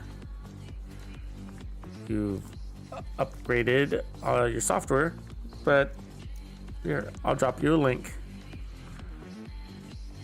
There you go. And so I also create gamer music playlists. If you're on hardcore Bandito member level or higher, then I make a 1 hour playlist. This last one, volume 8, is actually 2 hours long. Super long. Couldn't help it. Got carried away. It's the problem with making them that long though is like it takes forever to render. And that's like that's a big problem. They're massive files. They're massive. 2 hours of graphics, right? Think about that. They have to render, and then I have to upload it into YouTube, and then YouTube's got to render it. It's a big files. I don't have the knees, guys. Let's see if we can craft True Patriot. Black John Wick, what up, man? Oh man, we made so many builds today so far. We're all on the same track though. Like they're all. Oops, we're in the wrong area. We're trying to create the 3 Brazos, 3 True Patriot that people have been talking about wanting to do, and some have. So this is from whatchamacallit, the Players Club Pimp My Build series. You can't be any geek off the street. Gotta be handy with the steel, if you know what I mean. Shout out to Ray. Ray with the trigger fingers. Fast on the trigger, brother. Thank you for supporting me, Ray, man. Appreciate that. Hey, for all of you in the Players Club, including Ray Bickham, shout out to Ray. Welcome. Now you got that fancy little skull next to your name. It's official. Hey, but you should know, Ray, like if you go to my YouTube homepage, just the standard homepage, that right at the top, now that you're in the Players Club, you can access the members content. There's a playlist just for members, and that's where you can get access to all of the playlists. There's 8 volumes of gamer music playlists, for example, and then the builds, of course, all the builds and any other content that I've created that's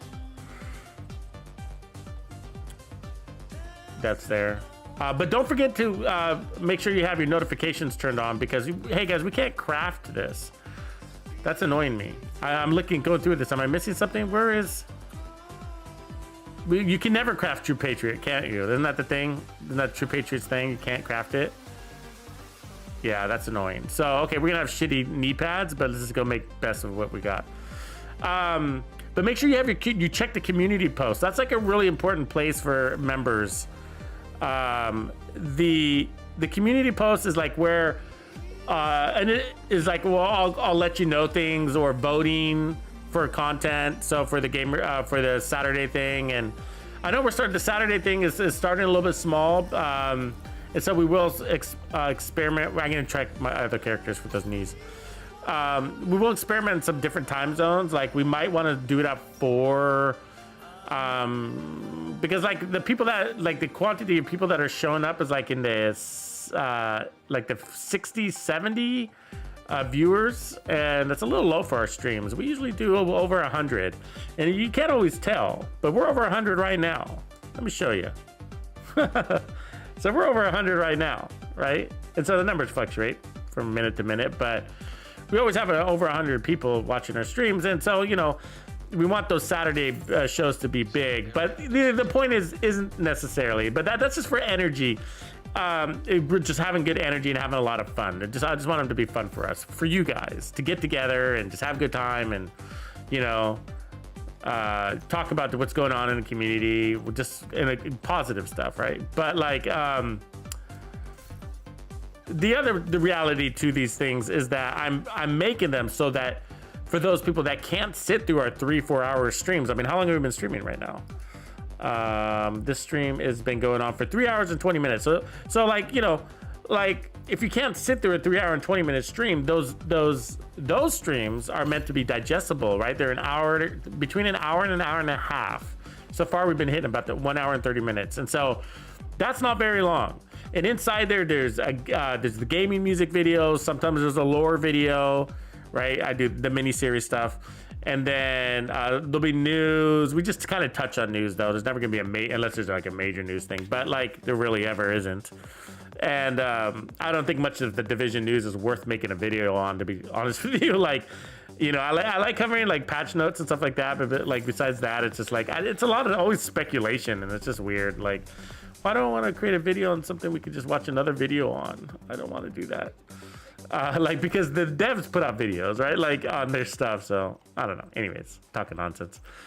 God, really? I don't have True Patriot knees? Oh, that's so annoying. That's so annoying right now. Let me look and make sure I didn't miss it. But yeah, I don't have true patriot needs. That's weird. Weird for me not to have true patriot needs. Okay, there we go. We tried, but we'll still be tinkering here. But anyway, so yeah, so there's the build videos, the pimp my builds, the gamer music videos. So I want them to be a high energy. And there's also the build in the game for the gameplay that I'm running, right? So the first thing we do is I cover the build that I'm running. Hey, this is the we're gonna have gameplay playing in the background. This is the build I'm using. We quickly go over it. We spend 2-3 minutes on it, not very long, and then we get into the content, whatever's up next on the agenda. And so, but hour and a half, and then it rolls into this, which is the after party, and this is what we'll basically kick back.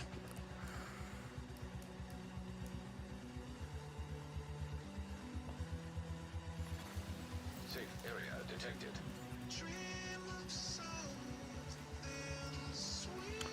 Okay, so here we are back.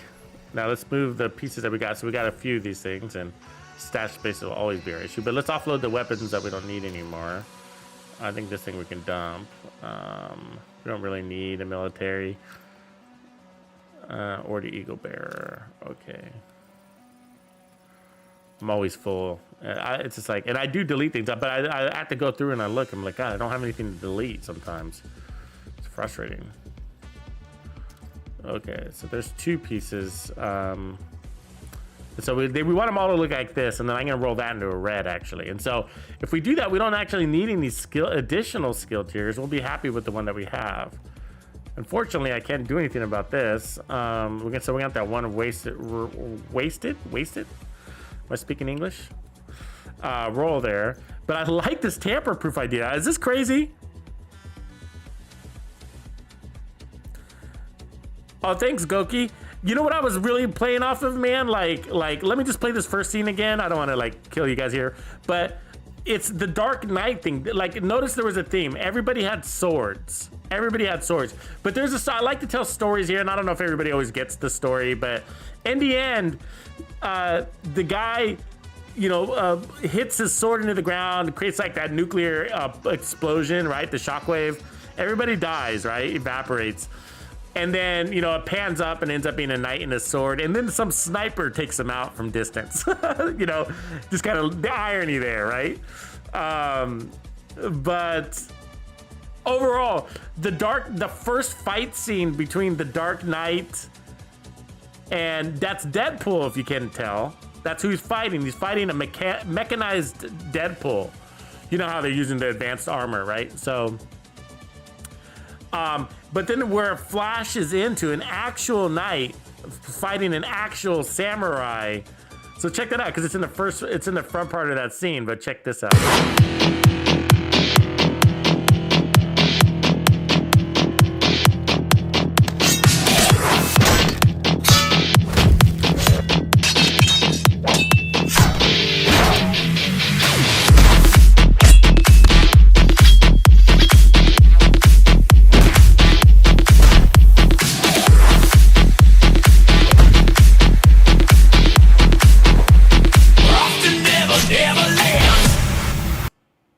Anyways, yes, I like playing on that.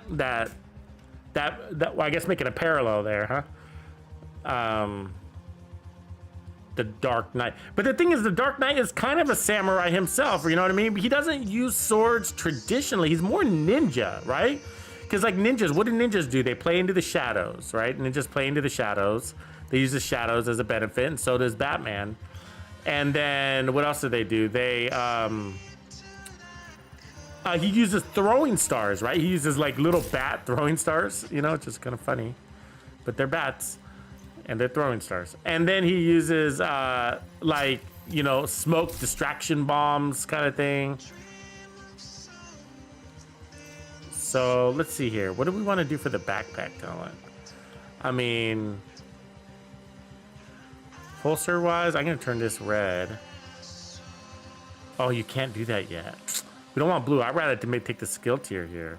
Or we could keep the blue and then add more repair skills. That's actually better than than a skill tier. Remember, 20% repair skills is a skill tier, and they never shoot. You also get health with the skill tier, but you don't get, your drone never gets shot down, so it's great. 20%, I'd rather have armor and 20% than a skill tier, you know, there. So we'll do that. And then the gloves we'll make red. These are really, I really like making Pestilence builds this way, actually. You get amazing heals.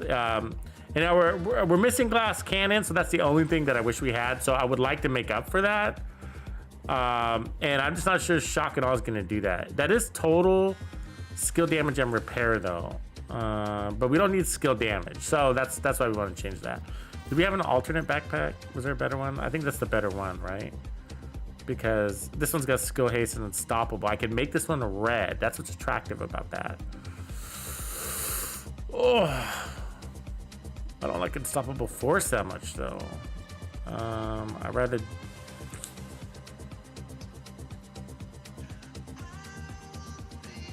Why not though? I guess I could keep the armor, put on vigilance, or keep unstoppable force and put on the red core. Actually, that's probably better. So let's do that.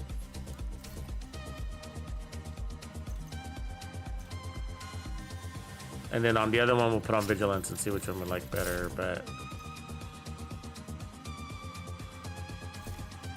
And then we're gonna put repair skills everywhere. So this thing is gonna be, yeah, loaded up on repair skills. We don't need crits on this thing. Let's see, we'll put income and repairs here, which is basically the same. Income repairs boosts your efficiency at absorbing heals from any repair skill, whether it's yours or an ally's. Okay, and so I think we got everything. Now we got gunner for 10% armor and kill and weapon handling, but do we need it? Do we need it? Do we need 10% armor and kill? No. Now normally people want gunner on an LMG because you also get the larger pouch, but we can't do that. So do we run technician? Do we get a skill tier here and make even stronger healing?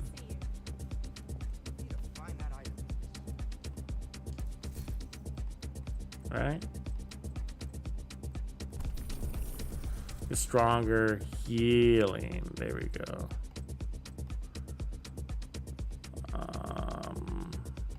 We don't need the shotgun. There we go. Yeah, ninja instead of samurai. That's right. Yeah. Did I say samurai? I meant ninja. You're right.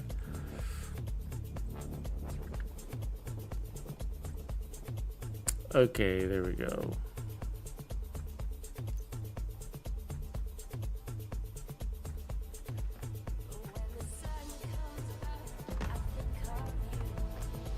This may just be a prototype, but it's pretty impressive.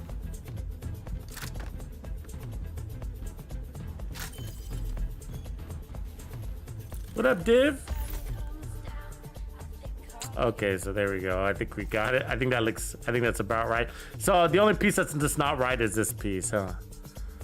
Yeah, this is gonna be interesting. So we already know it works and it rocks, but this is the one piece that's off because it's got crit damage, and I would love to have that weapon handling repair skills. But the only thing I'm not sure about is the chest, you know, tamper-proof. So the idea, I'm just toying around with tamper-proof. I don't normally use tamper-proof very often. I mean, outside of like a raid or something like that, but like, you know, I'm thinking like, I think that my idea here is if it doesn't work, we're gonna change it, right? But like, yeah, what I'm toying with is like, what if we throw it out there, we shock somebody, okay, just any NPC, just one, doesn't matter, and we fill him up full of lead, right? And then he dies, and then just spreads the plague around, and then we sit back and eat our sandwich. You know what I mean? So like, that's kind of the idea here, right? You don't need to shock too many people, but. Anyway, so we want strong heals because of course we know that the Pestilence doesn't really work off of crits, right? Doesn't work off of crits. You got accuracy, stability, rate of fire, whatever. And so you got damage to targets out of cover, damage to armor, but the Plague of the Outcast is buffed by weapon damage everywhere. So amplified damage works, total weapon damage works, that kind of stuff works. But crits don't buff the Plague of the Outcast. And so I'm not a big, you can still run crits if you want to. You can, you know. And the bonus of running crits would be to, it would allow you to kill that target faster, so then the plague could roll over to the next enemy. The downside of that is that your real objective is not to kill the target. Your real objective, or your primary objective, is to get 50 stacks in him. Then your secondary objective is to kill him. Because once you kill him, then that's when the waterfall will roll over to the other one. But if you only get, if you front loaded your damage on the Pestilence, then and you killed the enemy and you didn't have very many stacks, then that plague damage isn't really impressive at all. It's not. It's just very small amounts of damage, and so yeah, you want to really get those stacks up to make the juice worth the squeeze. And running this very slow weapon with RPM. Now, if you notice, if you're just now getting here and you're very confused on what we're doing, I get it. So this is a Pimp My Build series. Okay, so this came from a player who presented a build, and that was Smurf Piss Blue. And his build is not this one. It's very different than this one, but the base of this build is based off of that build, which was running 50% additional magazine size. So that's what we have here, right? 20% from Brazos, 30% from True Patriot. So this is not a True Patriot build. Looks can be deceiving. This is not a True Patriot build. We are not running 4 pieces of True Patriot. 4 pieces of True Patriot would give us 9% amplified damage to enemies that are tagged, right? Plus some damage protection things and some regen that never really works for me, and then some explosions.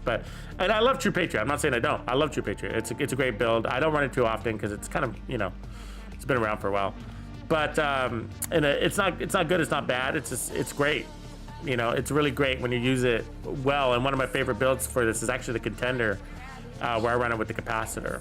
And why? Because we've talked about the capacitor on the small mag is its only weakness, and this gives it a bigger mag by 30%, right? And so very similar to our concept with the Terminator build that we just created, 3-piece processor. So yes, this is an off-meta build, intentionally, extremely off-meta. And what we're doing is proving out the viability of a 3-piece Brazos. That's what we're doing. And it does not work in all situations. And there are builds that make more sense than these, some of these builds that we're running. But what we're doing is we're discovering things. And one of the things that we've discovered is that the 3-piece Brazos, 3-piece True Patriot concept works extremely well when you're looking to enhance or highlight a particular weapon talent, specifically a weapon talent. And so regardless of your chest and stuff like that. So we've run this with the manic. It started with the manic, and it highlights it. It leans into the manic's overflow. So where you get 100% magazine capacity. So with the way we were running this, we had 120 in the mag, or was it 130? I don't remember now. 120 on the assault rifle, and we were cutting shit down, right? And then we ran a restrained. Think about it. Think about strained. Why do people not run strained with the Police M4? Because the Police M4 is so fast that you don't end up with 50% crit damage for very long. Well, we fixed that by putting an extremely large mag, 75 rounds on the Police M4. Holy shit. We were cutting through it. This is a Chunga Slayer. It doesn't look like it. It looks weird. I get it. I get it. Shake your head. This is a different build. Where this is an experiment. We haven't tested this build. This build might suck. But I'm talking about the 3-piece Chunga, a 3-piece True Patriot, 3-piece Brazos, 3-piece True Patriot, Chunga Slayer. And so we also tested it with one of my favorites that I didn't realize it was going to feel as good as it did. And we also tested it with this one, Steady-Handed. Wow. Wow, oh wow. You would think it'd be like, well, Steady-Handed, you got like a, you know, all that accuracy and large mag, and you're not running Fenris or Grupo. You think like you would get crushed. No, Chunga Slayer. Absolute Chunga Slayer. We smashed the 3 Chungas. It was so amazing. It was like we were landing, like think about it. Well, look at the talent and enhancing this talent so much that it was crazy. Look at our mag, 75 rounds. Look, what does that say? 100 stacks. What happens at 100 stacks? You got 100% accuracy and stability, and you're building up to that the whole time. So you got 10% stability, 20% stability, 30%, 40%, 50%, 60%, 90, 100, right? And then when that happens, you got a no reload situation. So that means you got a 150 round mag.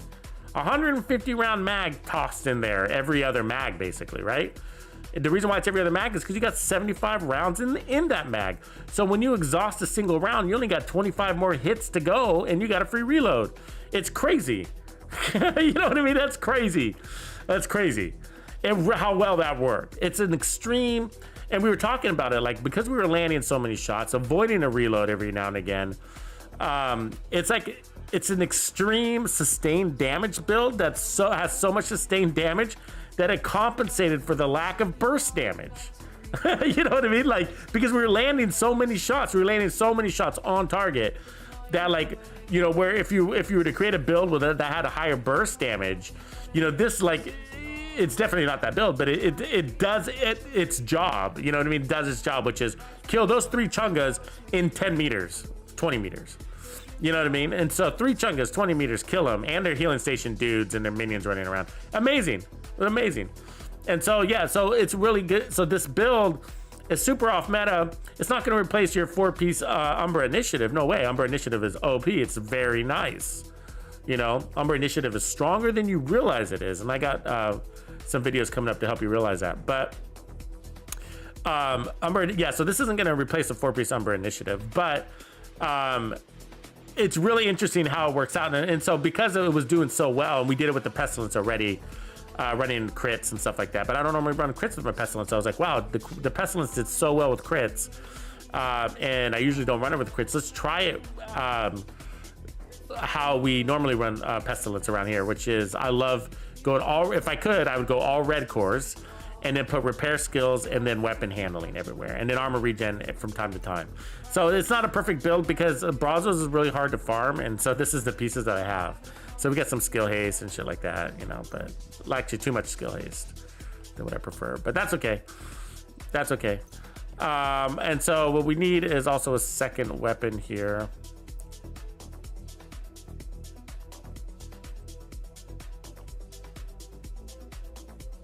Second chest talent. We need one that we can put glass cannon on. That's what I'm looking for. This one? Yeah. Fortunately, it's got armor, but...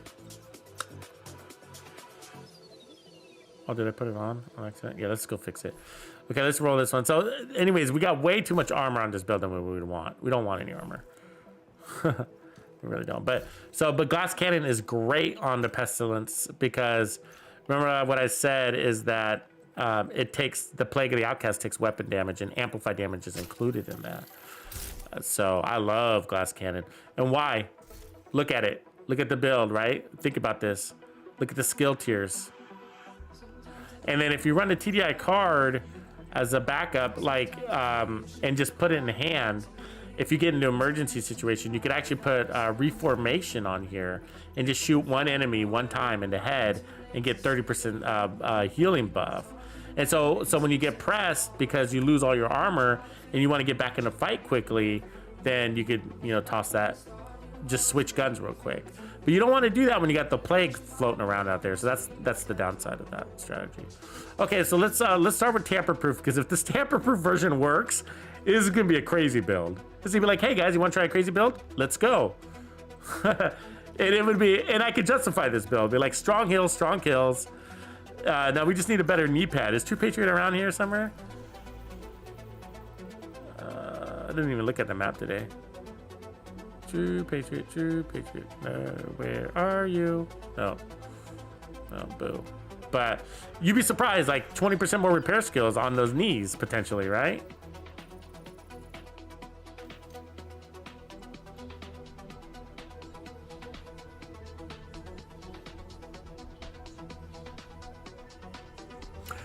Was it not Deadpool?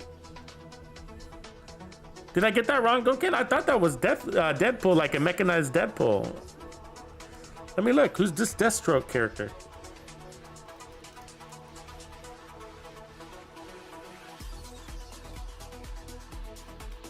Oh God, it might be. Yeah, the red and black I think gives it away, right? He looks just like him. Holy shit!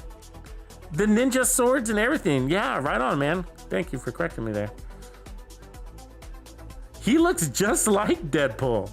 The swords were the same. So there was like, it was putting two together because he was all red. And he was like in the original video, he acts goofy. He was walking around with Deadeye.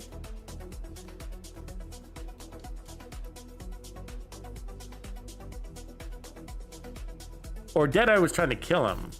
I can't remember now. But Deadeye was around. It was all very confusing.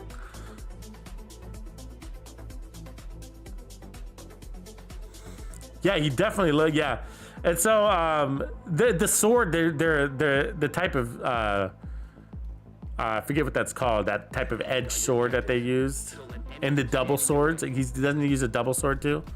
Can't remember now, but I'm not looking at the picture.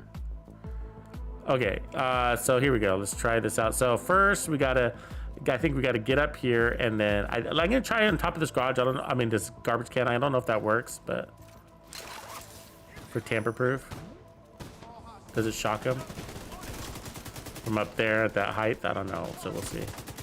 So we're using it as a trap. So if we can get one enemy to stand in it, and then we'll load him up full of lead. That's the idea here.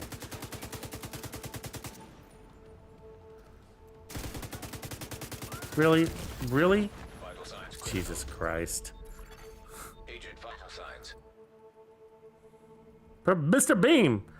Mr. Beam! You've got your objective. Don't let anything stand in your way. Okay, let's try this again. So, do you think it'll work up here? I mean, he seemed to be walking right by it without getting shot.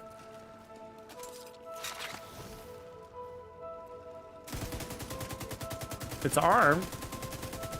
You know what I mean? It's armed.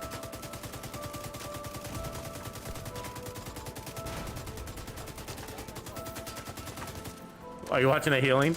So we were actually getting shot while we were healing through it, and that's why we want those heals. Because of the weakness. So we got a waterfall back there, right? You see that waterfall? Okay. Jesus. I call bullshit on that, and it's really irritating that the tanks can do that. That perfect lob at an angle that's like defies physics. I took physics, and I passed.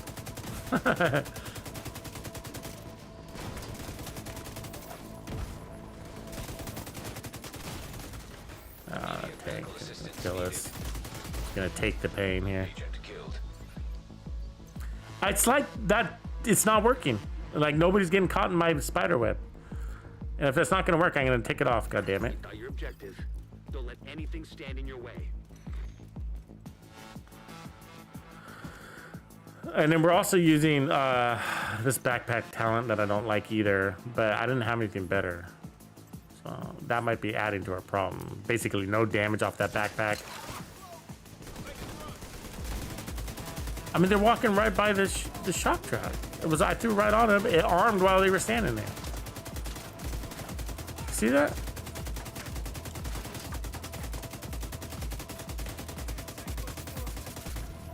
Okay, well, if they're not going to stand on my spider web, then I'm going to get rid of it because that means we're down like all our talents, right? The backpack talent sucks. Hate this backpack talent. I mean, it's okay in heroic with the pestilence because it's just so easy to get, but in legendary, this backpack talent is gonna not like do anything for us. Thank God for our heals. But this perfect grenade will get us. Yeah, let's take off that chest. It's just not doing anything. It's stupid. Stupid chest. I've seen it work. I don't get it. The turret, you know, throwing it in the right spot. I don't want to throw it on the ground. You think it has to be on the ground? If it's gonna have to be on the ground, I don't even want to use it. You know what I mean? Because it's a turret. It needs to be elevated, right? You get right? Okay. Where were we? Let's go back to our Brazos with our alternate Brazos. That one. Okay. See, now the only shitty thing is it starts putting on armor. Now, the one thing I wish is we didn't have this dumb talent on our backpack, and I should have changed this one, but I don't want all these blue cores, and we don't have anything else, you know. I don't want armor. That's the opposite of what you need on a Pestilence build. So, and so that's just a problem, me not having the right pieces. And it's really hard to farm Brazos, man. I've been farming Brazos since the day it dropped. Don't let anything stand in your way. Day one. And I still have like some pretty shitty pieces and some key pieces that are not. So we got one. So now we got Unstoppable Force. So what we're gonna do is load up that tank here. So the tank's loaded up. So all I need to do is hurry up and die. And then we will.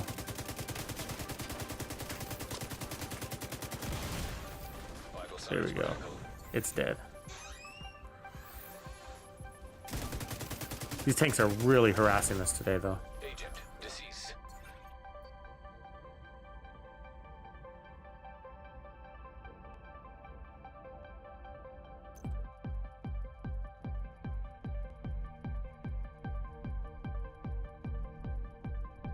You've got your objective. Don't let anything stand in your way. The tanks are really harassing us. I need to fix that backpack talent. Fuck. I just don't have anything else to put there, you know? Because if I take out shock and all, I end up with armor, and it's just like 25% versus 15. We only gain 10. We net 10. You know what I mean? So, and it's not even up all the time. You take damage and lose it. Ugh. I need more Brazos backpacks. God, I hate not having all the gear. It's just like Brazos has been on for months now, right? And like I don't have like solid backpack options. It's frustrating. Like I should have for instance, I should have an all red crit damage with vigilance Brazos backpack by now. And this is the closest thing I got. You know what I mean? The closest thing, and my stash is full of Brazos. Most of my stash is Brazos. And there are all these halfway shitty piece rolls over here.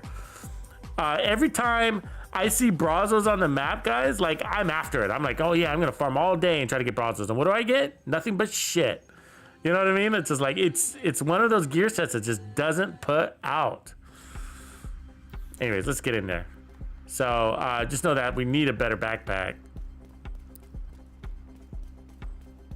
Think about it. You know what I mean? We basically our backpack talent is not even there.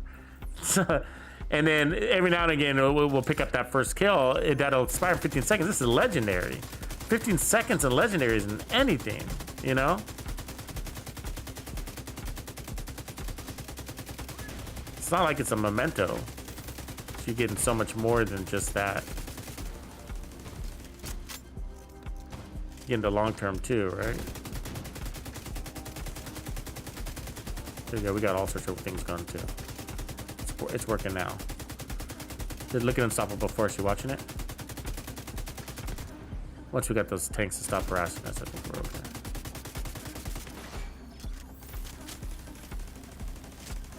So we need to get that purple guy.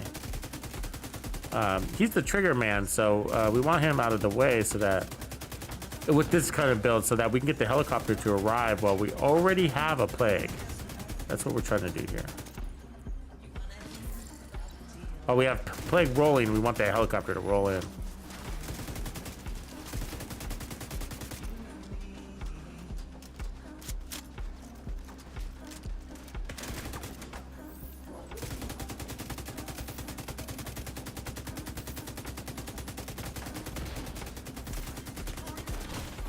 So we're willing to take that extra damage because our heals are really good, right? You watching the heals? And they can be better, right? We have incomplete pieces.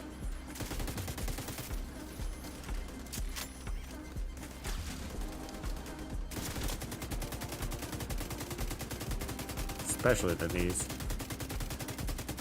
Knees and backpack.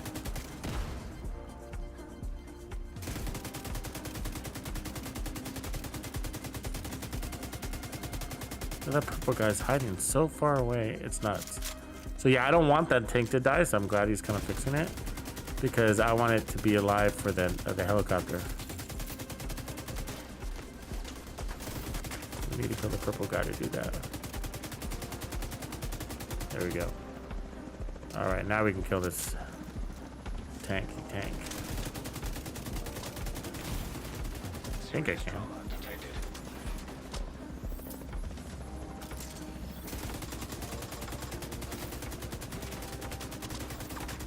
Oh, I killed myself. I got greedy. That's what happens when you get greedy.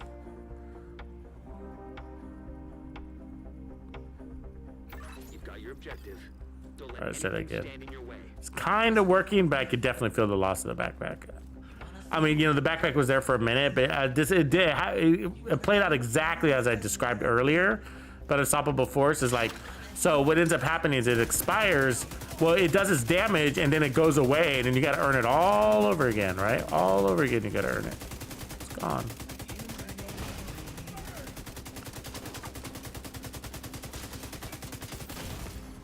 Immediate medical assistance needed. Yeah, those tanks are kicking our ass here. 0.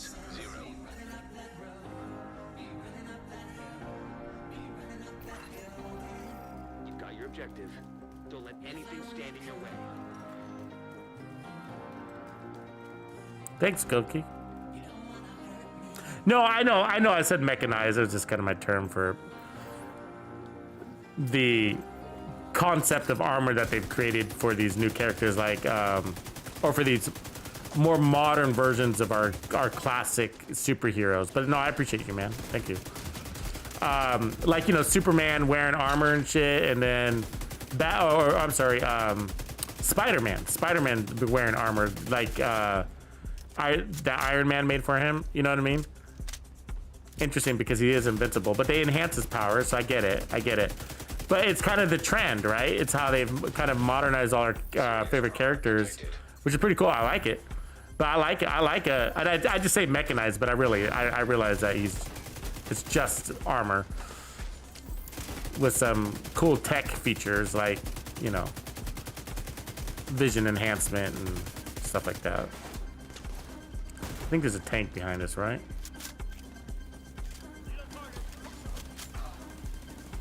So see the plague working back.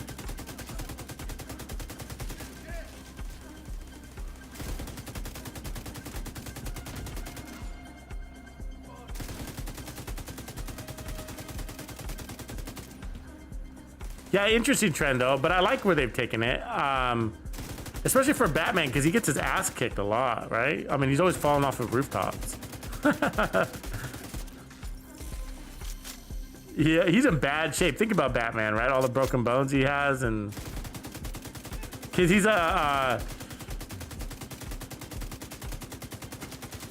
he's kind of a thug the way he fights, right? He's kind of a thug, like he's a brawler. That's the word I want to use. He's a brawler. Do you see the plague? That's what we wanted to happen. So you see how it transferred over to the lady on her way in, so that they start taking damage right away. And then if you can kill her back there, like we're about to, then it'll start spreading to everybody while back there. They get no escape. Oh, but then, Jesus Christ! We were on a roll! Give me a second, I gotta... You've got your objective. Don't let anything stand in your way.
The backpack is haunting me right now, so that's what I'm looking for. I just, I can't justify this backpack. We're missing some damage, and it's coming from one of our key pieces not being there until after we're already kicking ass, and then I don't even care. And it's too late. We need that damage up front so that we can get the stacks. Not to, you know, it does help, and it does accelerate the plague of the outcast, but so does vigilance without that timer, right? So vigilance uptime is way better. So I just need to find a suitable option. And so in one of these, I want the red core too. You see, that's the problem. I also want the red core. So, let me see what I got.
We're missing so much weapon damage, it's nasty. So, like, it's more than it looks like. So, these armor cores are hurting us, and then this... We're missing repairs there.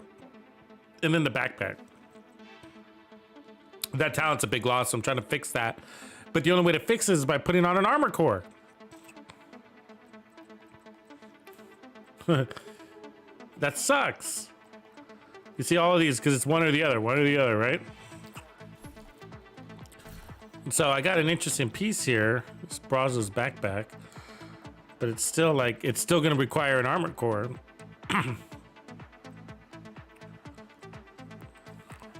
That one.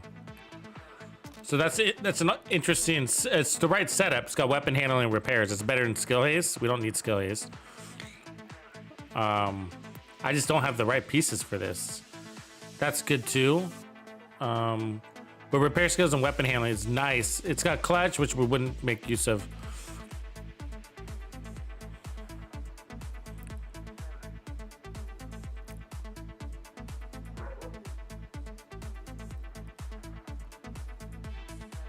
Yeah, Goki, yeah, it'd be fun to roll, man. Maybe you could turn to the dark side.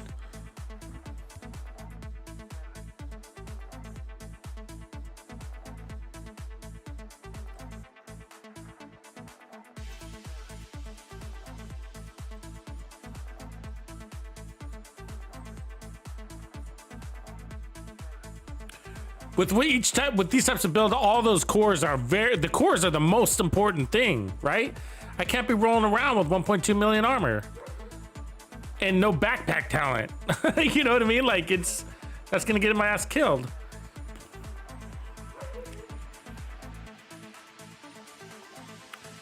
And so, like, what's ended up happening is like, well, I end up saying, okay, well, put on vigilance, but then you have to run an armor core. Well, that means I'm only getting a net 10%.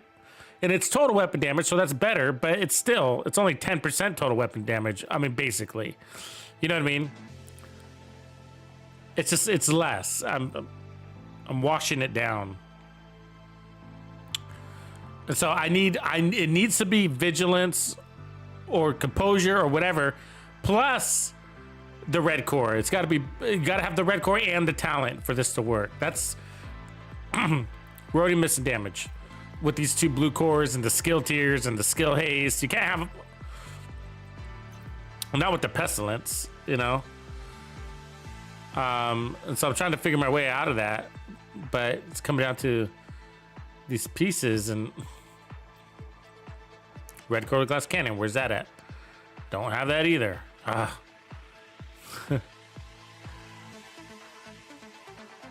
And what's frustrating about it, I've been farming Brazos forever. I'm so frustrated I don't have it. You know what I mean? I'm so frustrated. I've been farming Brazos for so long. And it's just like, here we are at the end of the season, and I still don't have any good Brazos pieces. I can't even make a red holster.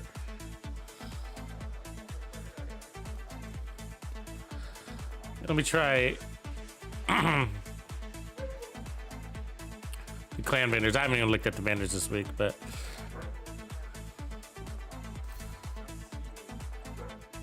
yeah, nothing. I mean, at this stage, I'm like down to like opening up my stash, my caches, and seeing if I have anything in there.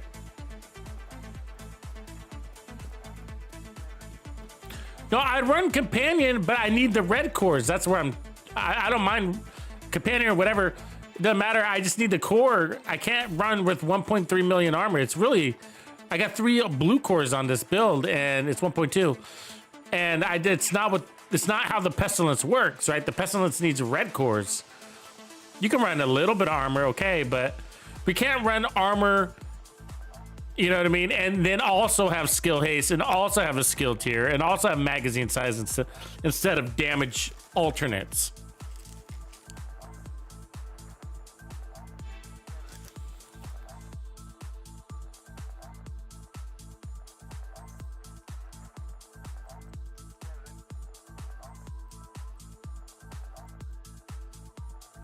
And no matter what, we know we're stuck with the blue core on the holster, right? There's nothing we can do about that.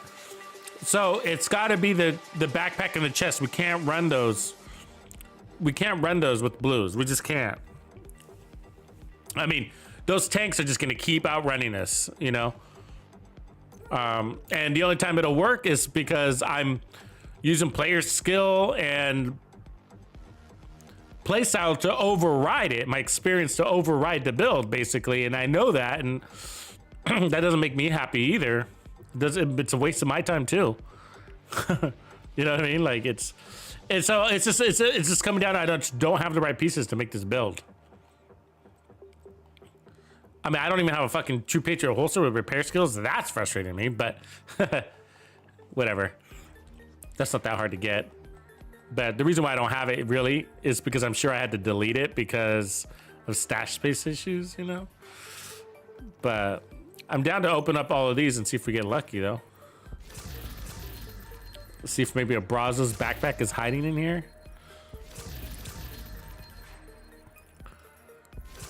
But I could just look at it and tell you, like, all day, like, if you don't have this set up correctly, it's not even worth running. It'll fail every time with the Pestilence, you know? I know what this Pestilence needs in order to be successful. I mean, Pestilence builds are actually not complicated. They're very easy to... They're very predictable. So when I see somebody put up a Pestilence build, I can evaluate it without running it and just look at it and be like, nope, yep, nope, yep, yep. You know what I mean?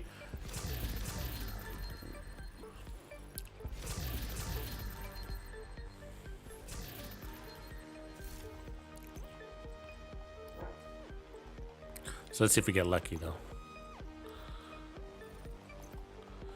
I wonder if anybody's ever got a 13% protection from elites mod from opening up the caches. Sissy DNA, M16, no. Badger, no. KSU Shotgun, no. No. No. None of these are gonna make any sense for anything, really. I get some good stuff out of here, though.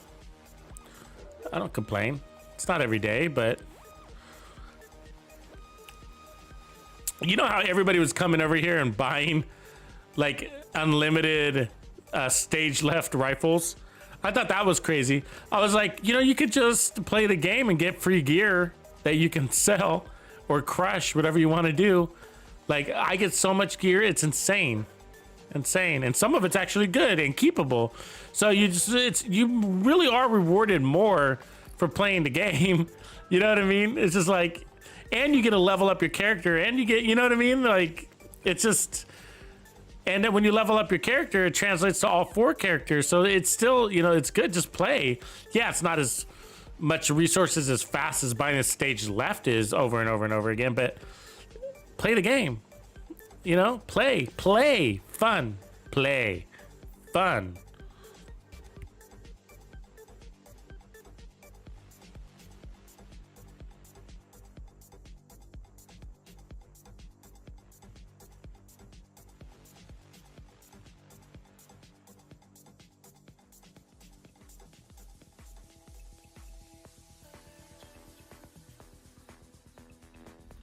Funny thing, I think the creator of Bitcoin's here in Oregon.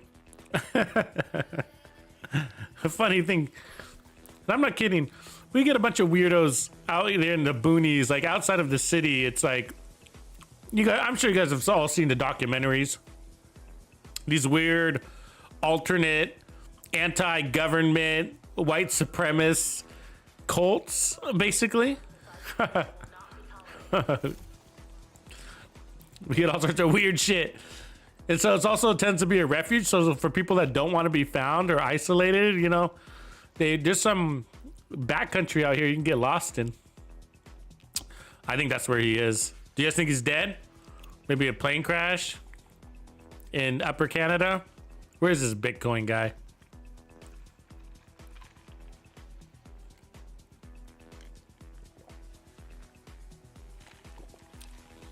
Good move for getting lost, though.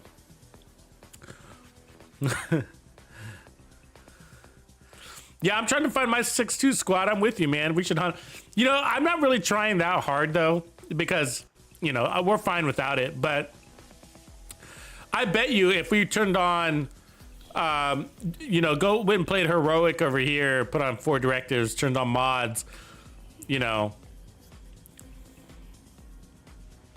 So this is what's happened to me. Every time I get a 13% protection from elites to drop naturally, I get one within a week, a second one within a week. It's happened to me all times. And I think I have 5 now, so. So when I got my first one to drop, it was from Roosevelt Island Legendary. And then I was like, ooh, I want another one. So then I went and turned on mods in the summit and I got another one inside 4 hours. I was actually doing it on Legendary with like a bunch of directives and it didn't come. And I was like, oh, let's switch it to Heroic. And then I switched it to Heroic and got it inside like 2 floors. This is like, wow, it was a score. And then I got another one, you know, a few months back, right? I got another one in front of District Union Arena. And then, like a couple of days later, literally a couple of days later, I got another one, an Heroic crash site, no directives, doing a control point, random. I was like, no way. So Legendary and Heroic do both drop them. And then, like I said, somebody dropped a post in Discord showing their build.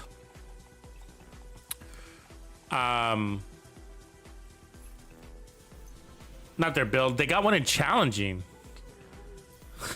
That's nuts, right?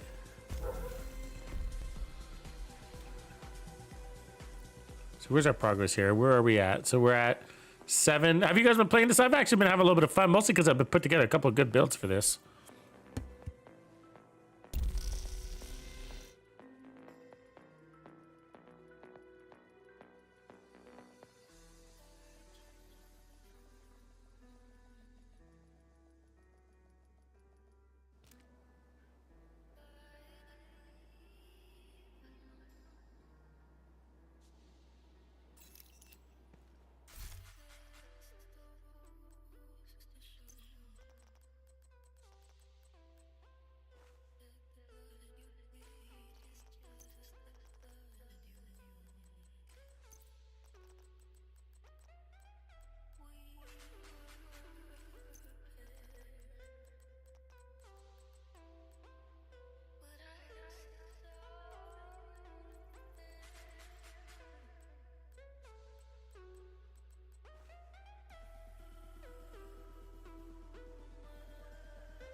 No, okay, but I do mean actual white supremacists. We got a lot of active.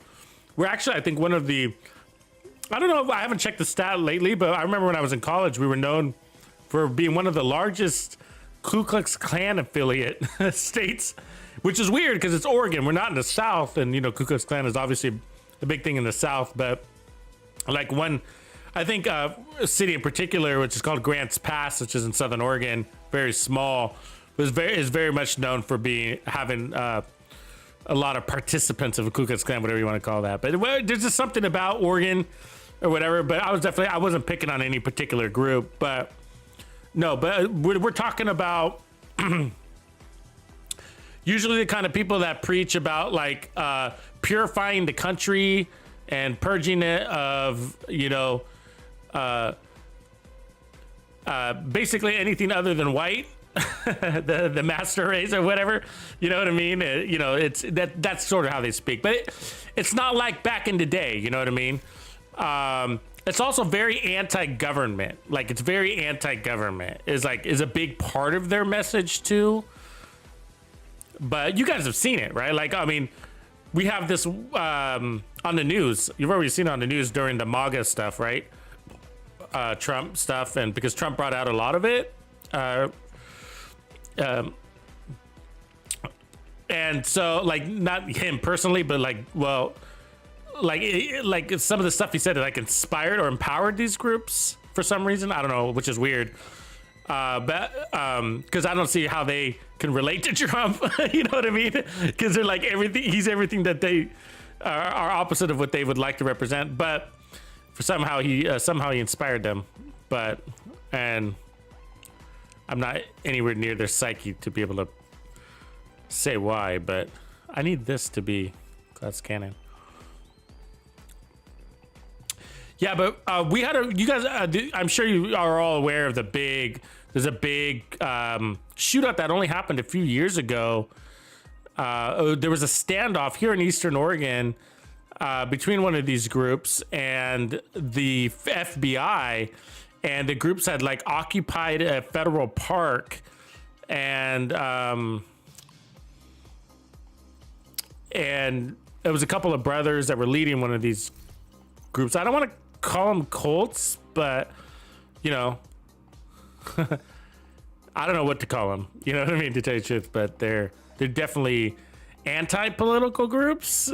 I don't know what to call them, but you know, and they're all in different shapes and sizes. So, they're these people. What are they? Some of them. There's this. A lot of them are on this watch list because they're different. Oh, they're every shapes and color here. So you know what I mean. So like, if you ask me, like, are some of them Ku Klux Klan? Yes. Are some of them white supremacists? Yes. Are some of them not white supremacists? Yes. Are some of them not Ku Klux Klan? The answer is also yes, because there's so many of them for some reason in Oregon. And I think it's because we have some very remote areas. So this is nowhere near the metropolitan areas, right? This is all in the outskirts of the very underpopulated places in Oregon. All this stuff takes place. But you probably are all aware of that big one. I can't remember the guys' names, but there were a couple of brothers that were leading this one clan, I don't know what to call them, but group of people. And yeah, they were and they occupied this park and ended up dying in a big shootout, if I remember right. It was maybe a decade ago. Time flies, man, especially when COVID's around.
Oh, I was gonna say, like, during like Trump's final months, you know, we had a big standoff here in the downtown city of actual Portland. It turned out to be like the battleground between like this red and blue divide extremist sides, though, right? Like, not these weren't your average Joes out there saying, "Hey, you know, we believe in something different than you." No, no, no. It was it brought out like the extreme right and the extreme left, and that fit every stereotype that you could possibly have in your head. And then there were these undercover groups. You guys, it was crazy. Like, there were these groups that were hired, like you watch the videos on it, they were hired to look like Antifa, but they weren't. They weren't Antifa at all, but they were going around pretending to be like on somebody's payroll. They were like college sophisticated, covert CIA type looking people. I don't know what to call them at all. I don't. But they were Antifa, but they were going around dressed up and acting like Antifa and doing things these Antifa rioters would do. You know what I mean? They would like instigate these things. Like, they'd stand next to some guy that looks all hyped up and be like, "Hey man, here's a use this tear gas can here, man. Right here, look at that. There you go." And then he'd disappear into the shadows and shit. It was just really weird. Like, there were these groups, like everything was coming together, and I don't know where or why or where these people were coming from, but Portland does have some weirdos though. We do you know, a lot of the people that were like kind of marching like on the hard left side of these anti-government, they were, both sides were anti-government. It was just really weird, but they weren't Antifa. These are just people that jump off of the train. I shit you not. They jump off of the train tracks and they're homeless, young. We're talking like people in their 20s, teenagers, late teenagers and young 20s. And they come from everywhere. They're coming from Texas. They're coming from Seattle. They come from Canada. They come from California. They come from Alabama. They're coming from Wisconsin. And it's like the trains are bring them through Portland. It's a phenomenon all through Oregon. I'm sure in other states too, but the trains in Oregon, just so you know, all go through our major cities, of course, right? So if you go down to Eugene, Oregon, which is 2 hours south, you find the same issues there, right? And they have this young, off the grid group and they create these families. They literally create these families where, yeah, the guy might be 18 and the woman might be 22, but she's called mom and he's called dad, and you know what I mean? And all the kids go out there and go get resources and bring it back to the family, and then the parents divide it. It's just weird shit. But they're all participate. They love it, and they don't care about Trump or Obama or Hillary or anybody. You know what I mean? Like, they don't care about anybody, but they're marching. You know what I mean? They're there throwing bricks, throwing tear gas, and you're like, what are you doing here? You know what I mean? Like they're all completely off grid. They do not care about politics. You know what I mean? They take advantage of the chaos, and they want the chaos. They would love to see the country burn, right?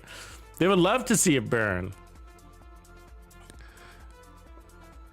But it's a sad thing. I mean, it's a sad, like, we feel bad for these people. Some of them aren't there by choice. They didn't have good family situations, and you know, they're forced to live on the streets, and then, you know, they needed somebody to get their back, right? Can't be alone.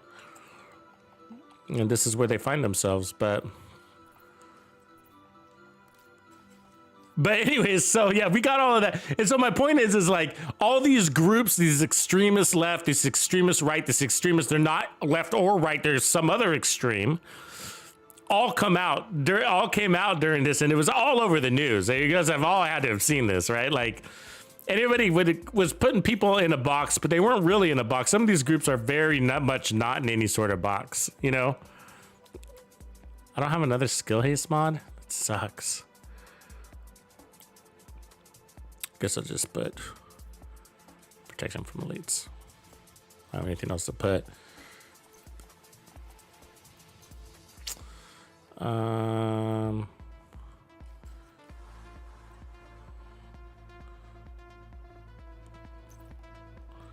been using these lately, but I guess let's go with it for now. So we got the two groupos, And then 3 Brazos. Oh, we don't need 3 Brazos. What am I thinking? I've been running, I also like running this with, we could use a Wyvern actually, that's what I'll do. I want Wyvern, I can go more damage. Just flat 10%, it's fine. Or a Hannah U, I'd be cool with that actually. There we go. Except we don't have another mod. Boo. We'll find something better.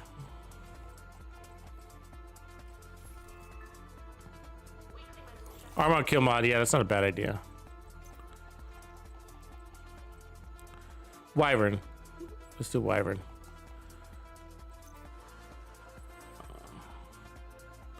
Come on, get off. Get something off.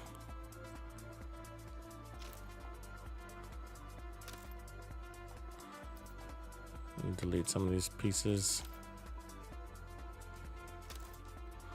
It's a good idea. Armor and kill's not a bad idea at all. Especially with the guns. Actually, I've been running the I like running the mop shotgun with this. Get that extra armor on kill that way too. Where's my mop? Why isn't anything where it's supposed to be? There it is. Tang Chin, good to see you back. All right, there we go. That should work. We'll just have to re-roll this one piece here. But, and then we got too many skill tiers.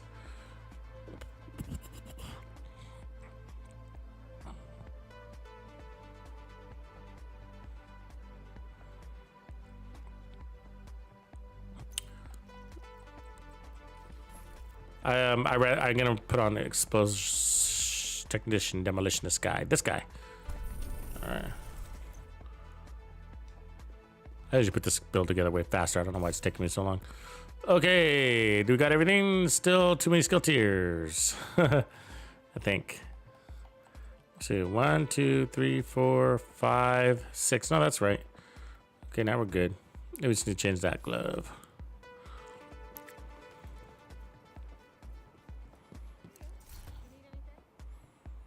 Ray, where are you at? What part are you in the US, stateside or?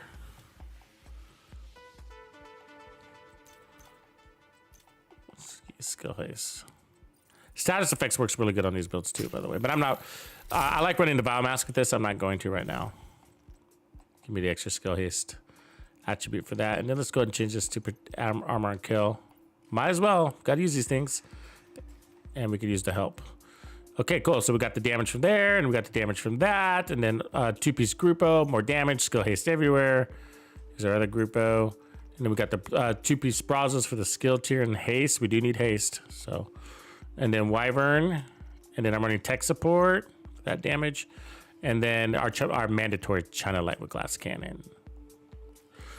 All right. Let's go. I wish I had some Brazos to farm for. But nope. Got tip of spear. None of this gear looks good today, actually. But I need to finish off my rewards track, so let's get some backpacks.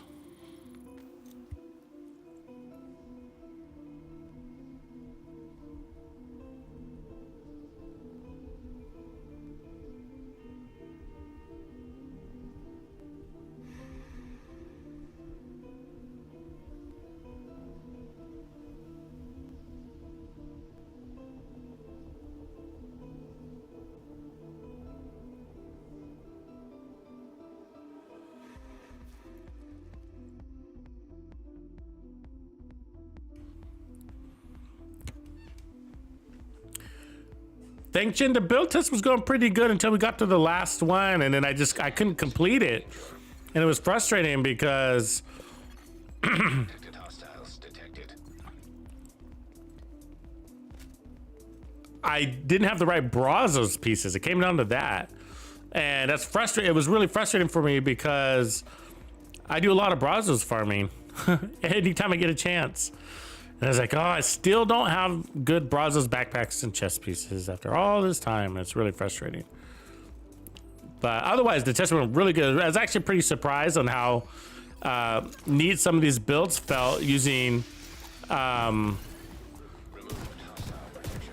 We were doing what was it, like 3 pieces of Brazos, 3 pieces of a True Patriot. That was basically it, the setup, and it went way better than I thought.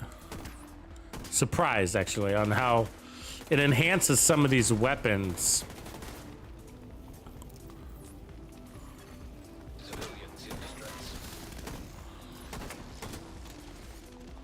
I gotta have to remember to use that in sync. I forget to use it sometimes.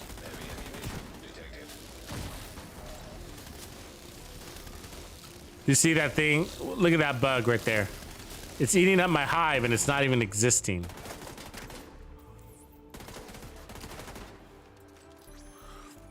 So there was a truck that was coming by, one of those little explosive trucks, and then it died.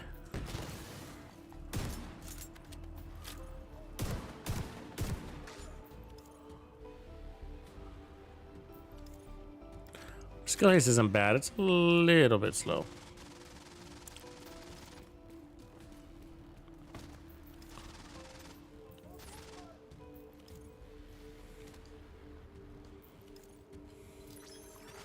Civilians in danger.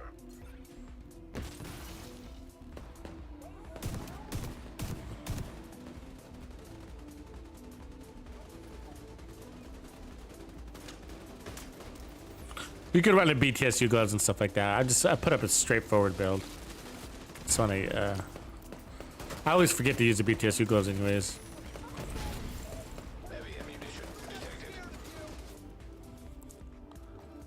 detected. Never been a huge fan of the BTSU gloves. Come on in.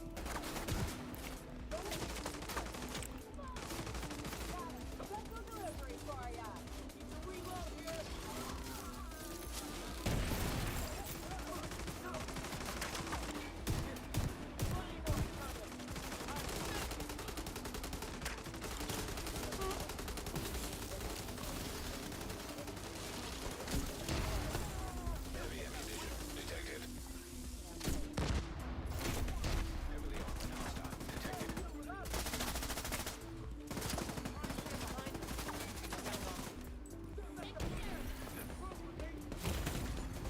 Protected hostile restored.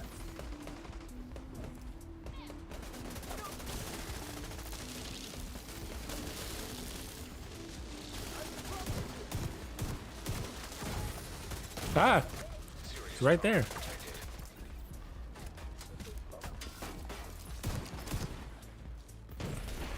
Bleed, bleed, bleed. Oh, what? Ah. Agent out of action. Oh, great. Now we have these psychos.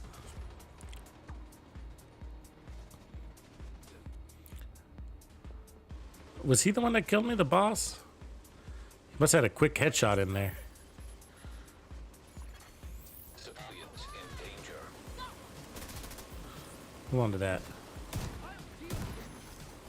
Yeah. Heavy ammunition detected.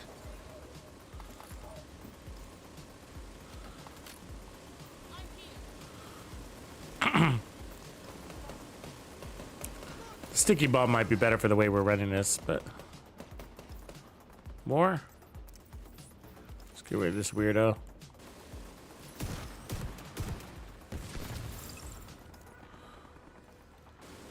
Why does it look like we're surrounded? You seen this? The minimap? We look surrounded.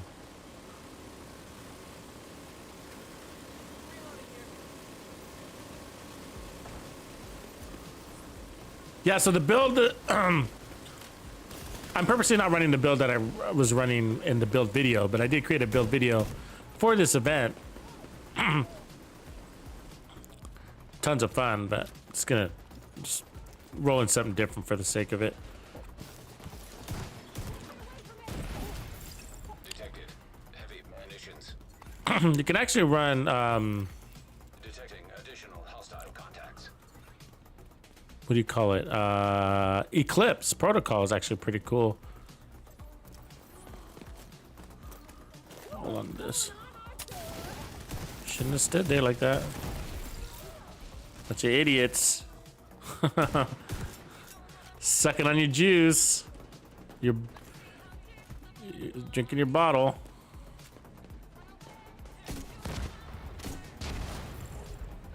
One of the best parts about this event, there is a buff. If you think about it, I didn't really think about it this way, but the buff that this event is giving you is the extra special ammo, the specialization ammo, I should say. That is the buff.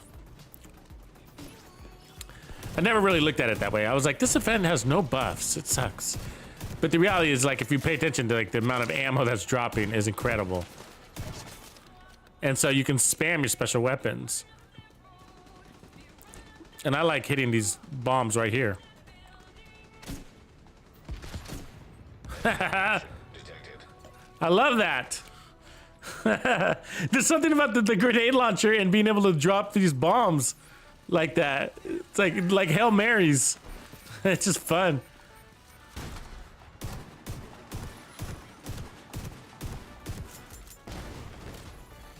Hostile protection now removed. We're not even using our stinger hive. It's because its throwing distance doesn't go. I might need to switch for a sticky. I mean, it's good to get. It does get you out of trouble, though. You know.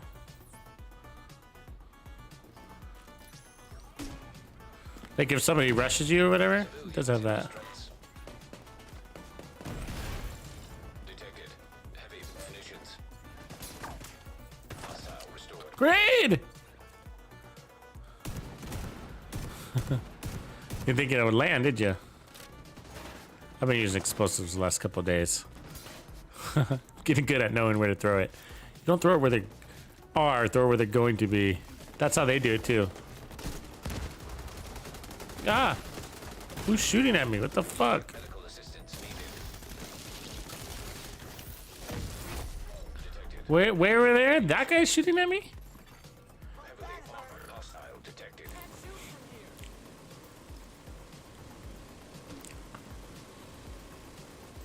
Hold on to that.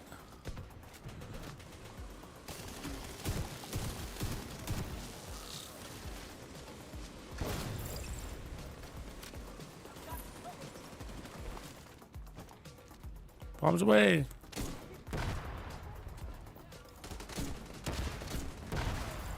Heavy ammunition detected. Hostage is free.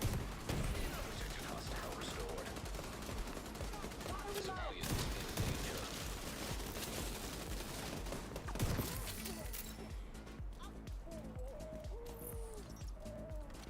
danger. So yeah, skill haste is really important with these builds. I mean, what else are you gonna put? You could put status effects and increase your kill. It does save your life. Status effects does, but I wouldn't choose status effects over skill haste.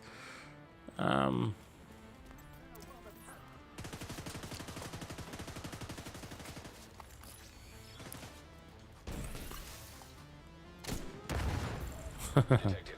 Heavy ammunition. And that's the buff, the event, right? All those explosives. Ooh, look at this Uzina. Isn't that nice? It's efficient though, huh? Ugh. It looks good though, doesn't it? I'm probably never gonna use it, but that's actually a nice Badger backpack. Ah! I thought you guys were watching my back. What happened?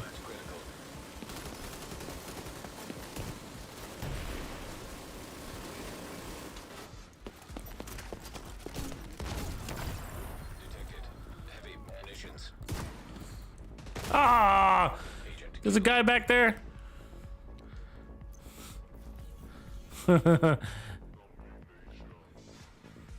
It's mean.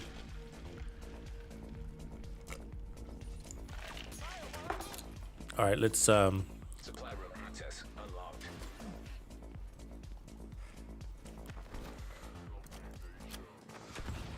You know, I wish you could open doors like you can in Call of Duty, you know, where you smash them in all like really aggressively. Yeah! Poof. You kick the door in. That would add a lot to this game, actually. Just fun. A little bit of fun. We definitely open our doors a little bit too gentle.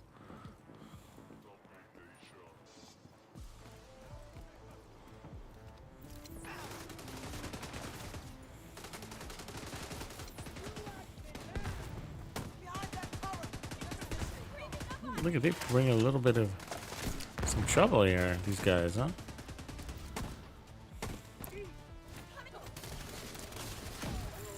Heavy ammunition detected.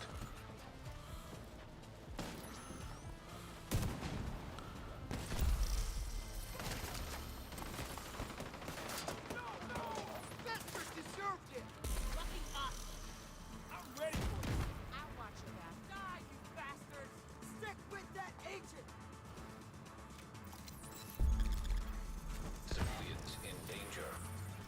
They also give you a shitload of grenades if you haven't noticed. Oh, that guy.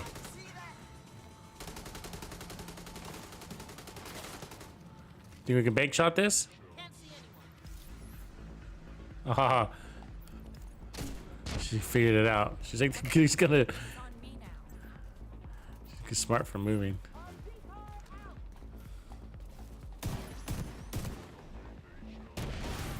There, she's fucked. Detected. She was annoying though. Hostile protection restored. Buddy revenge.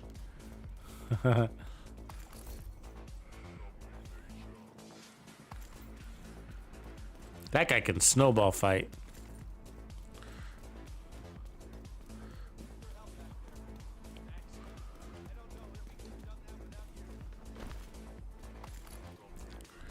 So this is Xena. Okay, so we were deleting things and then we got attacked. That's what happened.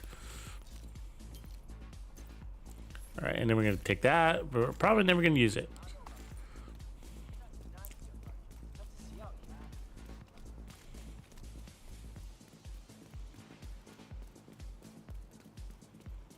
Yeah, so I'm running glass cannon on this. I don't know what you guys think about that, but you know, of course it's good for skill builds, but even for out of cover, you know, if you're moving around a lot, it's not that big of a deal. I mean, you're really not any weaker. I mean, not from my perspective. I always figure like, you know, you die just as fast as with an all yellow build than you do with an all yellow build with glass cannon. It's either way.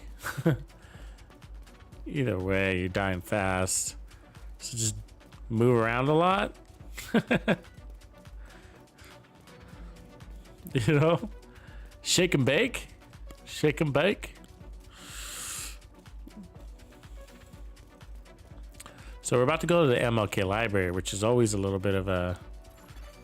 Hostile control point identified.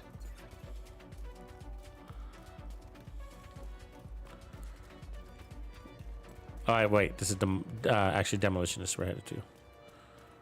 Let's hold on to that. Did I not? God damn it! I chose my special weapon. Heavy ammunition detected. Ah, bad depth perception.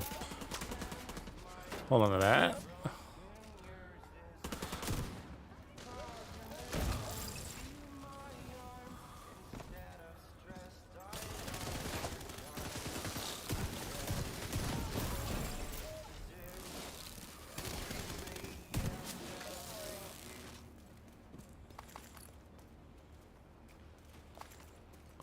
Oh wait, there's one more. Detected. Heavy ammunition.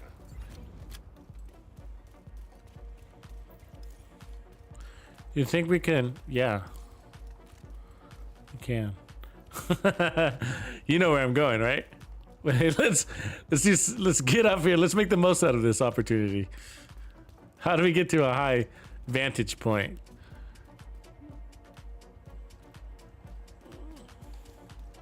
Give me a high vantage point. Let's see here. Can I climb this shit? There we go. How far can I throw? Yeah, are you gonna make that ledge? Can you make that ledge? Yeah. Hold on to that. Bombs away, motherfuckers.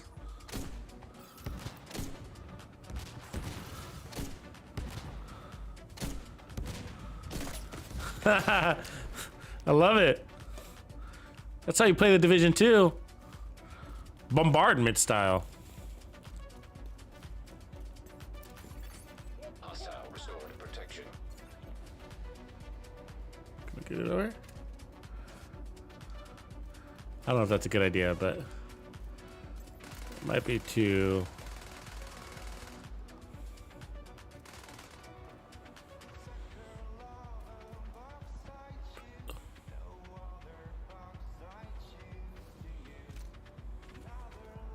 Yep, made it.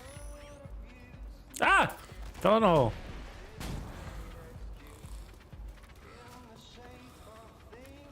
They're like, what happened?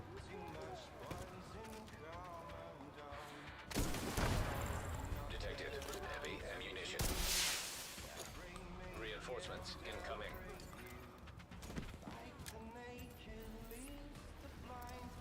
Well, look, my hive made it all the way over here. That's good. This is a pain in the ass for them. They're like, there's a ghost.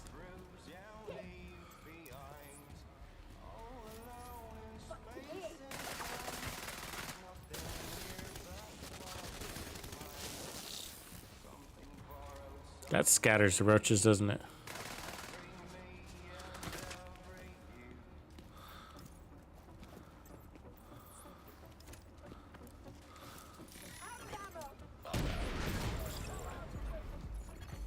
Removed hostile protection. You know they're all gonna come this way, right? Detected. Oh, they're up here. But the hive goes through floors and ceilings and stuff like that, right?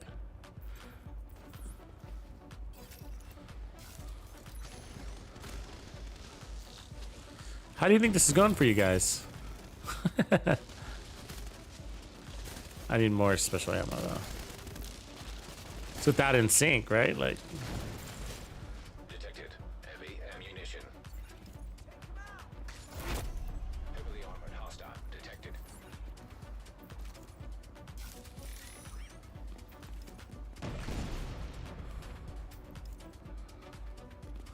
thinking about coming up here. Why is it dropping weird? Do you see that? It dropped the floor below. It fell through the floor. Oh shit, and that's gonna get us killed. God damn it. Hostile restored protection.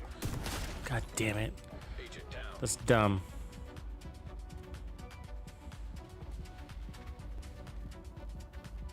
Souls! What's up, man? Welcome, first time. Appreciate you making it.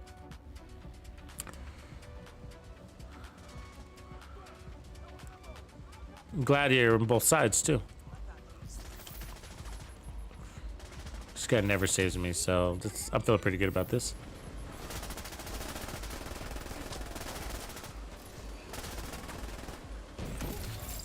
Oops. Detected.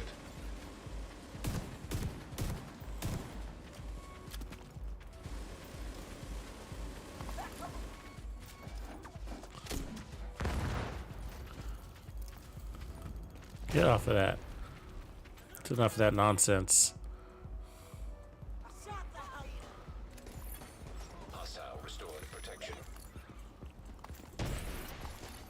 Hostile broadcast picked up.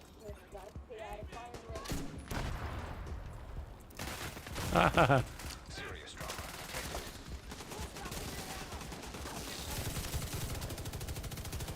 Still got that LMG. That's not what I wanted to pull out. I should switch that. Let's switch that. That'll get us into trouble. Test subjects is backup. Good backup. You know what I'm gonna do, right? Yes, you do.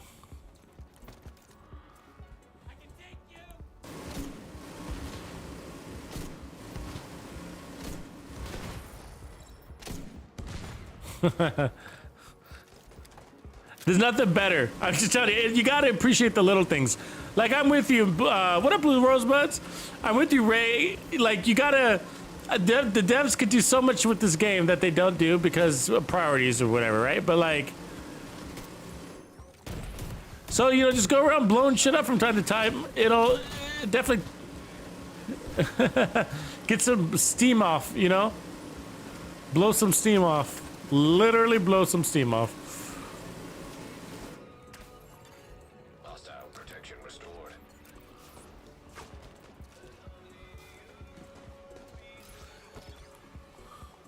Blue Rosebud's in the house. Y'all should be subbed to the Blue Rosebud. Joining us on YouTube. All right, there we go. Let's get him way over there. We need more of them, more grenades.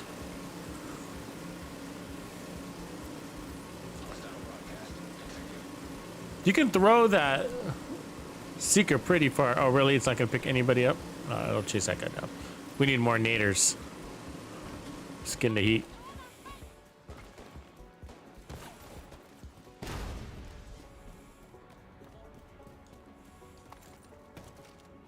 Actually, she's too easy of a target. Heavy ammunition detected. I'm gonna save my explosives for a long target. Go.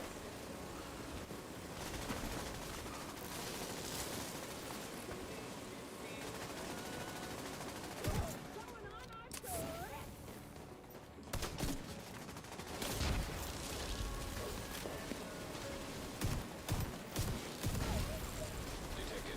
Heavy munitions. Hostile broadcast picked up.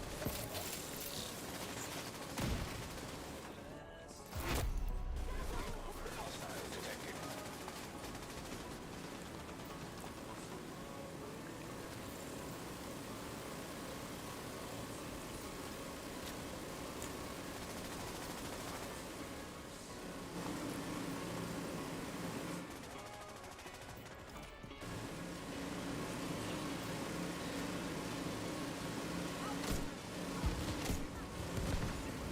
Detected.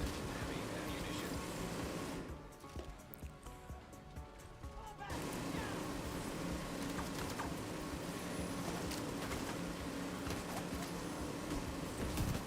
Ooh, they're shooting them back.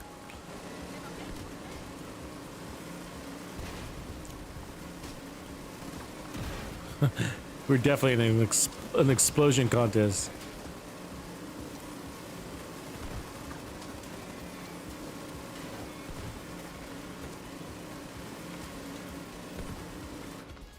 They're landing too. Not all of them, but some of them are definitely landing. Ah! Immediate medical assistance needed. They really do give you a lot of grenades, these little.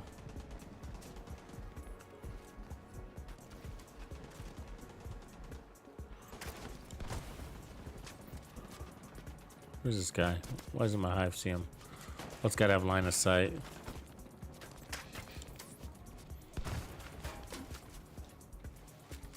Oh shit, there he is.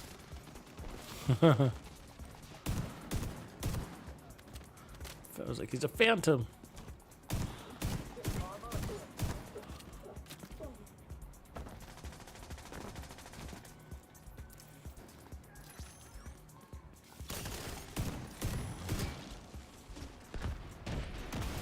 Oh, Seeker got both of them. Serious trauma. Oh, Hostile they're restored. coming, they're coming.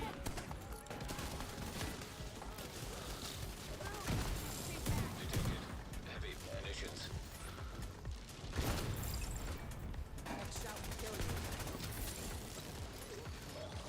There's all these grenades. I'm gonna use them. You know what I mean? They're everywhere.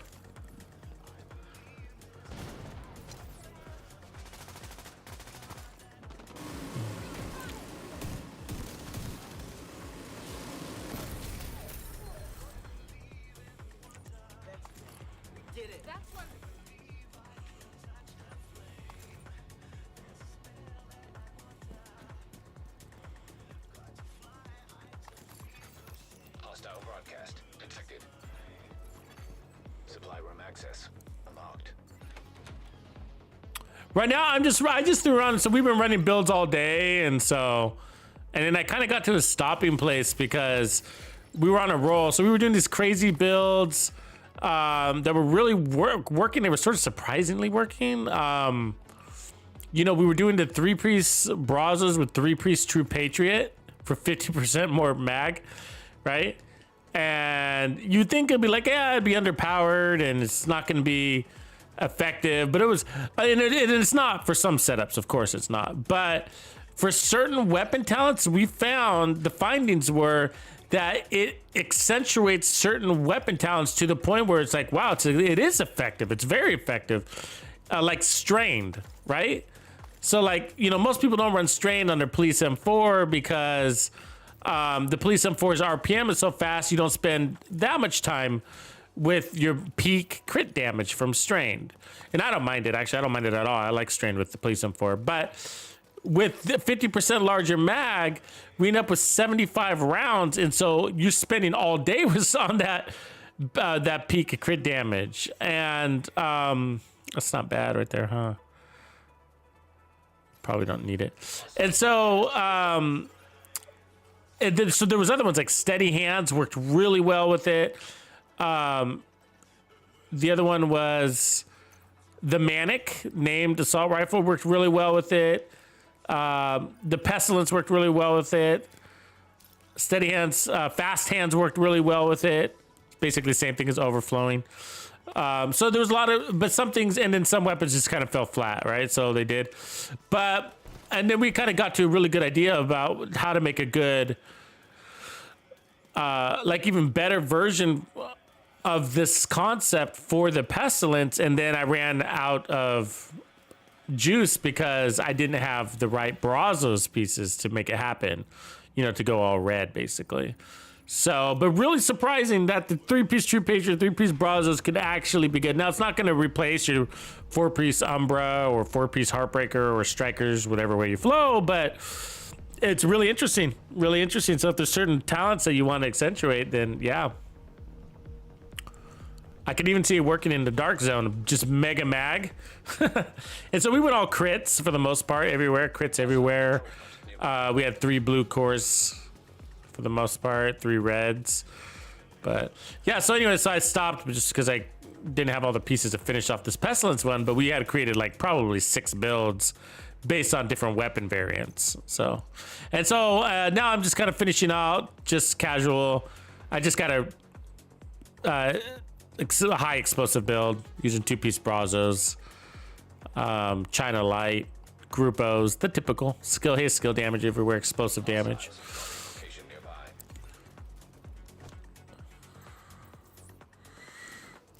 I need to finish off this little rewards track. That's sort of what I'm, you know, the mini rewards track didn't give us anymore. Hostile protection now removed. More of those. I'm not really farming red stars though. I don't really. I mean, the things that I'm looking for, to be honest with you, they're like so specific that even if I was farming red stars and really good at it, which I am, the odds of getting those pieces are just like, oh, they're just not going to be in my favor. I mean, I'll probably need like thousands of red stars to like, to be lucky enough, you know?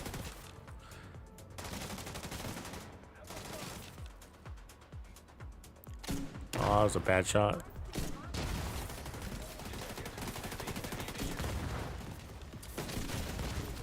Vital signs critical. Where's this guy? Really need to take out that purple guy. That's his turret in the middle of that. Like me coming through. And we gotta get that medic. Okay.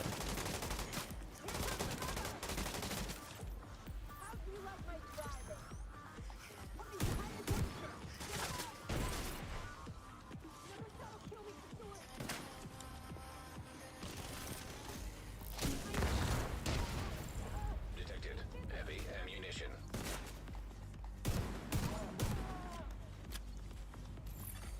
Hostile protection restored.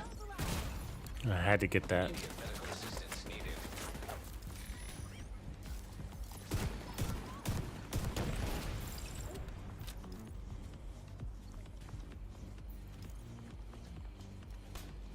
Oh, we need that ammo. Run! Detected. Nearby location. Contact by hostiles.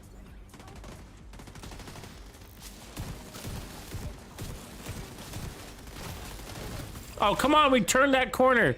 That's the BS right there. Like, I turned that corner. Vital signs critical. Agent out of action.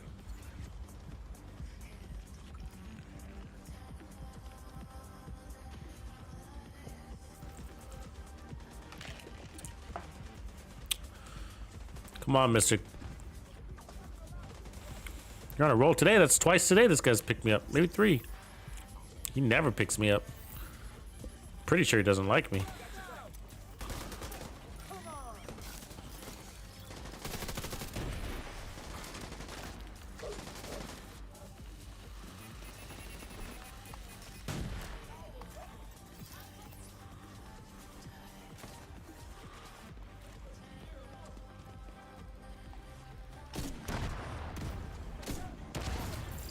Detected. Heavy ammunition.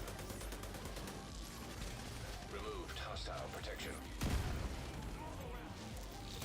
Just huck those grenades out there, man. This game is dropping you a ton of grenades right now. Get them out there. Just throw them everywhere. What is it gonna hurt? They just keep giving you grenades. You'll see at the end of a control point, they're everywhere.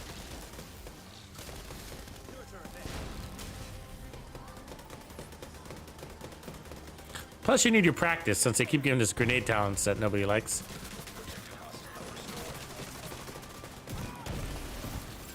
Heavy ammunition detected. Look, come more grenades.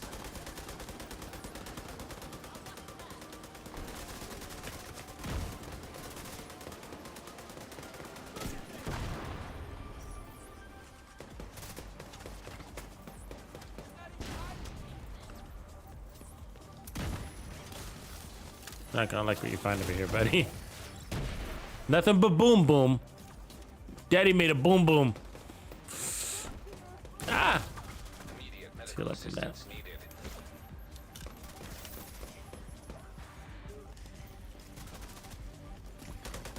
Hostiles reporting location nearby.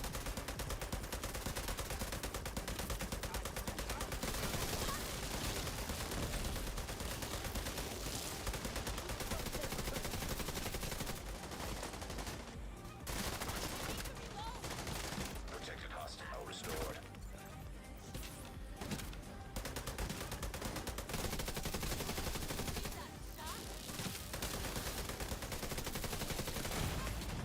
Serious trauma detected.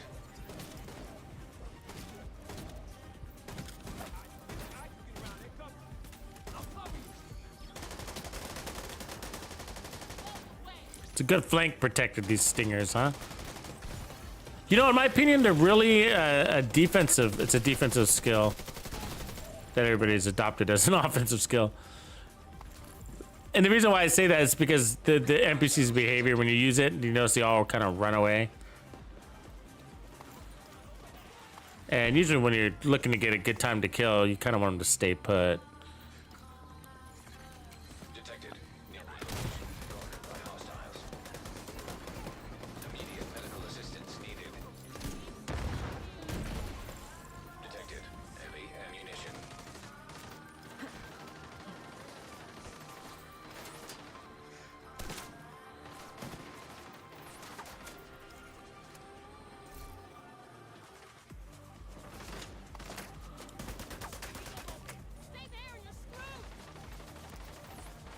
We like it when they're grouped up like that.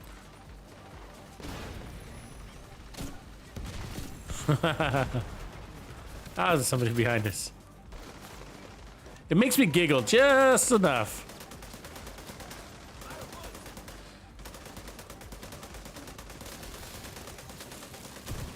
Hostile protection removed. Detected. Heavy munitions. Dude, these guys have been fucking accurate today. The shots that they get off on you are pretty incredible sometimes.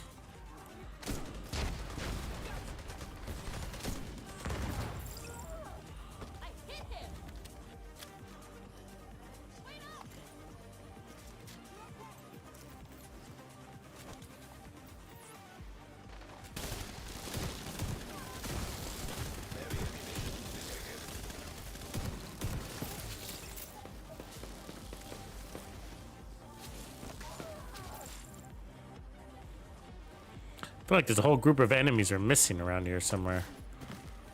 See all the grenades? Look at all those grenades.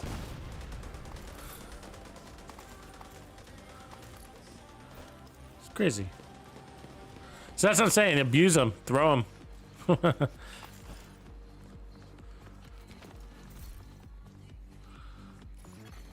Hostiles guarding location nearby. Hold it. Hold it. Right there. No? Right there?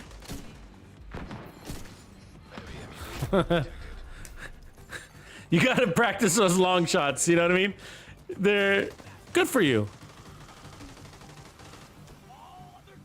Oh yeah, here we go. Big shields to take our booms. Nobody left. Oh, there's this guy, but he doesn't count. Make it rain! What the? Come on. What the? God damn it! All these control point people, and they're doing nothing. Detected. Nearby location guarded by hostiles. Just one guy. There's always one guy that they can't take care of for me.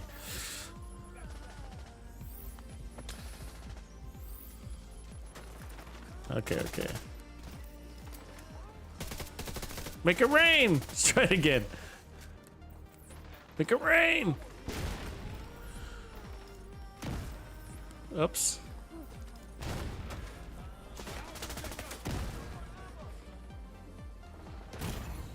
Immediate medical assistance needed.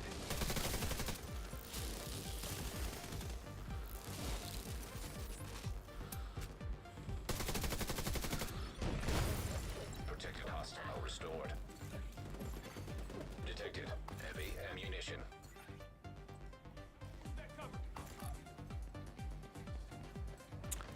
Yeah, so I guess it is.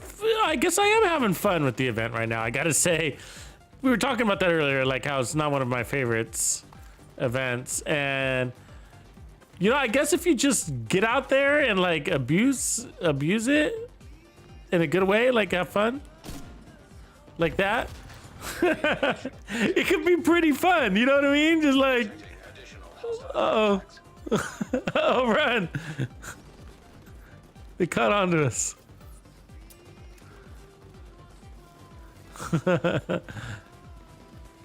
They know we're here. Oh, I thought I picked up my hive. But you know what I mean? There's like all these grenades and explosives. And you get to practice your long shot.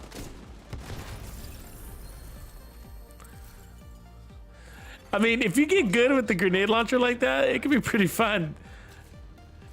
Like, I don't use explosive builds that much. Supply room access unlocked.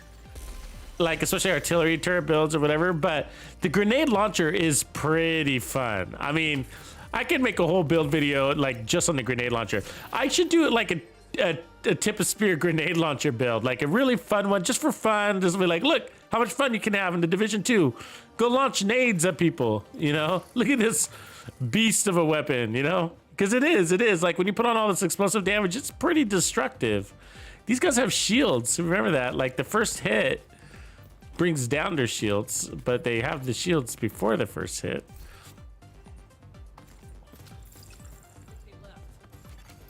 Friendly combatants nearby. Yeah, like mortar, like Gambit's mortar, exactly. You know I'm gonna do it. Jesus Christ. I think he got away. And we used all our mortars. Did he get away? Oh, great. Now we're in territory. I think he got away. Wow. He doesn't take splash damage? Deers don't take splash damage. Word to the wise. Deer do not take splash damage from explosives. So we learn something new every day. Obesity and lag, what up?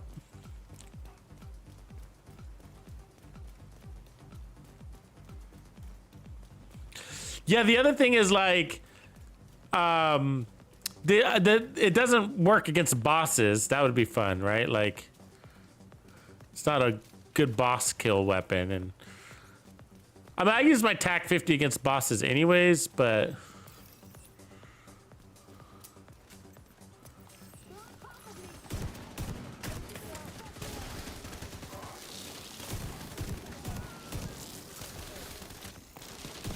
ooh, exotic. Open world exotic. That's nice. Do you think it's the Memento or the Costa? We'd probably be better off with the Memento too, by the way. We'd get the armor, skill tier, bonus armor, but the 30% skill efficiency would be a nice thing to have. I know, but I'm giving you guys a break from the Memento today.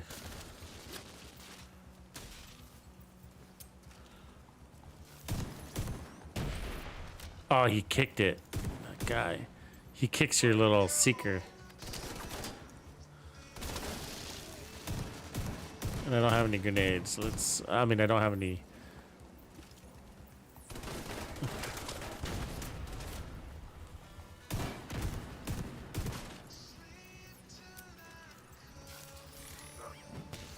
He's so good at kicking it too. I gotta say, this guy is like really good at kicking your grenades. Like every time. Every time we'll fucking kick that thing. The Seeker is what I mean. Watch. Hostile restored protection. Okay, he didn't do it that time. But normally every time he kicks it, like, they're good at kicking it. I think he just gave up on life. So he died because he gave up on life. He's like, fuck it.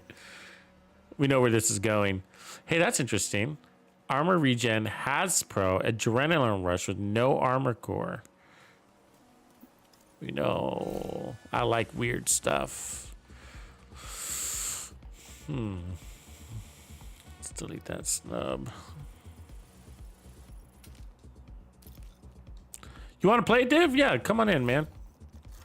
I'm not gonna be on forever because it's been a long stream. Keep that in mind, but come kick it. If you don't mind me fucking around, because I am launching nades at extremely long distances. It's the Memento! I get the Memento a lot. And I feel bad for new players, because they're always like, I can't get the Memento. I'm like, fuck, really? Because I get it like all the time. But I don't say that. I don't say it. Like anytime it's backpacks, because that's where we're at, right? We're at backpacks. We just got the Memento from a random crew walking down the street, and it was a red guy that we got it from. Think about that. And the sad part is that there's players out there that are really struggling to get the Memento.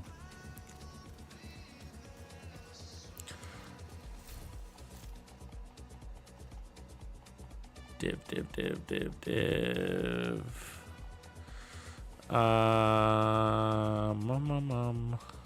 There you are.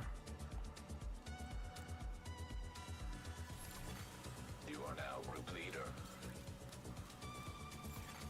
Another agent has joined your group. So we like to get them when they're standing next to each other or unsuspecting. I'll take either or. Or should we get the guy upstairs? He looks like an unsuspecting fool, right? Huh. I need a better angle though. I want a clear line of sight on his ass when I blow him up. Okay, so we're gonna double these guys up on him. Ah, we ran out of nades. That just sucks. Let's get out of here. They know we're here now. Fuck. Okay, we're gonna go grenade crazy though. Grenade is bleeding.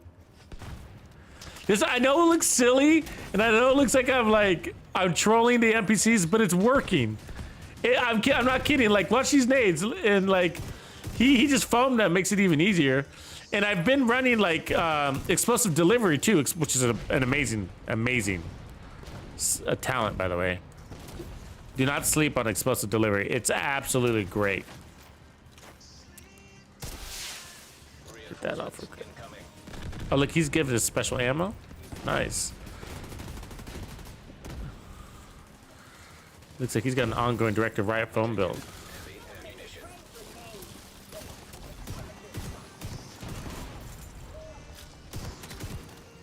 He's causing havoc. What's going on? What's happening right now? I'm not doing anything and everybody's dying. Well, we're doing a little bit. What are you doing, Div? You're causing havoc. Leave some for me. I'm the one streaming. Jesus Christ, what are you running?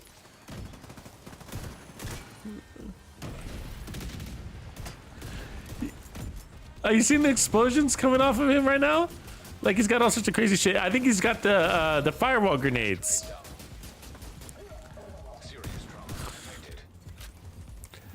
But I felt like it was like Blitzkrieg for a second. You know what I mean? Like.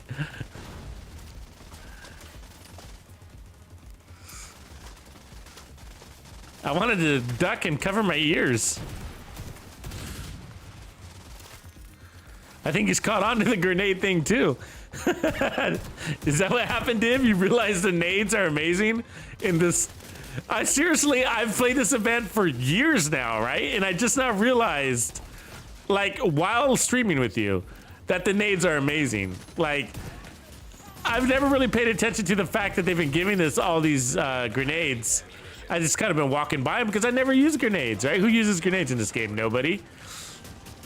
Right? And so now I'm realizing, like, wait a second, there's infinite grenades on the ground.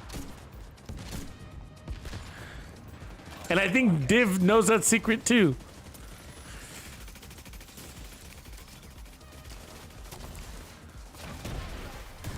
And he's using riot foam to stick him to the ground, which is not a bad idea.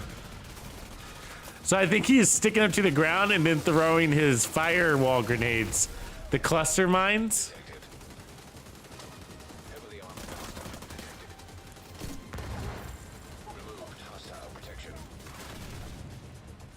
And so that's what I'm finding, and I know some of you have probably played this enough for like Tux. We know.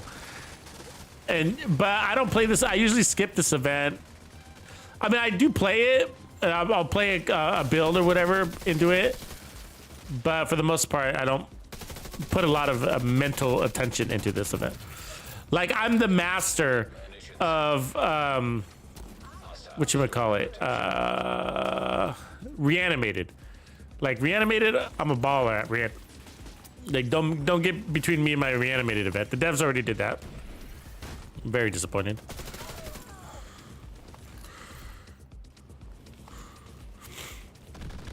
And they've abused me.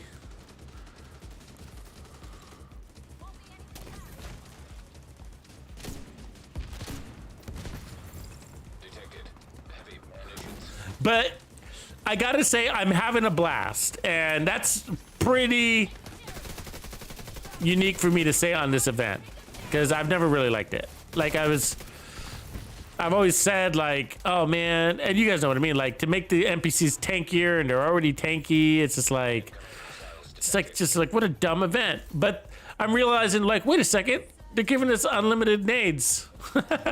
That's fun. I'm down with that. Oh man, I don't got anything to delete. And this is kind of a good backpack. I don't know. Hostile broadcast picked up.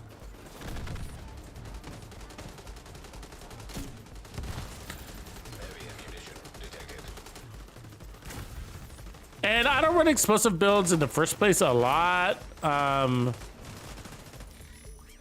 Nothing wrong with them, I just don't.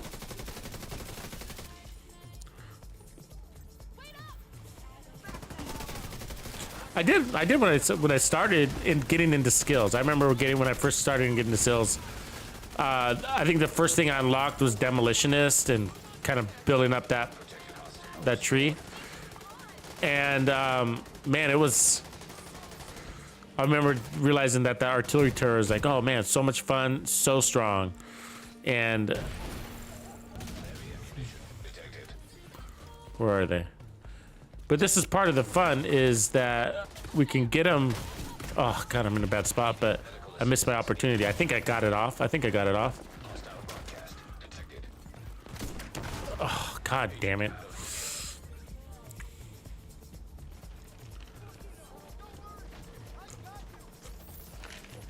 But the spawn killing can be absolutely superb with these types of builds.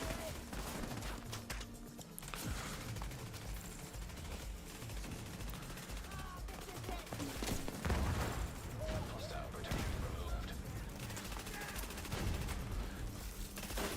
I mean, I should be running explosive delivery instead of glass cannon, but... Nade! Nade! I mean, just paper the place. You know what I mean?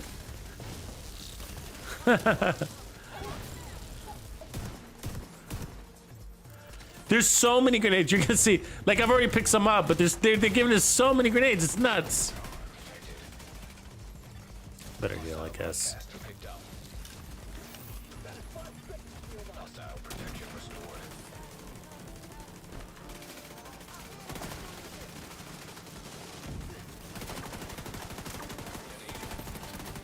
Detected heavy ammunition.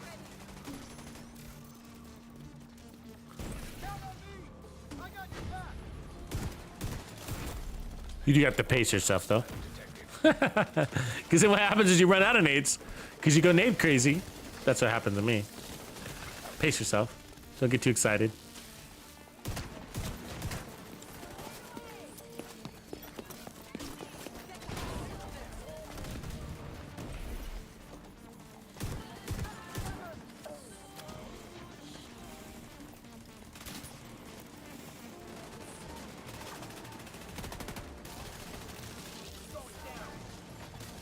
Hostile broadcast detected.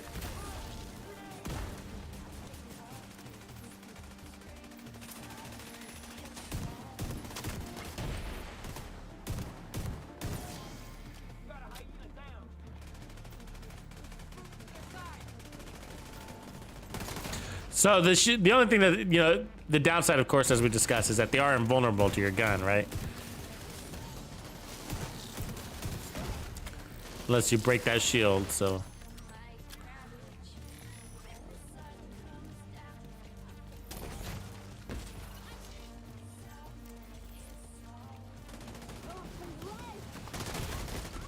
Immediate medical assistance Run. needed. Hold on to that. Restored. Did it get her?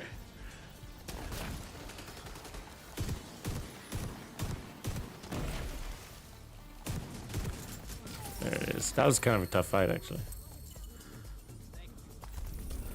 I haven't seen rogues all day.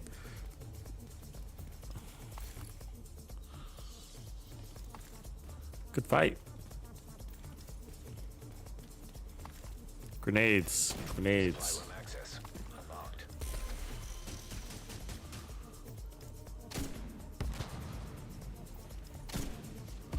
How did that not land? He's got it. I'll let him take it off. Picked up.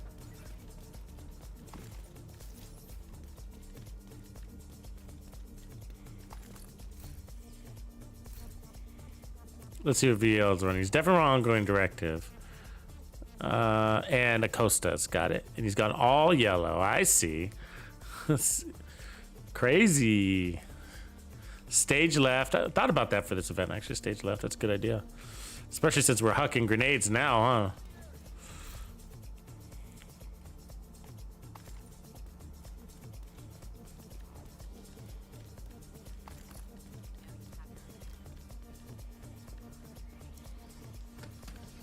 Yeah, Costa's go bag's pretty good with explosive builds. I mean, you are behind cover a lot. They give you status effects and damage.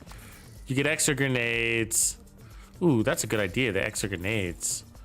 Holding extra grenades, that alone is actually a pretty good idea. I think I just moved it to my other character today, so I don't want to go dig it up, but...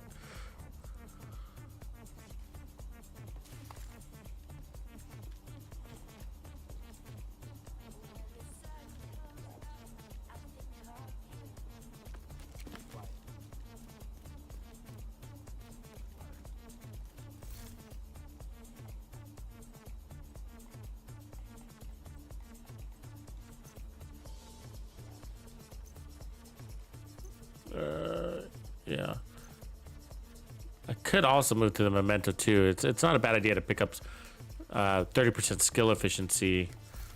I like tech support though. There's nothing wrong with tech support, but skill efficiency, a little more skill haste would make things go a long ways.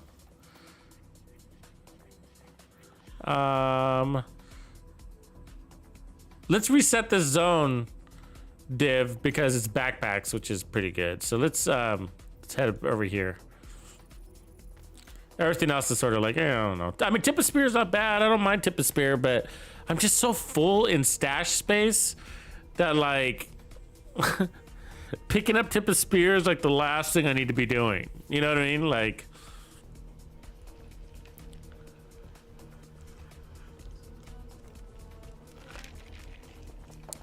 you guys know what I'm saying? Like, when you get really full, it's just like, oh yeah, there's like priority lists and gear pieces, you know?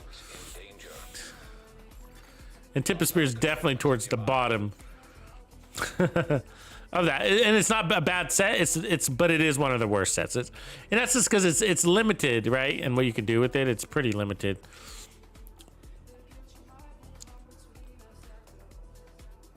But I would run it for these events, so don't let me talk you out of it for these events. It's a great idea for this event.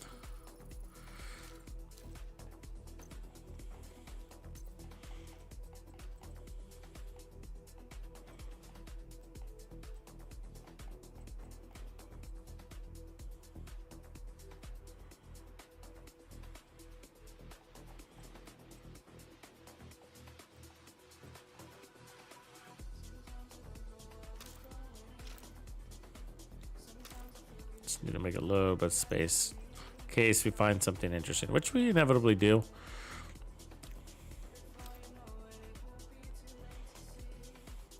Were you running tip of spears? I thought you were running ongoing directive. Oh, you are running tip. I saw the... No, that's ongoing directive. There we go. All right, let's roll. I'm ready.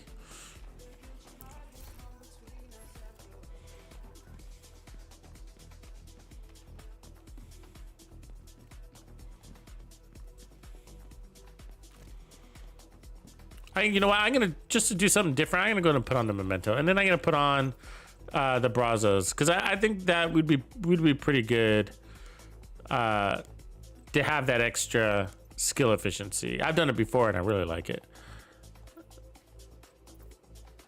I wish I did have another skill haste mod though, but all right, it's fine.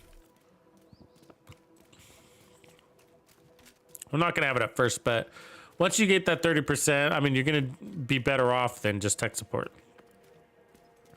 And the only thing we lost is basically 20% flat weapon damage, but we were gonna pick that up in skill efficiency.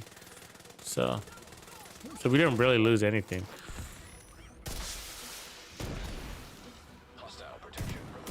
We were overpowered too because I was hardly using in sync. Like I was just like mostly just standing there watching them die instead of using in sync.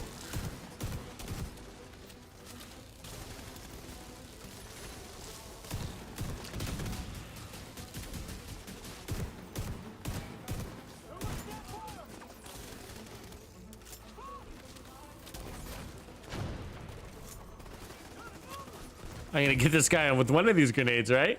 No? How many do you think it's gonna take? That's 5. That's 5. I put out a video showing this, and that's 6. All grenades, every grenade. I missed every single one. Every single one. Bullshit, right? What's the...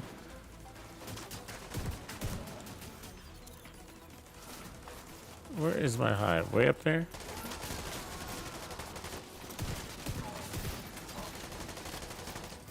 Jojobe.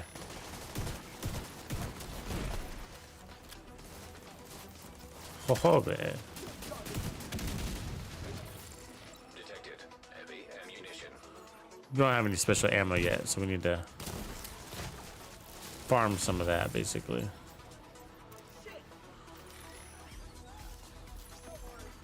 Civilians in danger.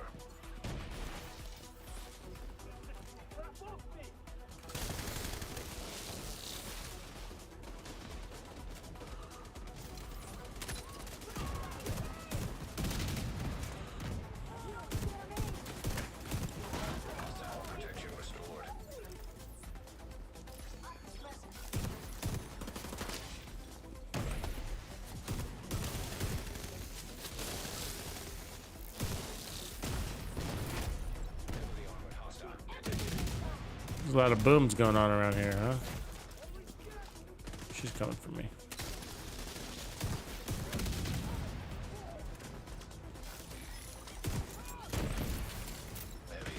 Ah, going down, I'm going down. Tux down, run! I'm chaos, it's chaos. I didn't know where to go, I panicked. Civilians in distress. Had somebody behind me and we're playing nice. Thanks, VL, you're my hero.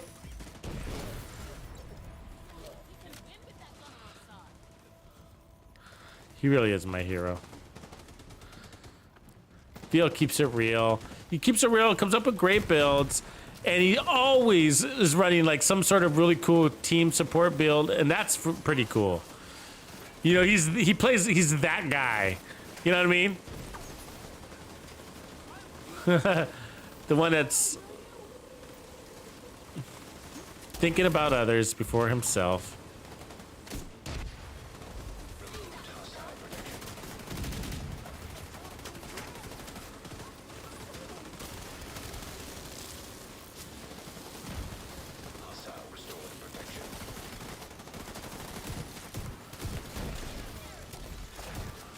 It's hard for them to roll out of my seeker, I gotta say.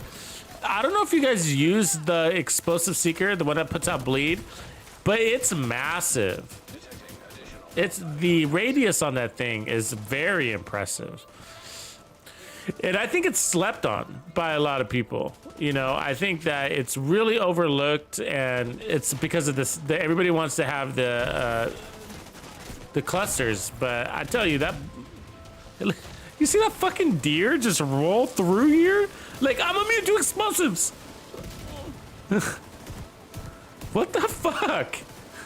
He literally just strolled through, and I think he is immune to explosives. That's the funny thing. Like, I think he is. Because, oh wait, no, he's dead. He's dead. I'm gonna go check out his corpse and do an autopsy on him. Because that deer, I'm pretty sure that was the same deer. Oh, that deer's trolling us. That is the same deer. The one that we tried to blow up earlier, and I was like, yeah, he escaped. That's him. He's trolling us. I'm telling you.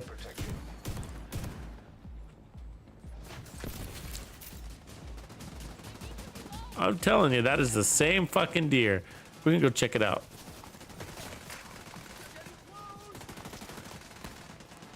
Oh yeah, that's him. Unmistaken. That's it. Yeah, he's not fucking explosive proof. Or maybe he was. Maybe he died from a bullet in the end, but he's definitely not as immortal as he thought he was. Okay, where is our hive? I can never find this thing. I know you can put on the colorblind thing, but I have a hard time with that. Where's my hive? Oh, there it is. A very hard to find spot.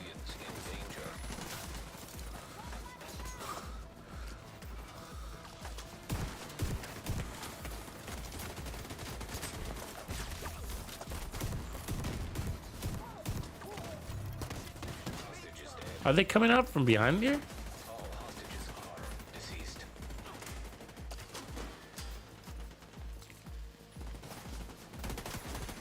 Another agent is now in your group. Swag King, there he is. Agent has gone offline. Detected heavy ammunition. Oh.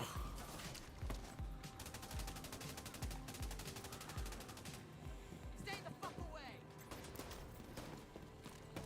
Pink.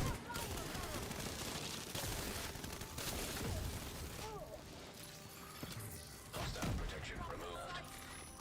It's busy here, man. Look, they're coming from behind us now. Like, who's that? Heavily armed. Hostile supply convoy nearby. Oh, this guy's fast. Hostile protection restored. Immediate medical. Detected heavy ammunition. This guy's being terrorized by that immune lady. There you go. Let's help him out a little bit. Can you imagine being an NPC right now? What's going on? Nobody will die.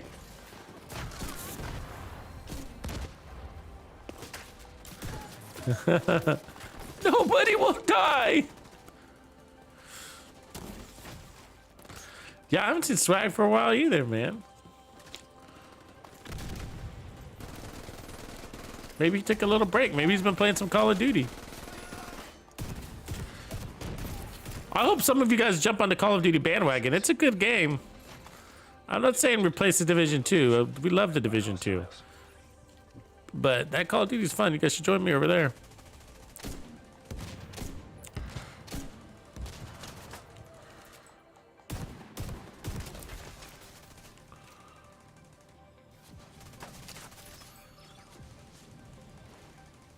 It's a little car. It's R2D2 headed our way. Protection restored.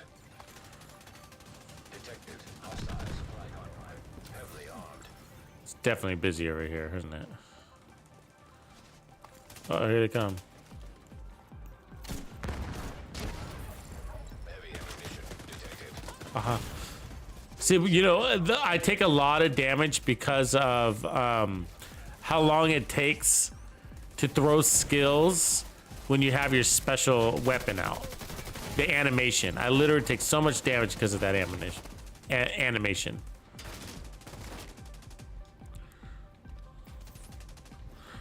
And yes, I have the animation turned off. There's still an animation.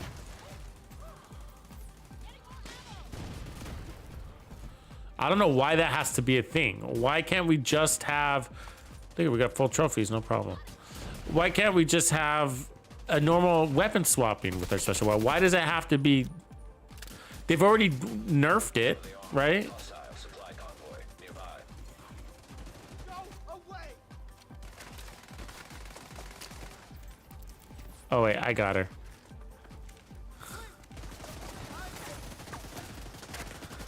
Oh wait, I don't have any ammo. Oh, she's lucky.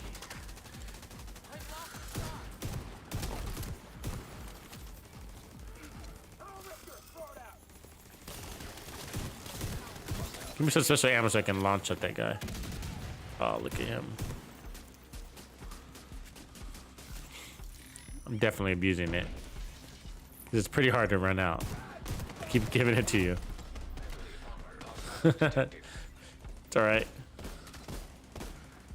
But I wish I had some right now. See, that's a perfect opportunity. A big old group running at you. It just says, grenade me.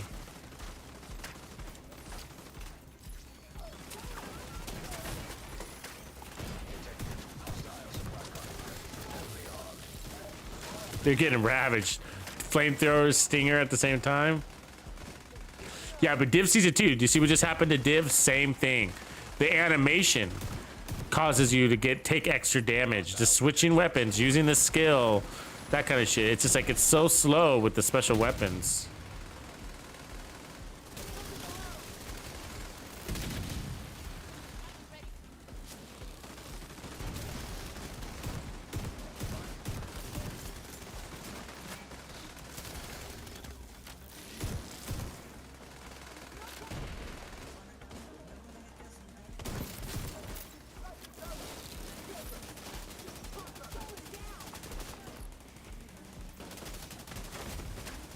All I want to do is stand up here and launch a grenade at that lady way over there. That's all I want to do. Mission accomplished. Hostile supply convoy nearby.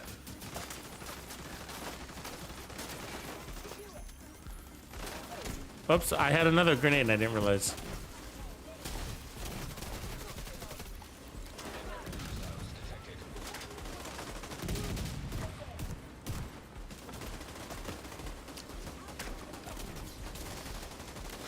They're getting cocky. Protection restored.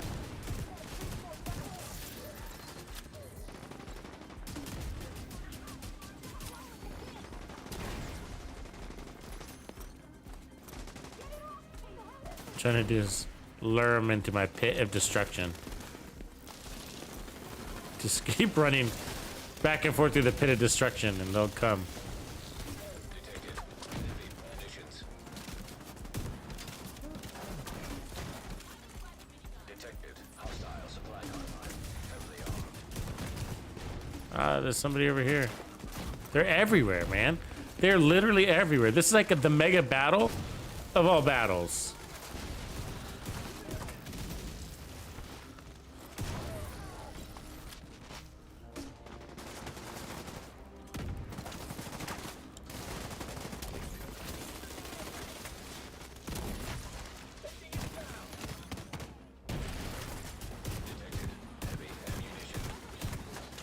Grenade!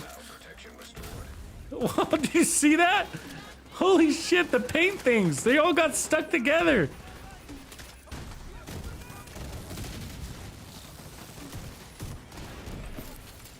Oh yeah.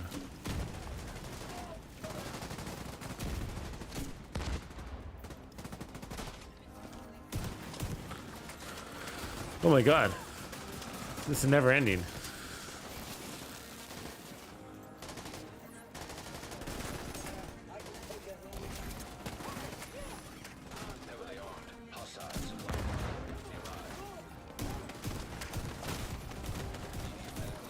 Ah! I'm telling you, what is going on right now? They're everywhere. I don't get it. We fought this. We killed everybody already. Who are these people?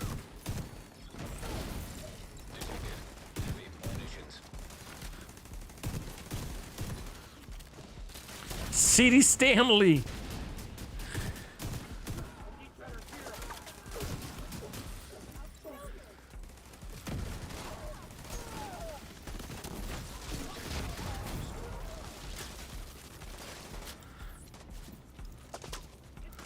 Oh, you know what? Maybe it's that medic out there. Yeah, it's a boss medic, and he's probably getting everybody up because I feel like they're just coming. They're multiple. Look around. I'm spinning my camera, and they're everywhere.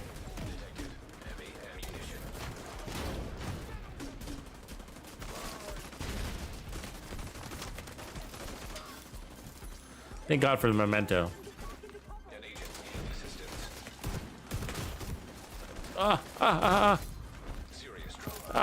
Oh, damn, they're fast. I thought I got this speed.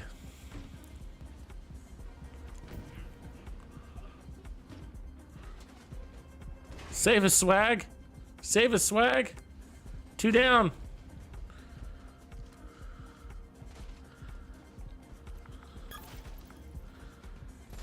Oh no, swag. Come on, it's a mega fight. Everybody's dead. Wake up, AFK, AFK.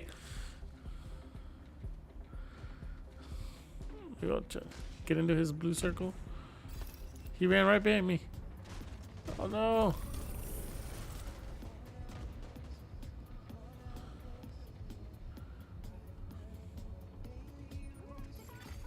Detected. Hostile supply convoy. Heavily armed. I'm gonna bleed out, and that sucks. It sucks because yeah, it goes all our resources. All right.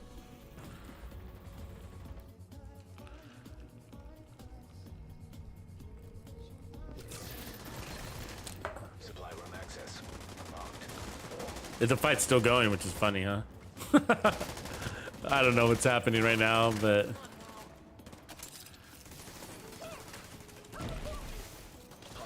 I'm gonna put back on my explosive delivery chest because that's an amazing talent, and I miss it. I miss it. I mean, glass cannon is fun, but I miss my explosive delivery.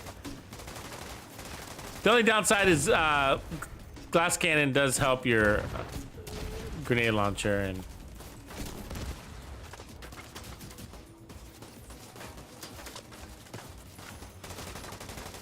explosive delivery doesn't.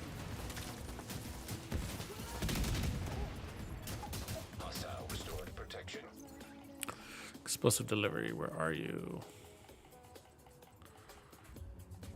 There, boom. Skill haste.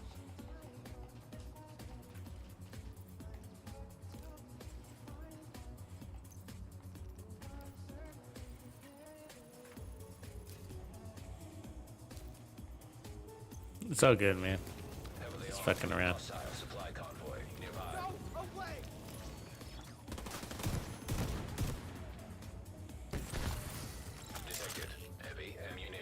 Oh, they're still coming. Jesus, this is never ending. Okay, let's go over there. Figure out where this. There's a deep hole that they're crawling out of. Maybe that's the last guy. See the double explosion? Love it.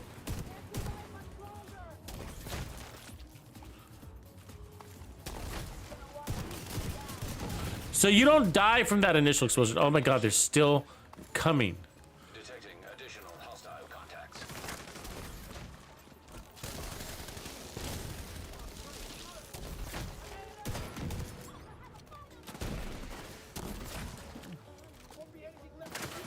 Problem is there's somebody behind us.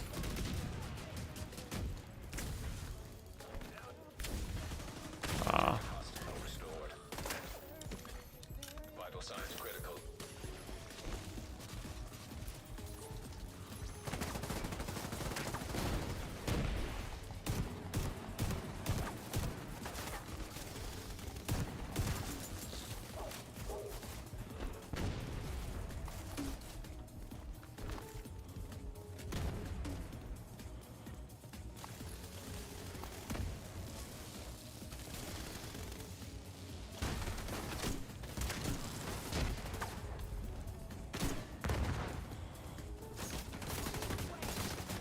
Fucking battle, huh?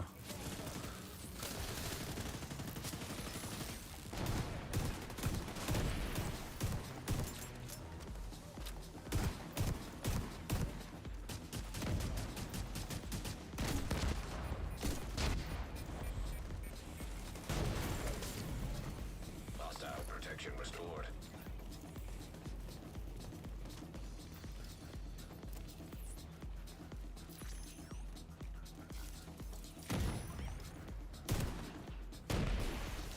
Removed hostile protection. Damn her. She's being annoying. See, that's a problem. That is a problem with this hive. It's just like they run away from it, you know, and that's not what you want them to do, right? You want them to stay put so you can shoot them and kill them. More.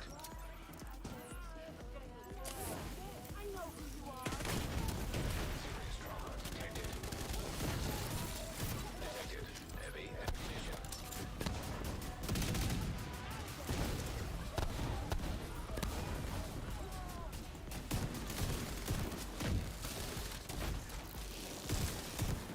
That was fun. Control point nearby. Are we finally done with this thing?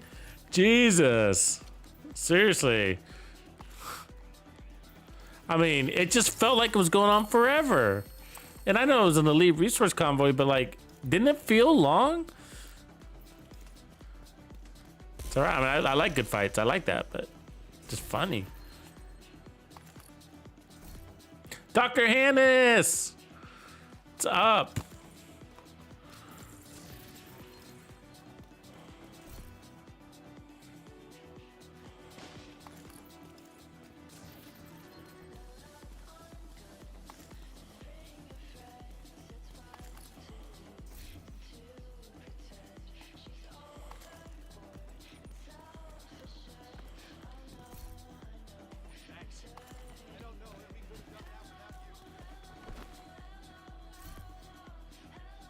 Ooh, Brazos? Okay.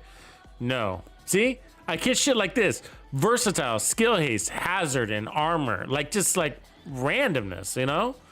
I mean, I like rainbows, so don't get me wrong. It's not the rainbow thing. It's the random stats that are coming with it. It's just like, nah, I can't even get creative with that. I can't get creative with that.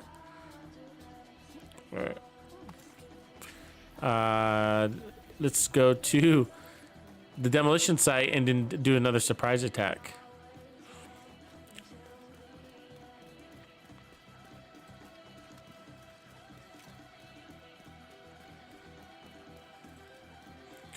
Morning, Euro friends. Dr. Hannes, are you in the Netherlands? Is that where you were? Or was it Greenland? Or am I making it all up and you're in the UK? I feel like you said you were from Greenland. But correct me.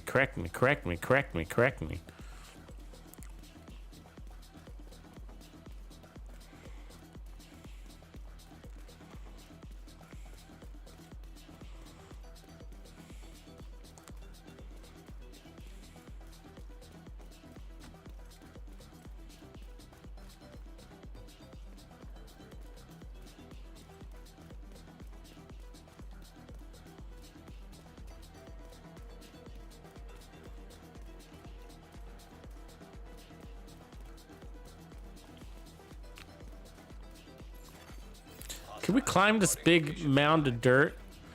Oh, that'd be like the best way to infiltrate. I like what we did last time. So let's... I think we got up here, right? Yeah.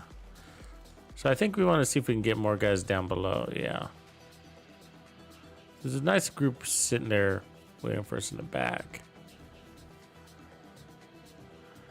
Makes it look like you can't get to them, though. Hostile protection now removed. Well, that.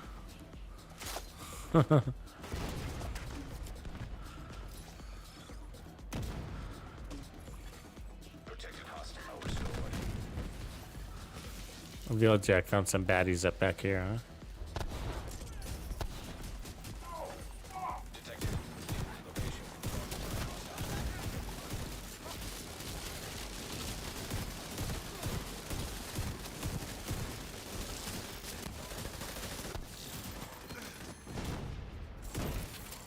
Heavy ammunition detected.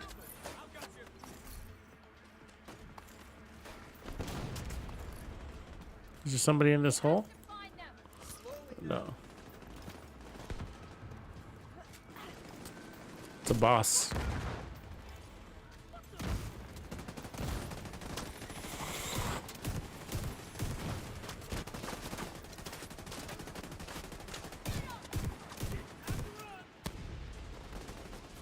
Yeah, that's what we wanted you. Right on my explosion. So the white sticker's explosive. You didn't like it. You didn't like it at all.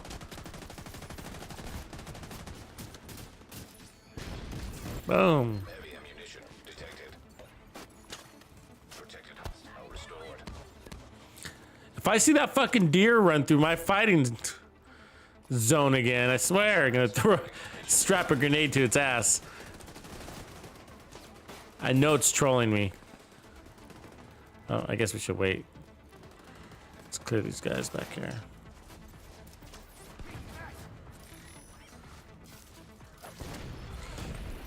I mean, I'm only upset because he made me... I shot like 3 grenades at him and he didn't die earlier. And then he vanished.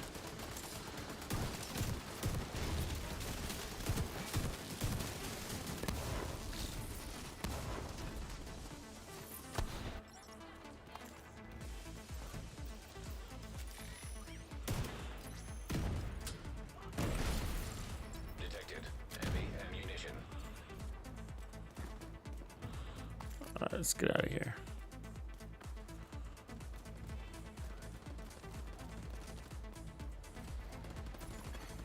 Hostile broadcast. Look at the range. An agent has disconnected. Well,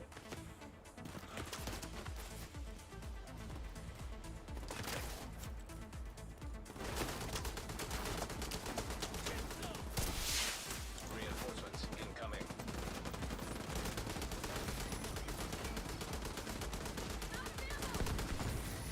Detected. Heavy ammunition.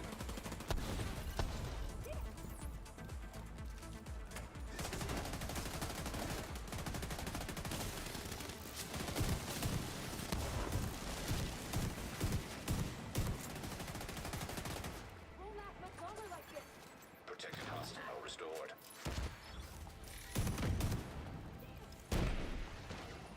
ah!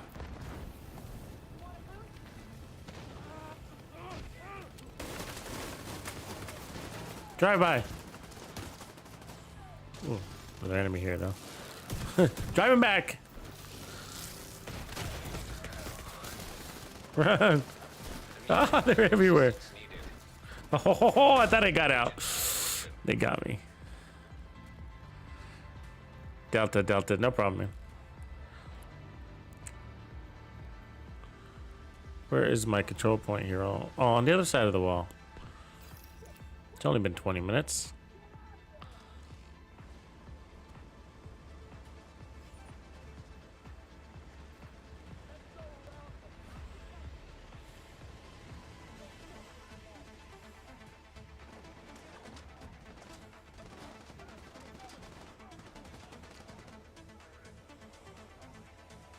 It's Brick!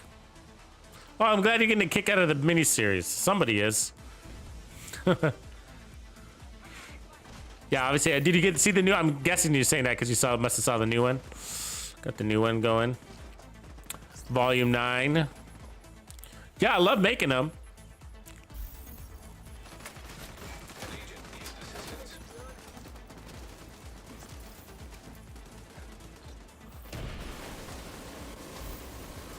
Luckily, I had that little seeker on the ready there. It was already deployed when I went down. Heavy ammunition detected.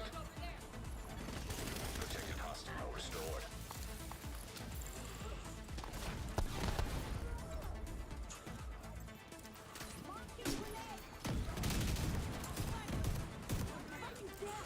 I mean, I know everybody wants build videos, but you know, we should be able to have a little bit of fun too and explore more of our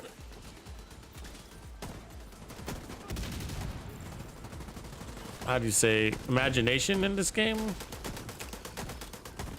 So it really isn't all about builds. Especially I mean, I know the miniseries is based on build. I would actually wouldn't do a build for the miniseries if people were just less I don't know how to say, like it's there's some people it's they won't watch a video unless it's a build video. I'll just put it that way, you know.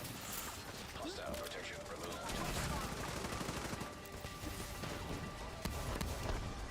Or news, but there isn't any Division 2 news. That's how I see it, you know. But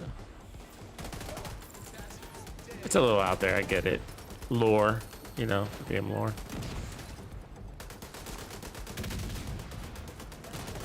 I'm not saying that, but there's not too many Division 2 videos that are just entertainment focused, and that's sad. It really is, you know. And I hope somebody fills in that void, and that more people fill in that void, you know, because there's so much. This game could be so much more if we allowed ourselves to have a little bit of fun, you know. And what I mean is like,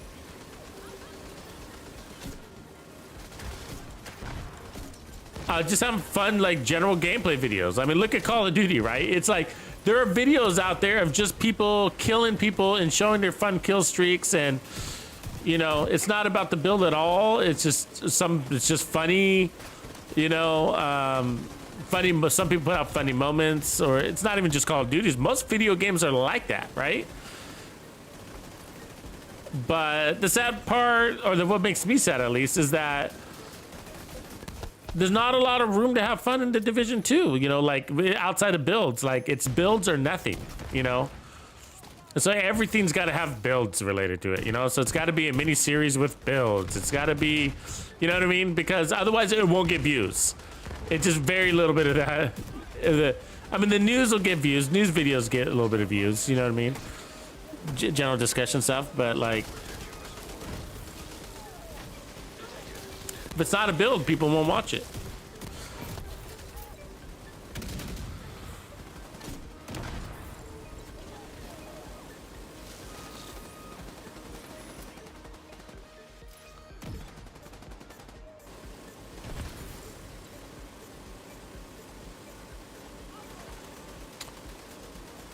Amsterdam, that's right.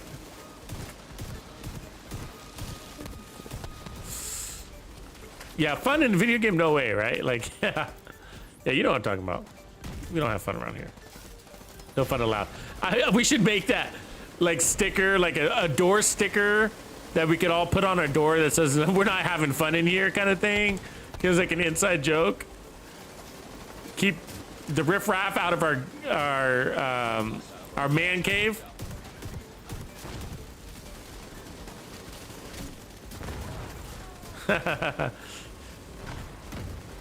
No fun in here. We're not having fun here. It's work. Who the hell is shooting explosives at me? Why aren't I immune to it? Should I be immune to explosives like at least once every 2 minutes? I feel like that doesn't kick in. I really feel like it doesn't. I'll get hit by grenades. I have never noticed I'm immune to being a grenade.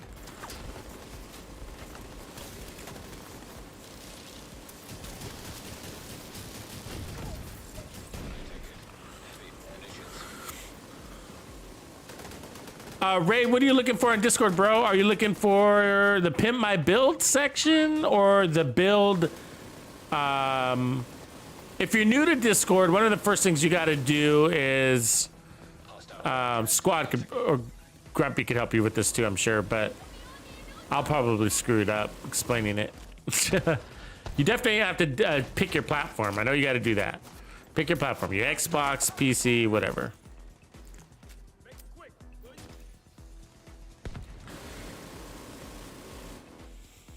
Oh, new skill. 13 months? Squad, you've been a member for 13 months? Right on, man. You rock.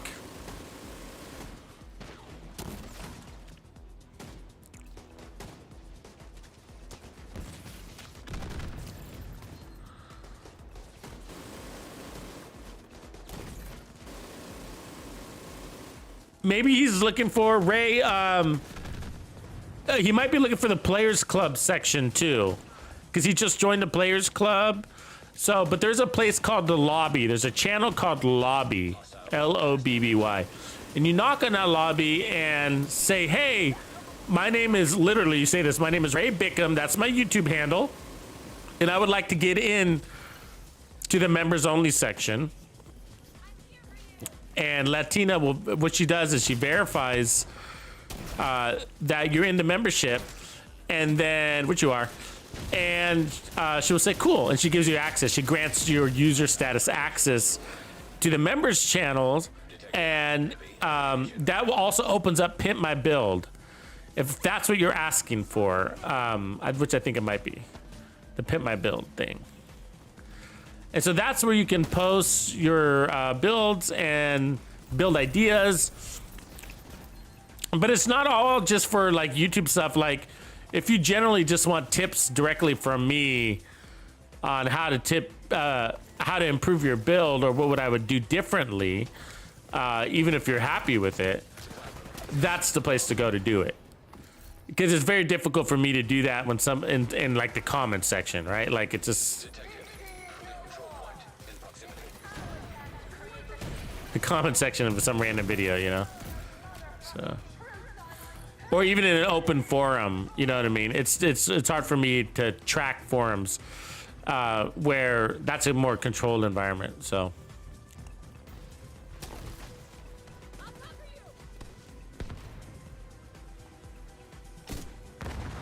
We get her?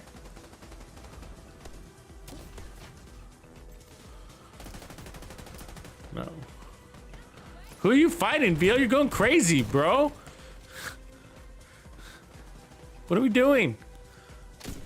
This is not on the agenda. Look, now I'm on fire.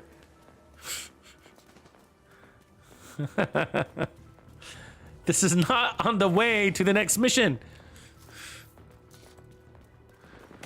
What are you? Beal, not the way. No, actually, I think the boss was over here, right? Did we get him? Yeah, we did. All right. I just like to be dramatic for dramatic's sake. It's been a long day.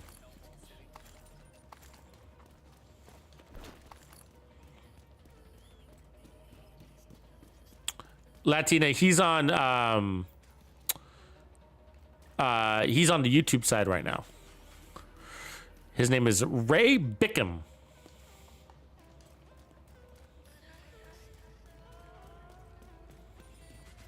And he's on Team Ray Ray. All right, let's head over to.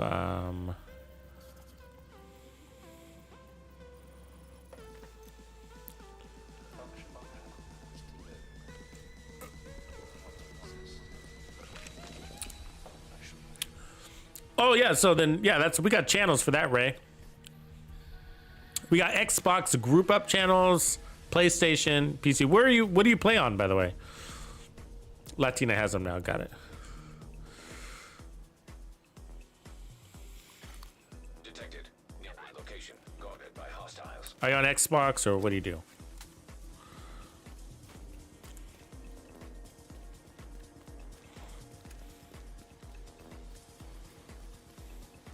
Oh, they thought about this. See, I wanted to climb this truck. They were like, nah, we're not gonna let them do that. Ooh, but I can climb this one. It's good enough, right? Okay, so let's put this on, but first let's throw that. See if that'll catch them.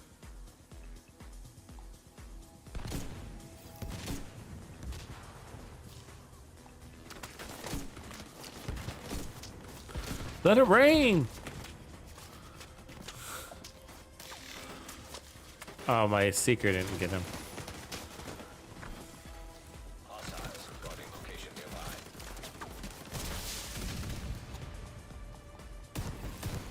Reinforcements en route. Make it rain. Wait. Ah, they're coming from behind us. Hold on.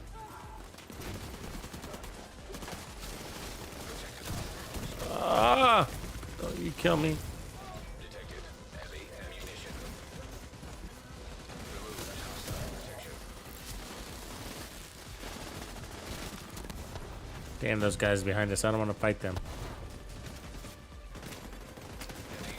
Assistance.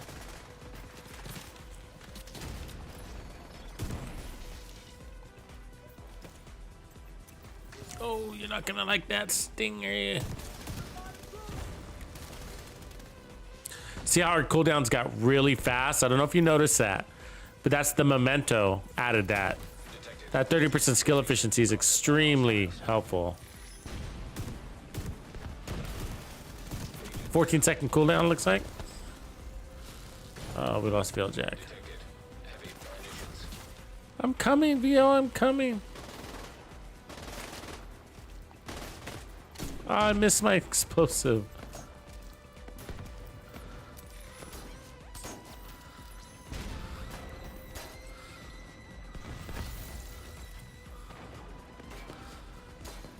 Gotta get that extra grenade.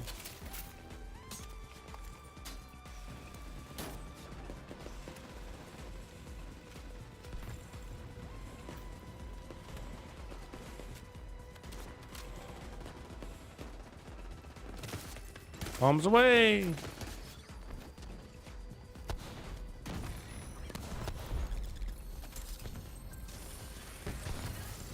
Detected. Heavy ammunition.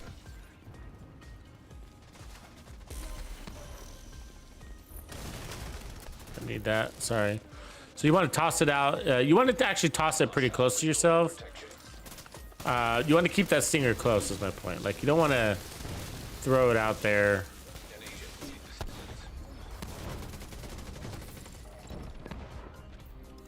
And so that way you can pick it up again and then, you know, keep throwing it out. All right.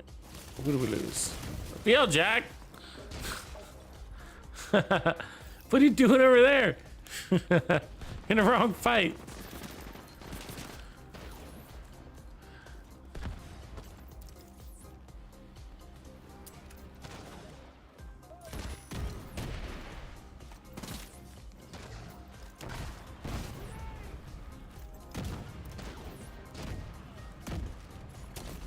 Detected.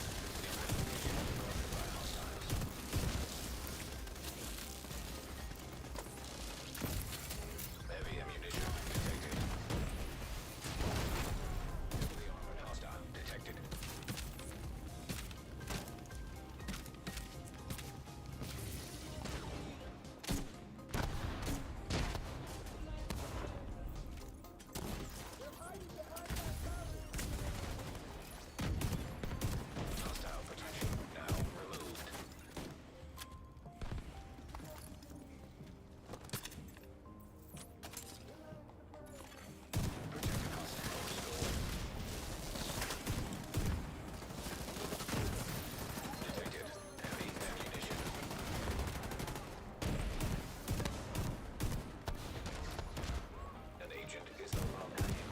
Oh, we lost Field Jack. He must have.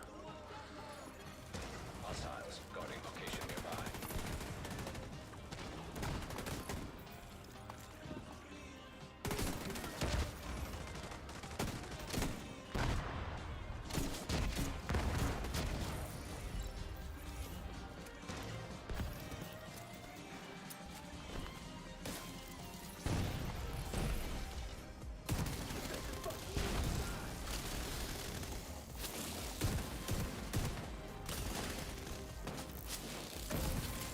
Heavy ammunition detected.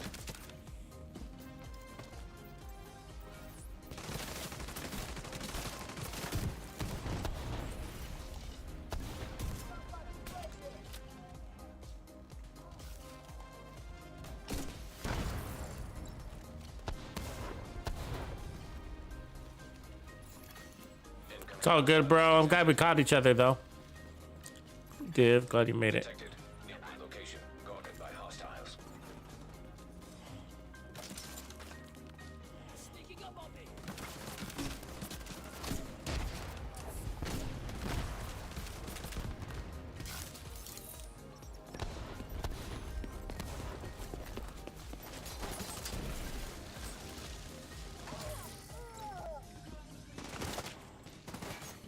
Protected hostile restored.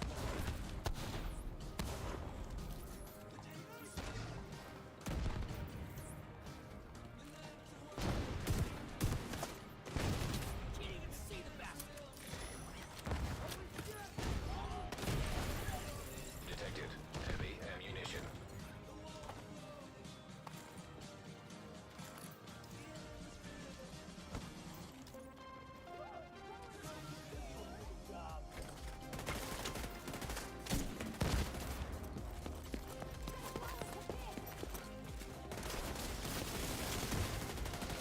Oh, what?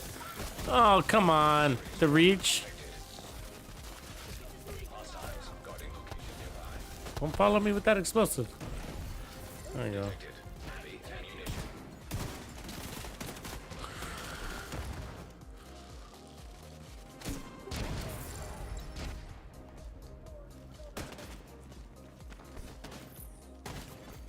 Hostile protection restored.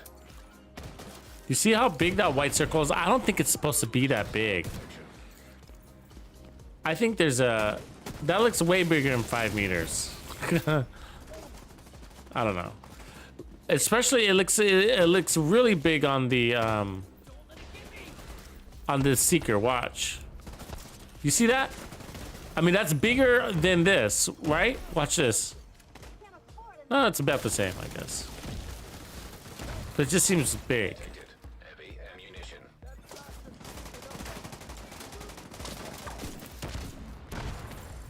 Detected. Nearby location guarded by hostiles.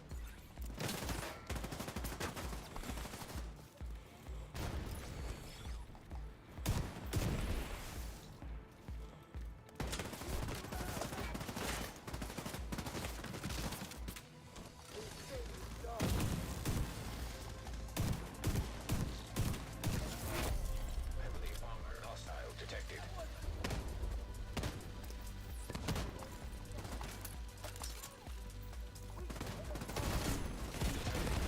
Hostile contacts. Oh, there's somebody behind me, isn't there? Yep, there is.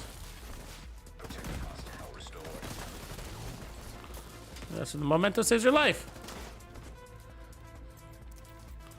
How did they get back here?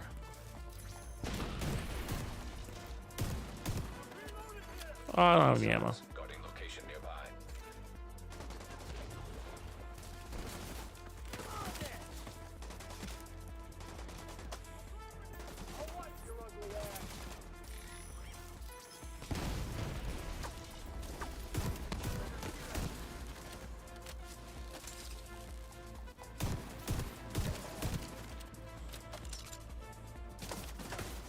Damn, they're everywhere again. It's one of those.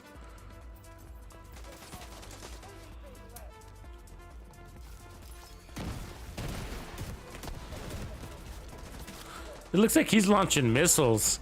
They're coming in strong. You You know, they really are. I'm watching them. They come in, those mortars. They're like, damn, looks like a fucking airstrike.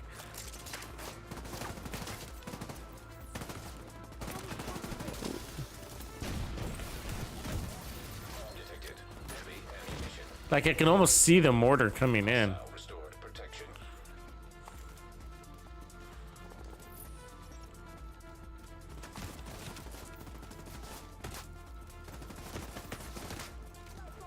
There's a sniper down there.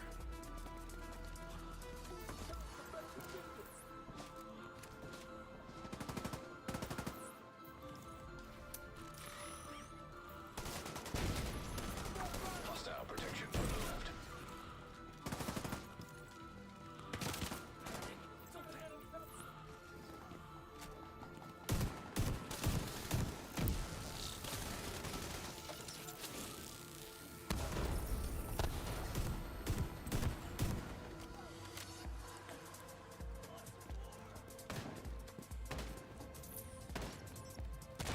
Who's left? Supply room access. Oh, Unlocked. there's a sniper way back there.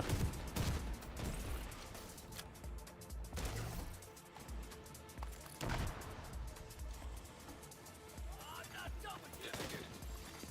Protected hostile restored.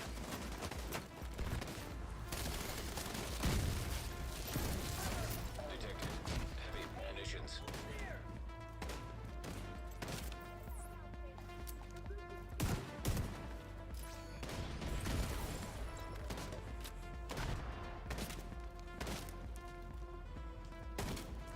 Sniper. Access key detected.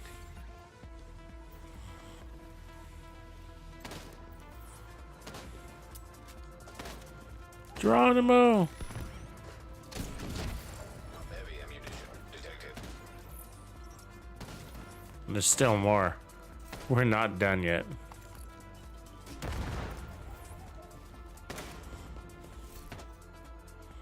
Wait, that's actually pretty good. It's actually really good. Walker and Harris with the armor regen and repair skills and vigilance is a pestilence backpack. You see that? I'll show it to you again. Hostiles guarding location nearby. I got the key there, swag.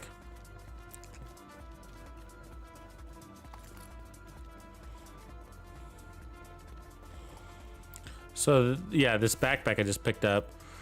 That's not it. This one. So armor regen, repair skills, and vigilance with the red core on a walker. That is the ultimate pestilence backpack, right? So vigilance, weapon damage, more weapon damage, and then you can put damage to armor and damage to health. Both help the plague.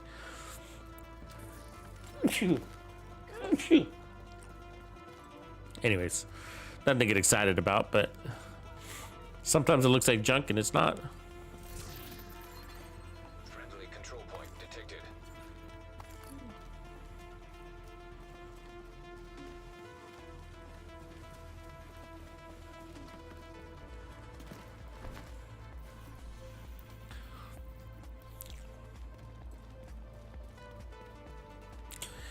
Mr. War Council, welcome, brother.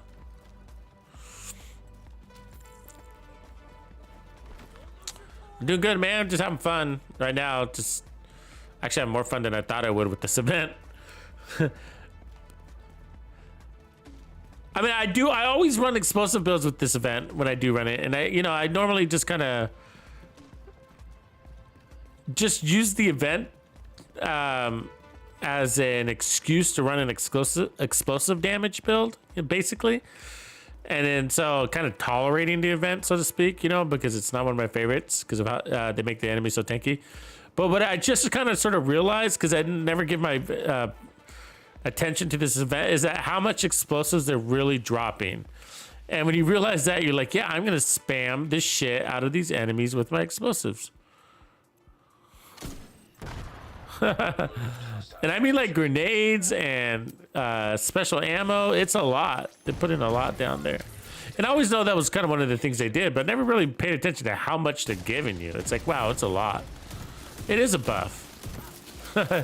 If you use your special weapon, right? It is. And I never really looked at it that way. I always looked at it like, you know, oh, they only nerf you in this event. They buff the enemies and you don't get shit.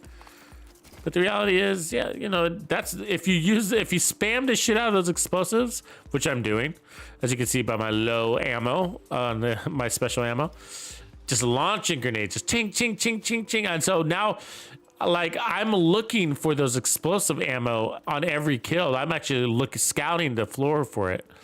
You know,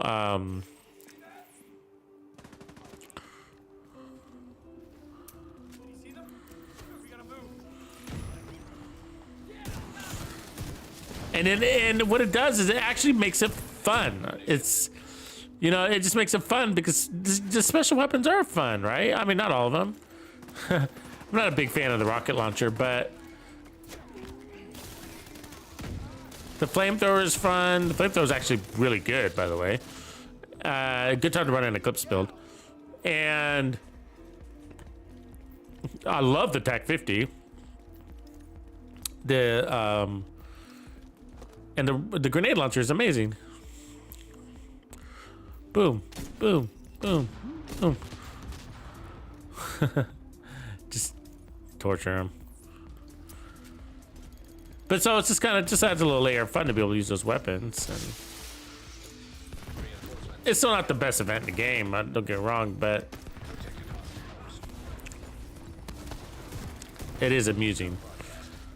Especially because actually the reality is that the grenade launcher is quite amusing, right?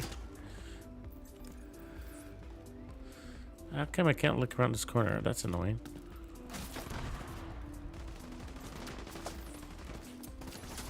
The TAC 50 is effective, but it's not very funny, the TAC 50. For some reason, there's a little level of satisfaction that comes from this grenade that's different for the TAC 50. I mean, I'm plenty satisfied from her. You see this glitch right here? That's stupid. It just ate up my whole stinger. It like continues to shoot or try to kill this object that's no longer there.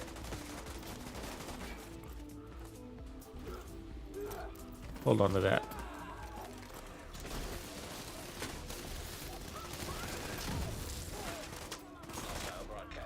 She's happy about that, huh? That's how I want to go. I want to go down. When I go, I want to go with like this insane hyena laugh. Ha ha ha! That's the way every man wants to die, right?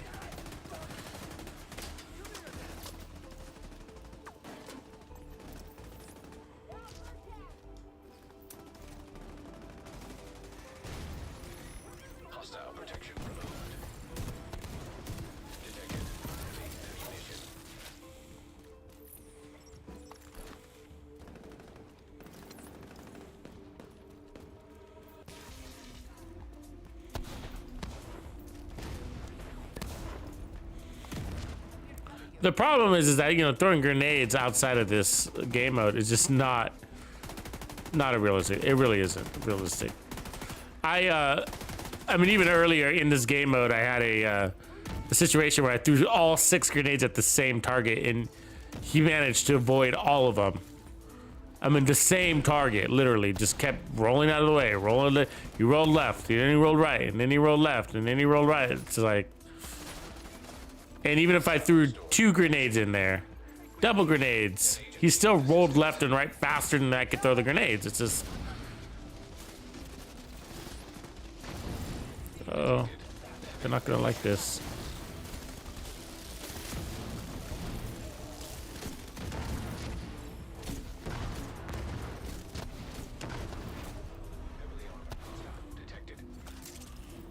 Oh, it's not gonna like this either. Oh, 2 of them. So we have unlimited explosives, basically. You only need 1 tick on that thing. We better get out of here. It's getting dangerous. It's because one guy went right while the other one left.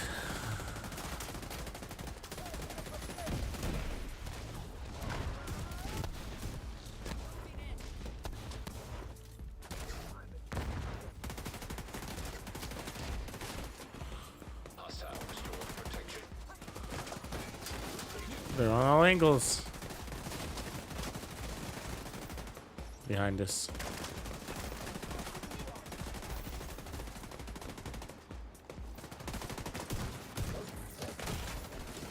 Hostile broadcast detected.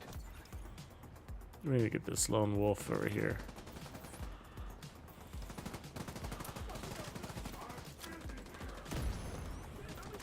There we go. Detected. Heavy munitions.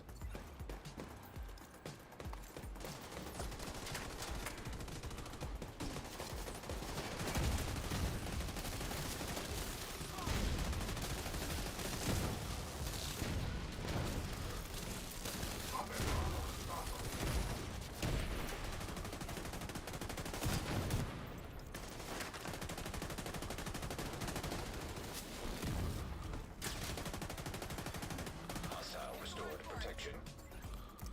Removed hostile protection. Come on, come on, come on, come on, come on, come on, come on. Oof, and we took a grenade. Medical assistance needed.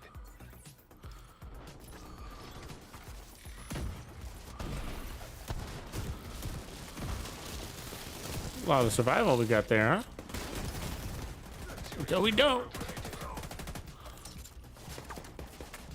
But look at the regen go, though. There we go. He doesn't take explosives very well, I gotta say. I threw so many explosives out there, and I'm running a max explosive build, all right? So this isn't exactly a weak build. And we got 30% efficiency on that backpack. So, you know, wow. You saw the grenades I threw at him, right? And most of those grenades hit him.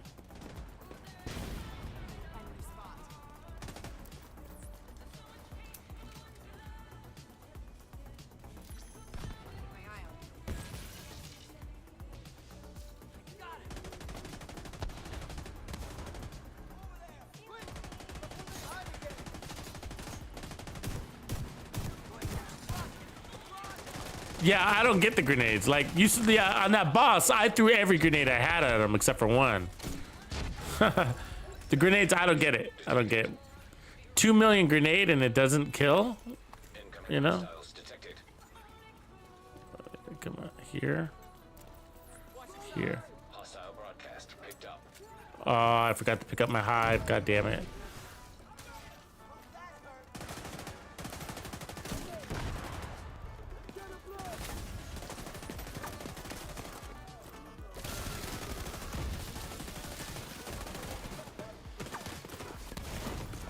You coming, bro? They're coming. Woohoo, we got her. Oh, we went down though. We had some good moves there. Gotta admit, we were ducking and diving and dodging and dodging. Dodgeball of America, American dodgeball. Oh man, we just lost our guy.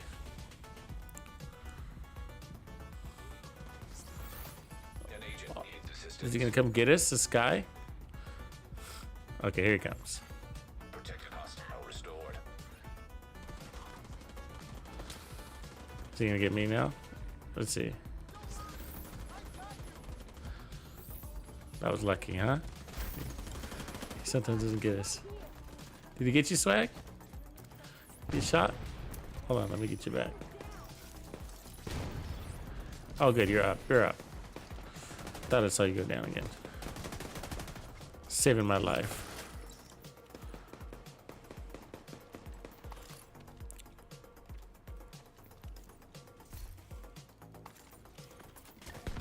There's one lonesome loser back here. There you go.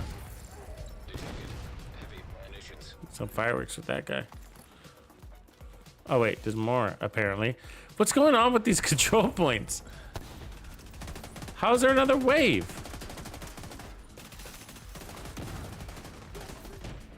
All of them feel like really long.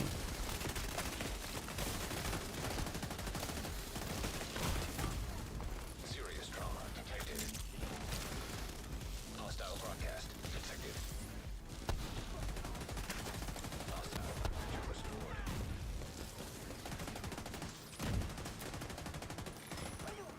But you know what's incredible is like instead of running grenades, guys, I honestly though, like no joke, instead of running grenades on regular game mode, run explosive delivery. It works like grenades and it's really effective. I hit them a lot with it. Not 100% of the time, but a lot. And that's why it's nice to run it with explosives, because then they don't know which one to dodge, the explosive or the explosive, you know? At 5 meters, that radius it gives you is healthy. It's really healthy. How did that not hit him right there, though? I landed that grenade launcher right in his lap.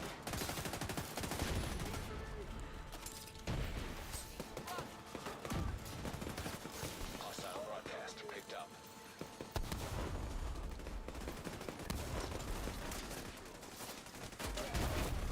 Heavily armored hostile detected.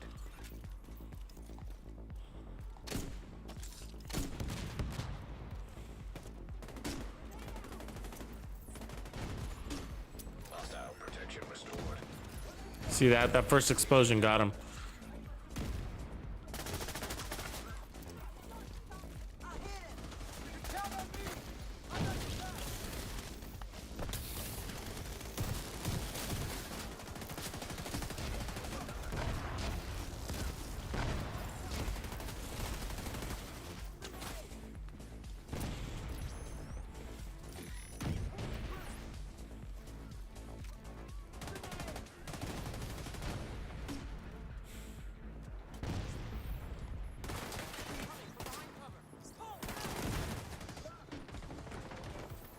Oof. Vital signs critical.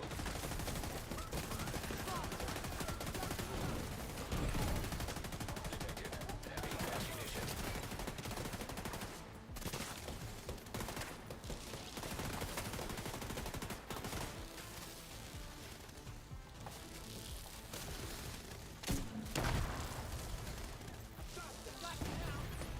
Hostile protection restored. Hostile protection removed.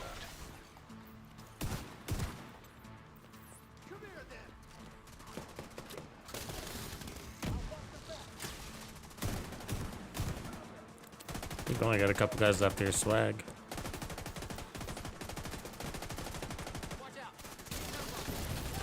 Detected heavy munitions.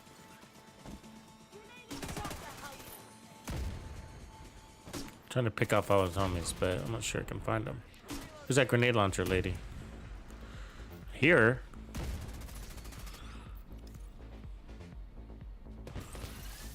Oh, there she is. Hostile broadcast. Ah, I'm stuck. Go backwards.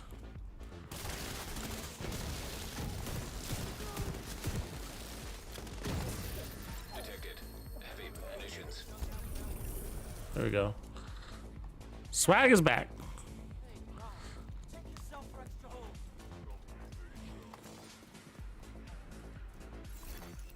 See another Brazos random crap, Brazos, huh? Did you see that shield take off, MK? I saw that too. I was wondering if anybody else saw that. I was like, wow, his shield really bounced. And I think that's what's amusing about the explosives in this game is there's always this random shit that happens like that. Or the way a body flies, or you'll see a body hanging on a tree branch 20 feet above, you know? It's just like... The explosions cause funny things to happen in this game. The way the bodies land, folded in half and shit. Hostile broadcast detected. Yeah, but I saw that shield take off too. I was like, all right, see you later, shield. He's like, up and away.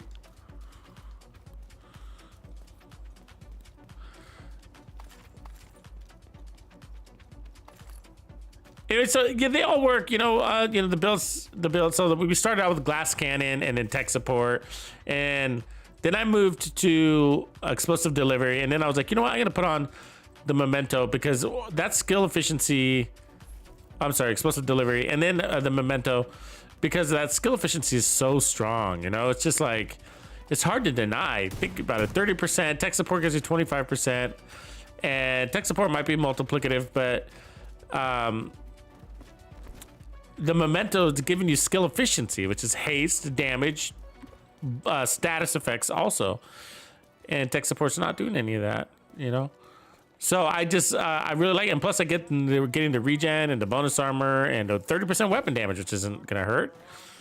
You know all the reasons to run the memento, but I'm just saying, like, on most explosive builds, we don't. And that's what I'm saying. I'm slowly migrating almost every single build to running the memento. No, that's not for you. On build videos, I try not to do that. But the reality is, when it comes to my builds, my favorite builds, they almost always have the memento. It's just too good. I'd rather have the memento than the coyote. I'd rather have it than the Acosta's go bag. I'd rather have it than the catharsis mask. I'd rather have it than most other exotics. I mean, that I can think of, you know? Ridgeway's Pride and all that shit. Oh, there's this deer again. Do you think we can get it? Okay, he is an explosive. This one's not explosive proof. Okay, facts. Deer is not explosive resistant. We now know. Saw it here first, folks. Tux live. Yeah, and the Scorpion, but this, what do you think about preference? Like, here's the thing. The Scorpion is one of those guns too. And the reason why, it's not the power of the Scorpio that's amazing, although the power is really good. What the deal is with the Scorpio is that you can shoot an enemy extremely far away. So the enemy could be in that little hut. And if just one pellet touches him, he is now a marked target. And then blah, blah, blah. And so the farther the enemy, the more pellets that land, the stronger your status effects. But I don't know about you guys, but I can't tell the difference, you know? But that's how they nerfed it. It was originally, it would get full status effects at whatever distance, whatever amount of pellets. But they made it so that if you get less pellets, then you get less damage, right? Or less status effects. So, but I can't tell the difference. I don't feel that nerf at all. But that's what's really strong about it. And so that's why, like, I snipe with that shotgun. I snipe with it. I hit enemies from very far away, because usually when I'm playing with it, I'm playing into status effects, you know?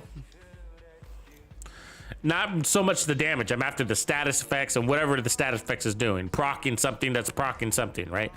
And so I really like that. I like the Scorpio for that reason. I'm not into it for the damage. I'm not, like, you know, the base weapon damage. And I know a lot of people are. They take it into the raid and they use it in front of a door. They status affect an enemy and then they beat him to the ground. But it's extremely boring to use. You know, it's like chuk, chuk, chuk, chuk. And so that's my point. Like, when it comes to, like, which is more broken, which is more OP in the game, is it the memento or the Scorpio? And for me, like if I were to venture an opinion, I would say it's the memento backpack, because I think it's more versatile for different play styles, you know? And the part that I've been trying to help people understand is that it's really, really good in group play. It's really good in group play. There's nothing wrong with it in group play, but we were just all led to believe that, and the logic is there. I get the logic, right? It's just like, oh, if you wear the memento backpack, you're competing for kills and other people get your kills, and then you don't have the memento again. And you don't have the memento. But like, yeah, that's only really happening on the first checkpoint. You know what I mean? Like, by the end of the second checkpoint, you're gonna have close enough it doesn't even matter if you have full trophies. Compared to Companion, you know what I mean? Think about Companion. Companion is 15% weapon damage when you're only in cover. And I don't even think it's total weapon damage, but either way, think about Companion, and it's half of what the memento can do, and you're running that half of what the memento can do the entire mission. You know what I mean? Only when you're in cover, as a matter of fact, right? Oh, we had 1.3 million armor on that. We were down to skill tier. I didn't realize, guys. My bad. But it worked. We were down to skill tier that whole time.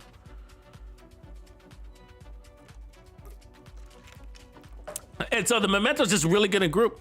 It's you or your team that dictates whether it's going to be good or not. Like, if you're not very good at picking your kills, like, you know, and priority targets and knowing where to be in cover, playing forward, playing in memento range, you know what I mean? Then yeah, maybe memento's just not good for you in groups, but it's excellent in groups. It's excellent in groups. It's got 30% weapon damage that can't be taken away from you unless you die hard. So what I mean is like they can shoot you and it won't disable like vigilance. You can get out of cover and it won't disable like companion. You can, or a composure. You can get away, you can be outside of 5 meters from a skill in an enemy and it doesn't disable like companion. So it can't be taken away from you. 30%, always there. And you get more every time you grab a fresh trophy. And then you got your 30% skill efficiency. Even if you're not running a skill build, that's great for your, you got 2 skills, whatever they are, they're taking efficiency, you know, and most of us are running a fixer by default, right? So that's more heals. It's just like, I can't justify even the littlest thing like technician would be our alternate here, right? I mean, look at technician. Technician's great, right? Isn't it? We love technician. I love technician. It works. I love the other one too, combined arms. But let's look at technician. I mean, you know this, and I know I'm like preaching to the choir here, but tech support is what I mean. So skill kills increase total skill damage by 25%. But what about the weapon damage? What about the armor regen, the bonus armor? What about the skill efficiency? What about skill, hey, status effects and skill duration? What about all that other stuff that it's not giving you? You know what I mean? And so it's just like, wow. And then the short-term stacking on top, even so when you're full of trophies, when you're full and you still continue to pick up 10% or 10-second bursts of energy, right? Whatever you want to call it. And so I just like on my sniper builds, like I moved to like, God, it just makes more sense to run the memento. I realize I don't have all my trophies on the first 3 minutes of my 45-minute gameplay, but I don't care. First 3 minutes of the 45 gameplay, I have less damage than I would in the 90 seconds later. You know what I mean? Like it takes 35 minutes. It takes about 5 minutes to clear your first legendary checkpoint. And that's solo. Right? It takes me 5 minutes solo, very casual gameplay, right? And if I'm going aggressive, I can do it 2.5 minutes. So I'm without trophies for 2.5 minutes out of a 45-minute long mission on average. You know, like not that big of a deal. And when I lose my trophies, if I go down hard, I'm starting over anyways because I'm doing a solo legendary. So it's, you know what I mean? I don't lose anything. You know? You have to start over anyways. You get my point? Like, because I'm doing a solo legendary and, you know, I get that you don't do solo legendaries, but you know what I mean? When you die hard, you have to start over anyways is my point. And it shouldn't take you more than 5 minutes. I'm just gonna be honest with you. You shouldn't take you more than 5 minutes to get all your trophies back. Now, if you're playing with a really good competitive group and legendary, then it shouldn't take you more than 8 minutes. And you know, within reason. You know, you might not have 30 trophies in 8 minutes, but you should have at least like 20. I mean, if you're not getting 20 kills, guys, I don't know what to tell you. You know what I mean? Like, with or without the memento, you should be able to get 20 kills, you know? 2-3 control points. 2. I mean, there's about 50 dudes per control point. Oh, there is 50 guys per control point, sorry. But I mean checkpoints. Checkpoints, it could vary. There's about at least 25.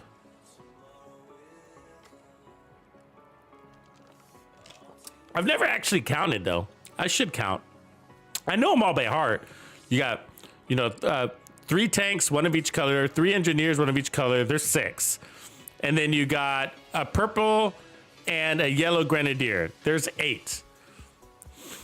And then from there, it's what I don't have memorized is how many red NPCs are running around, because that's all that's left. So that's all that's left of the red NPCs. And so I don't know how much of there's left, but I'm guessing it must be at least 4. So there's probably that's gonna push it up to 12. And then you have the helicopter drop. And then, you know, we'd have to count there, but there's what? 2 purple drone operators, 1 red drone operator. So there's 3, 2 red rushers, 1 gold rusher, there's 6. And then there's a couple of red guys that drop with them too. So I think it might be 2, just 2 red guys. So there's 8. So that's 20 enemies right there. And then you have the final wave, which is 2 chungas, a couple of purple snipers, and a red sniper. So there's 4, 5. Yeah.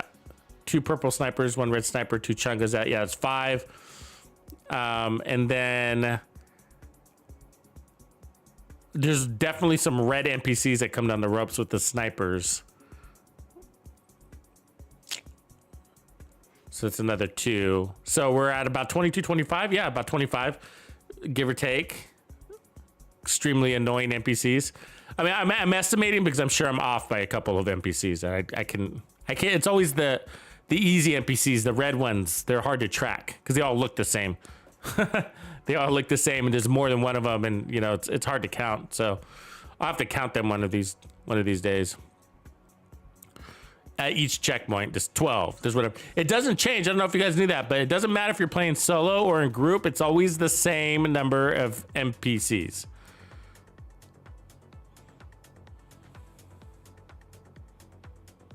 That's a good idea, MK Joe. You know what? Another thing to do for like headshot kills is leave a medic alive.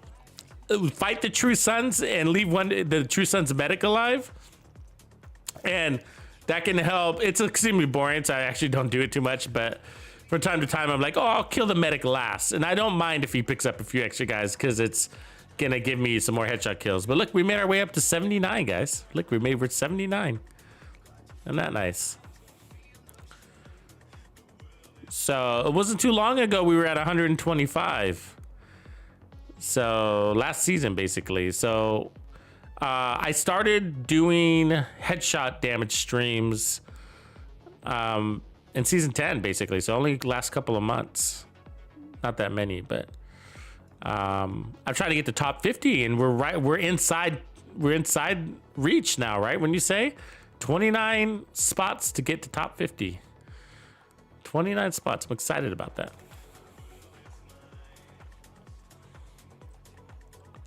Big numbers though. So let me see here. So I'm at 119,200. So my next push is 700 kills. That's not as hard as you think it is. And then from there it's 500, and then it's 300. You see, so 2,000 kills. I can do 1,000 in a day, in a long, hard-working day. 2,000 a week is really easy. 2,000 headshots a week. So, you know, but still, it's a big number to get to top 50. Again, I'm at 119,000, and number 50 is, let's push up, 135,000. So yeah, so I basically, that's 15,000. That's if I do at least 2,000 a week. Geez, that's 7 weeks. That sounds too much.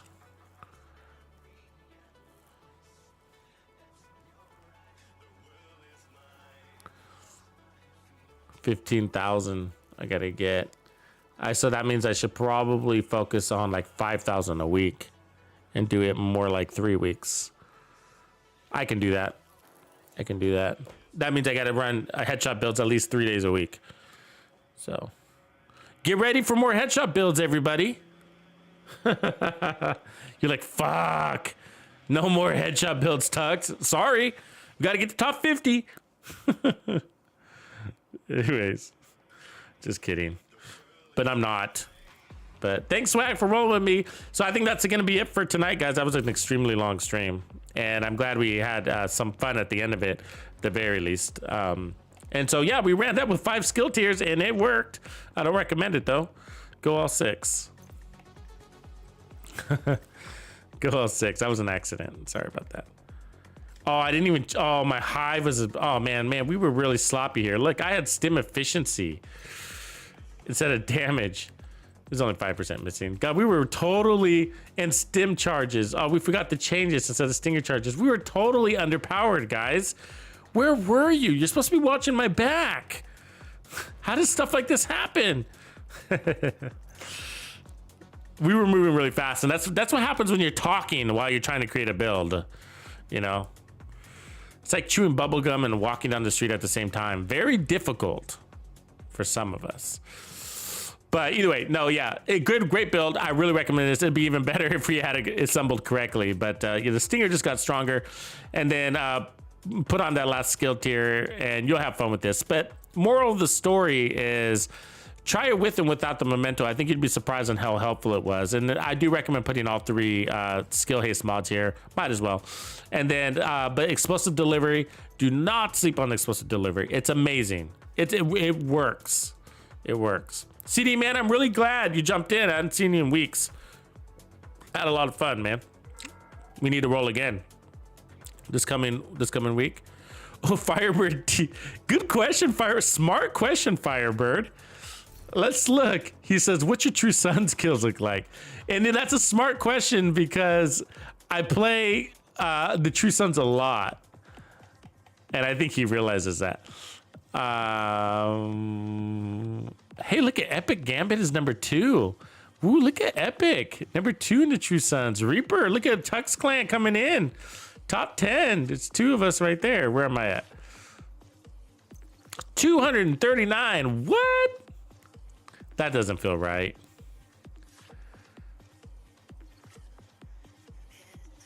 That doesn't feel right at all. I was thinking like inside top 100 for sure, but I was thinking like, you know, top 20 or something like that. You know, boy, was I off, right? Like, Jesus. 250. We're gonna have to work on that. More True Sun killing coming down the pipeline. I fight the True Sons every day, guys. And like when I play this game, I mean True Sons and Outcasts. That's what I fight the most. Like I avoid hyena territory. They're annoying. They're really annoying to fight. I fight the East Small and the Southwest all the time. And then I fight Potomac Park area, whatever this is called. And this is all True Sons zone too, except for the Mast. And that's Outcast. And then I fight this a lot, Outcast. I fight this a lot, Outcast. I fight this a lot, Outcast. So it's Outcast and True Sons are the zones that I fight. And I avoid the hyenas, which is the other zones, right? So this is hyena, that's hyena.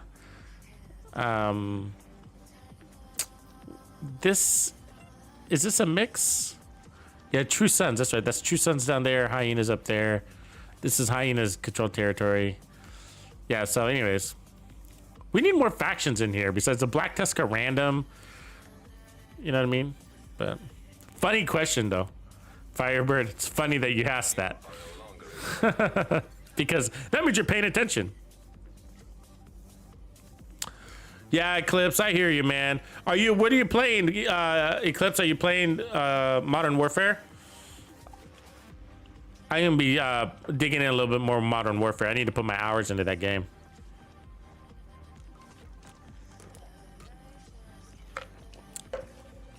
I'm not sure where I'm gonna stream it. Like, should I stream it here or on my second channel? I don't know. But yeah, it might not be. It's not the best thing to stream. I mean, to mix the content too much on your channel. So have a little mixed feelings. Battlefield 4. You went back to Battlefield 4. Look at you, Eclipse. Wow, that's amazing, man. I loved Battlefield 4. I was good at it, bro. It's been years though. I haven't played it since like 2017, maybe. I was good at it, man. I would get on a hill on one mountain and take out the snipers on the other mountain across the way. And you know what I mean? Like you have to arch that bullet. You'd have to, you know, aim up, you know, and account for gravitational pull on your round. Crazy. I was really good at taking those shots, and that's why sniping headshot builds are sort of, I've always gravitated to those. You'll see in any game, even in Modern Warfare, like the builds that I'm working on, guys, are crazy, and that's why I'm excited to put more hours in. But I'm putting on I'm playing a I'm running a lever action right now, lever action marksman rifle, and I'm looking to like make it a hip fire beast where you just walk in front of it, you know, around corners and snap them in the head real quick, you know. So And I've gotten there with the build. So, but you know, it's still all sort of new to me. And so it's not mastered, it's perfected. So I'll have some like really good runs, like where I'm like, oh my God, it's so amazing. And then I'll have some really crappy runs where it's like, man, I killed like 3 or 4 guys. You know, so it could go both ways, or no, or I'll just have some average runs. And I know that sounds like everybody's gameplay, it's true. But I know that like once I get the hang and they feel just like I do in the Division 2, like it's all memorizing, all the timing. And that's why I do pretty good with my sniping, is because it's just it's the muscle memory of how fast the bullet leaves the muzzle and lands on the enemy's head, and then you can aim ahead of them a little bit. You know what I mean? And you're estimating it, but you know. Anyways, some guys are masters at this game, and obviously Modern Warfare is what I mean, and I'm nowhere near them, but I don't think it'll take much to get there. You know what I mean? Even if they have lightning years ahead of me, I just have to get a better handle on the mechanics, and that's where I'm sloppy. You know what I mean? It's like, oh, jump. Which one's jump again? Oh yeah, because we're not used to doing that in the Division 2. We don't have jump. We don't have lay down or crouch. You know what I mean? We don't have hold your breath, and so I'll forget that that's a thing. I'll forget to hold my breath, and I'll be like, oh wait, we have hold my breath. Oh wait, we have this. You know what I mean? And like, there's so much to the game. Like, I'm not even using all my resources. Like, you know. So, anyways, fun. Cool. Anyways, guys, had tons of fun. But I better bounce because this has been the world's longest stream. Catch you guys later. Tuxedo out.